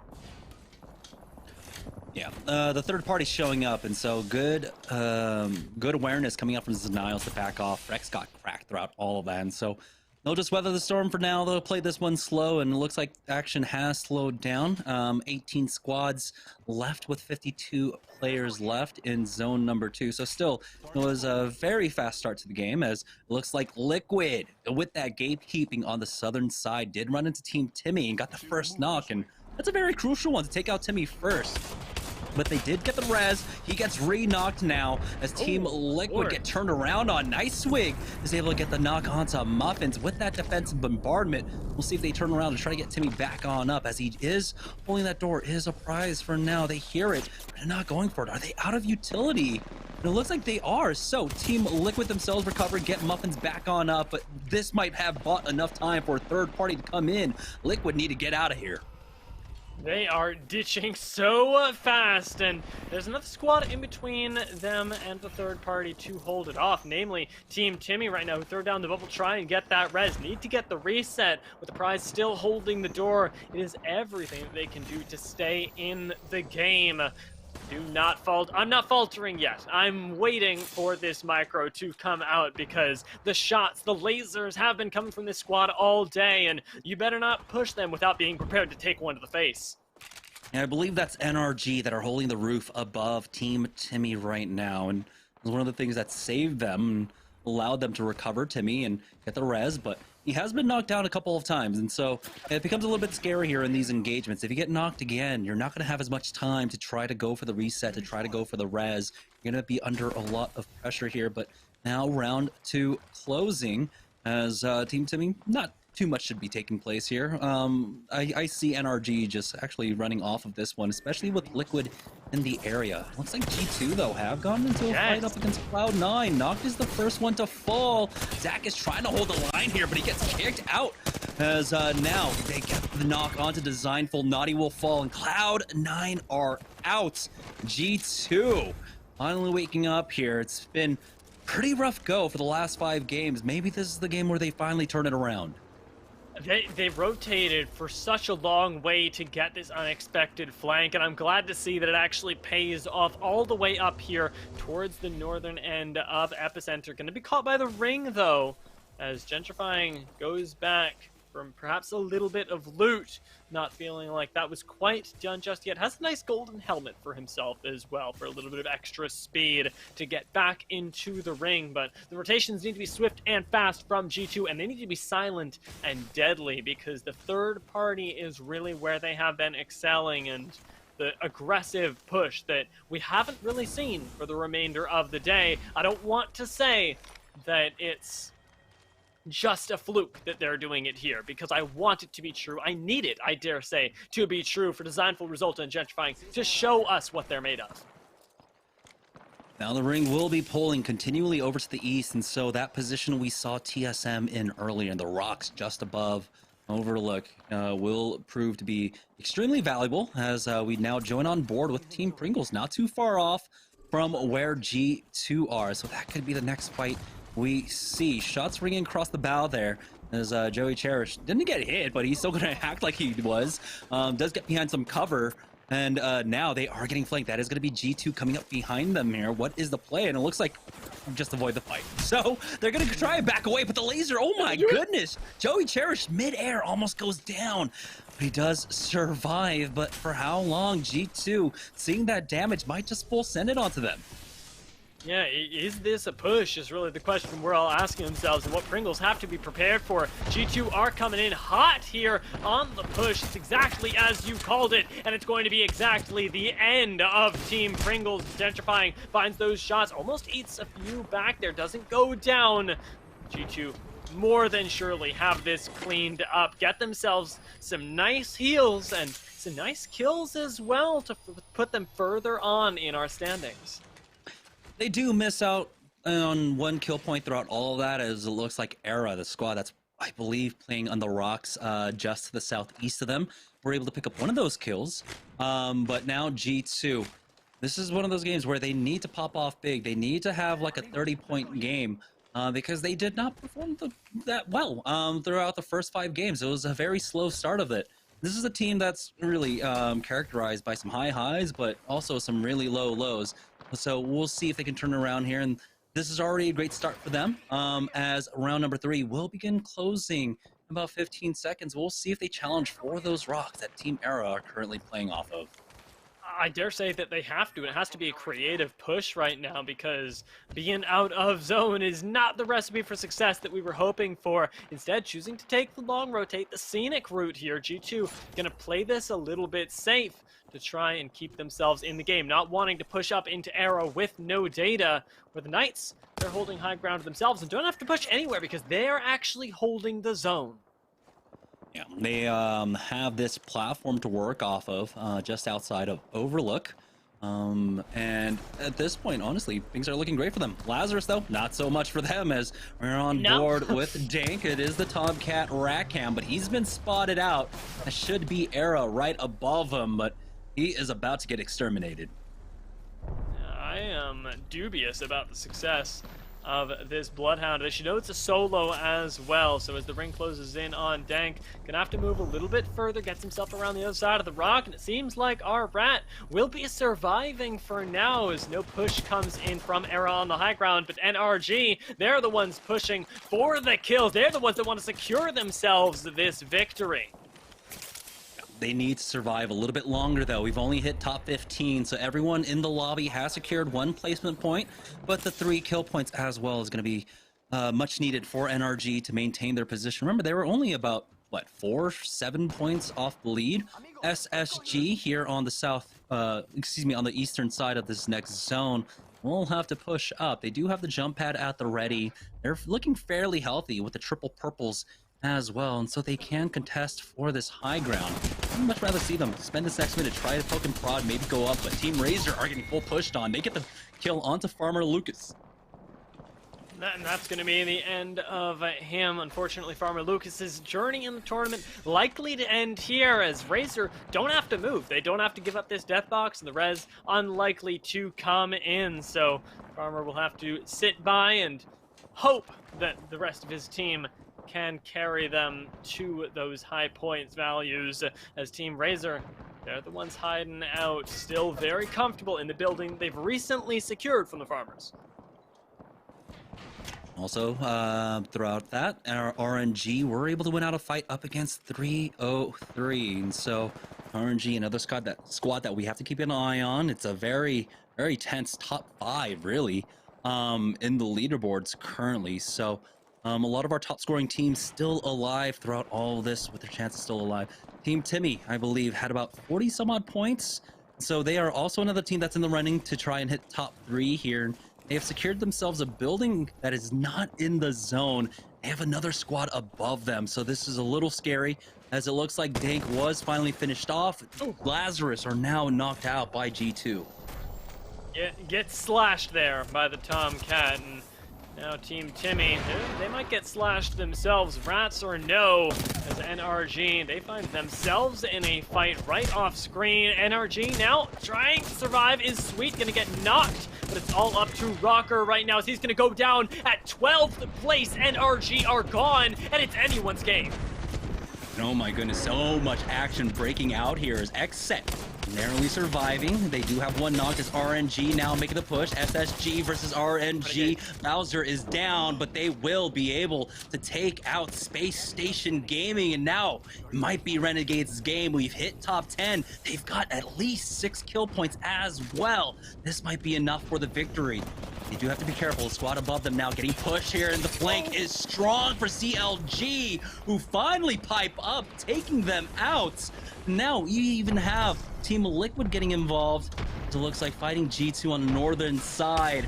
Saucer, the only one alive for Renegades here, as Team Intel are making their push as well, getting the knock onto Team Timmy. Gonna be Timmy actually falling here and getting thirsted by Panders.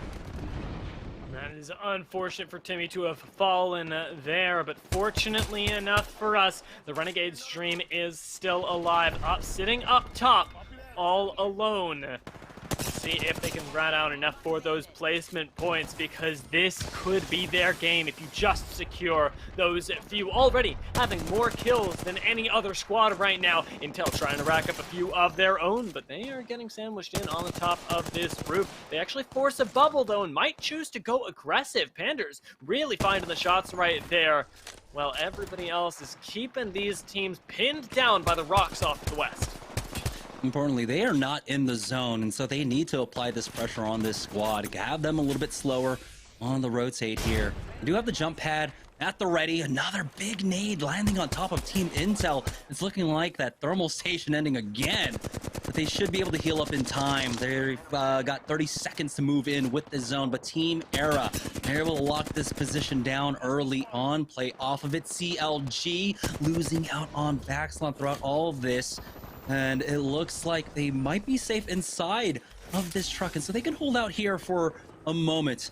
They do have Liquid hot on their heels though, but Liquid themselves need to heal up, but looks like they're getting full sent on right now. They might have lost out on one, as we do have Team Intel making their way on into the zone. There's two squads there. It looks like we've got Team Rakinisha squad along with Team Razer up top, and so three teams just stacked on top of each other right here.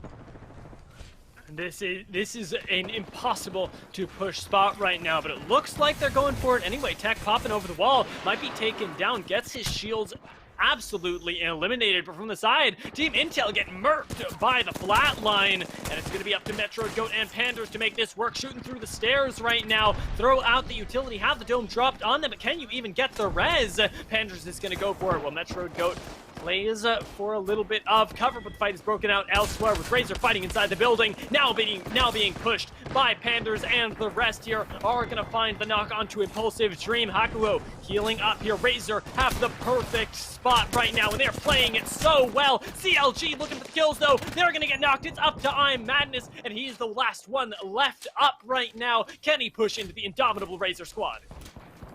It is top 4, so just surviving is important, but they do go down. Era finish them off. So it looks like it's going to be Team Razer, Era, and quite possibly Team Intel. Still in this, I believe, as that final squad, but might be riding this one out. And so, no, it's actually Team Timmy. They're still in this. A prize is ratting this one out for his squad, but it's a 3v3v1. We got Razer versus Era, and we'll see. We did have some clutch ratting in one of our games earlier on today. Can a prize come up huge for his squad? A prize right now in probably the best spot to be. Not in the line of fire, right off the side of the zone, but he's gonna have to push in first, as it's very, very close to the edge, and will have to reveal himself potentially to Era, but certainly to Razer, as they want to push out of the building themselves. Playing it slow right now. Era have the high ground. They have the god spot. And they've had it since basically the beginning of this fight, since that third party coming out from Epicenter up to Refinery. The prize does have some ground to work with, and you can see now Team Razer are pushing out. They're trying to secure this kill onto the rat. Do they know that he's actually in there? The bubble. I have no idea. The prize is able to play around it, but Zeratricky will go in, and he goes down, and their focus onto them means that Team Era can come in for the third party, pick up the win. God spot all along. It was just like in game 5 for the Pittsburgh Knights, but it was Team Era to take it this time around in game number 6. But now everything's thrown up in the air. It's so hard to tell, so hard to calculate with the amount of kills that a lot of our squads got, who's going to actually end up on top. And so we're going to have to take a break here while our admins do all that math, because I'm not doing it. So when we get back, we'll be able to announce the winner of our 10K. So don't go anywhere, guys. We'll be right back. When is a good time to eat jumbo snacks? Where do I think is a good place to be eating Apple Jacks jumbo snacks? Where are good places to eat Apple Jacks? On a walk? In the Uber. When you're skateboarding. In the library. On a scooter. Kings Canyon and World's Edge when you get sent back to the lobby by Team Apple Jacks. On the bus. At the mall. At your parents' house. At the park. Getting your oil changed. When you pass Jump Master to your teammates and let them fly in for you, because that's what I always do. At the bank, on the streets, at the dog park. A magic carpet, an Uber, a bus ride. At the farm, in your barn. When I'm landing on Team Rockstar, because I only need one hand to take them out. Tree's a good spot, because you get sent back to the lobby from us. Little Timmy wants to land at Tree and just gets sent back to the lobby immediately. Probably going to go rush to his mommy to get some Apple Jacks, so. In a parking lot, at your brother's birthday party, at your own birthday party, breakfast, lunch, dinner, eat them anywhere. Hey, what's up? My name's Daves. My name's Duke. My name's Rolders. I play Apex Legends for Team Applejacks. Team Applejacks. Team Applejacks, and you're watching Series E. Series E. Series E. What's up, ladies and gentlemen? Welcome back. Yeso here in the GBO zone of the Esports Arena Orange County studio. And a very interesting finish there to our final game of the day. A prize causing chaos there as Team Razer goes down and Era Eternity able to take the win. That is obviously the former Team Rice Krispies Treats roster there. Congratulations to them. They obviously got signed at the end of Season 2. And a big win to close out the day. And the real question is, how are our standings going to shake out, honestly? We were looking at a very small gap between NRG and the rest of the squads behind them. It was Renegades. We had Pittsburgh Knights in there. I think Pittsburgh Knights was in second place. I believe it was just a 3-point gap there. And both of those squads went out much earlier than we would have expected here to close out the day. So at this point, it is really anybody's guess who's going to sit atop our Mobile 1 leaderboard. We will check back, though, with the boys on that leaderboard in just a little bit. But I do want to talk about our player of the game for our final game today here, and it was Tech Candy. 5 kills of the 11 there total for Era. No assists this time around, but he had the frags to lead the way. Over 2,000 damage for Tech Candy as well. And while I doubt that Era was able to jump into the conversation for top 3, you know, that's still 23 points in their last game. Nothing to sneeze at there, but definitely a game to hang your hat on finishing out the day here. So well done by Era Eternity, Tech Candy, and the boys closing out the day strong. And now the question is, who is going to take that big $6,000? Remember, it is $10,000 on the line, a whopping $6 grand to the first place squad. And we didn't know who was going to take it. It was such a tight race all the way down to the wire. NRG, Pittsburgh Knights, and Renegades all in the running there. But I believe we're ready to find out who takes it all. So let's head back to our casters to find out who wins on the day. 6 fantastic games under our belt, and that is it. We have $10,000 on the line. We're about to find out who actually walks away with the lion's share. $6,000 there from first place. So let's go ahead and take a look at the Mobile 1 leaderboard to see who our ultimate victors are here for the Season 2 Series events. And I love this. I love having this big event before, but it looks like NRG do secure the win today. Narrowly. Oh my God. CLG missing out in that first place spot by 3 points, but they do end up in second place, netting them $3,000. And Pittsburgh Knights, off of a very strong, I believe, game number 5, secure third place, 55 points overall. And Renegades miss out by 2 points. Man, it is so close up there at the top, and NRG have got to be thanking their lucky stars that they got that first game that was so convincing. The 19-kill game that took us all by storm, took the lobby by storm even, but it really did come down to the wire with CLG. Just 3 small kills behind them. Just one squad would have made the difference here. That's how close the competition was for 6 games straight. Yeah, for CLG, really, with how they finished off that last game. I mean, one extra team fight, killing one extra person and securing themselves, what, top 3 or top 4 might have been enough. It was so close. It was really unfortunate to see that after their incredibly strong game number 1, they only put up 29 points, I believe, across the last 5 games. But CLG still end up in second place. That's going to be $3,000 for them. But yeah, congratulations, NRG, having the performance that we wanted to see out of them, the kind of performance we expected out of the ALGS championships here today. Let's go ahead and take a look at the Mobile 1 high performance moments of that last game where Team Era were able to take the win here. And it was just, they had the God spot, man. Yeah, this was almost unfair, it felt like, although I was holding out hope for a prize right there. Once it was the turn for Team Razer in to clean him up, though, that's when things really fell apart, because the ring is closing in on you, the grenades are there, and all of Era are waiting for you right outside. The shots just sort of accidentally find their way onto members, and it's shooting fish in a barrel. It's an unwinnable spot for them. And Era, great job holding this the entire time, because the other thing that we have to appreciate is that though it looks really good for them right now, holding that spot is really difficult. Yeah, and Bryce really just holding it down though. He did get a knock on to one of Team Razer throughout all of that, but ultimately, you know, Team Era do get the win. Finished off the day with 25 points overall though, so we'd love to see more out of them in the future. So we'll see if they end up competing on our pro nights or even our open nights throughout Series E. But hey, we had a great 6 games. Once again, congratulations to NRG walking away with first place. CLG taking second place, and I've already blanked on who ended up in third, but hey, we had $10,000 being given out today, and we have a lot more as well. There we go. It's Pittsburgh Knights ending up in third place. We're going to go ahead and send it off to Yeso to close out the show, though. But Dia, before we go, any final words? No, I wanted to thank you for having me on, for working with me. I had a great time casting some incredible talent today, and I look forward to seeing even more of the E-Series in the future. Yep. So, guys, make sure you stay tuned to the channel because Series E Season 3 will be kicking off at the end of this month on, I believe, June 30th, where we will have our draft day, and then we will get into the regular season.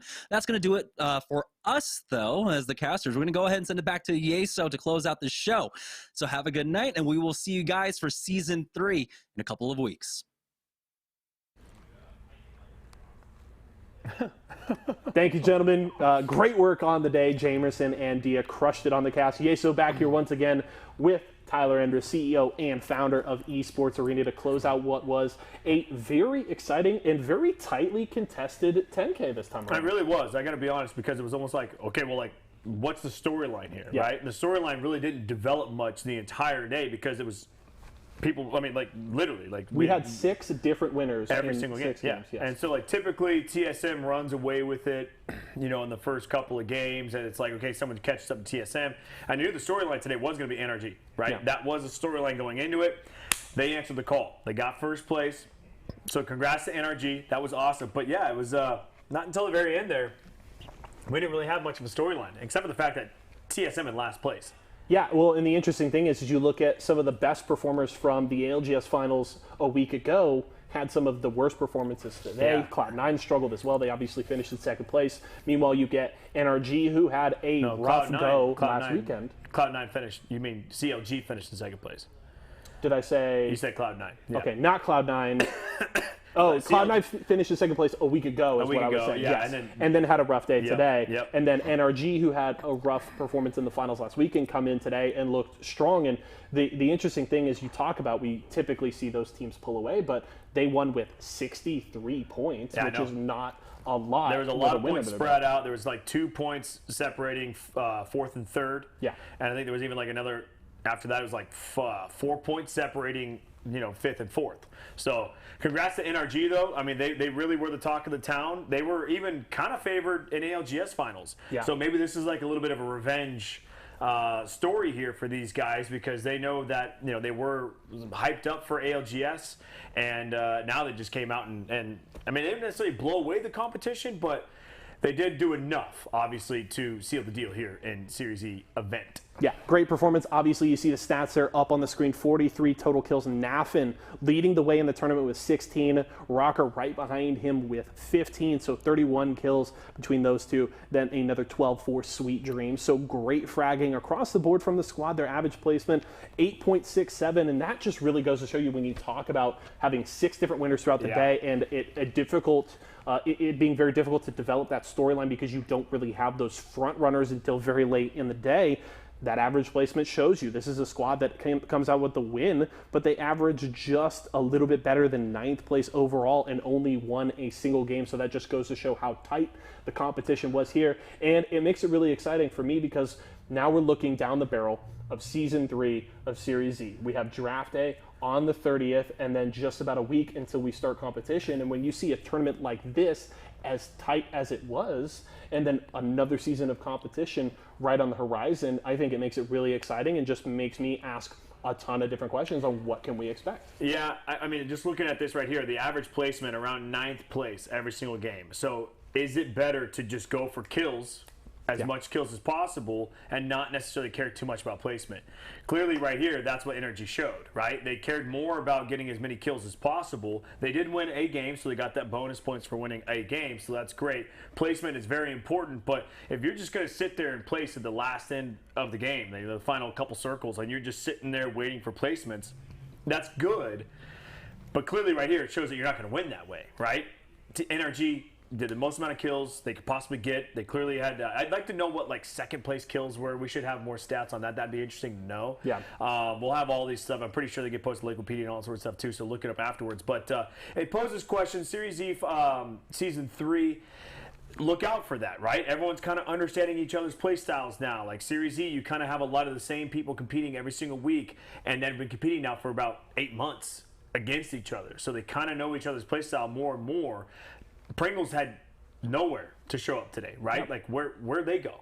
And I know they don't have Phony Head today, right? Who is Season 2's MVP? Yeah, the top fragger from Season 2. Top fragger from Season 2. Off, so he's gone. So that's obviously huge, right? It's like you lost your star player, but at the same time, like they were nowhere to be found today. So it is kind of a bummer because I did pick them to win. But we'll see, you know, if they could take away Pringles in Season 3, and if we get a new team that comes on board, because Lonely Fans, they're getting signed, right? And they showed pretty well today as well.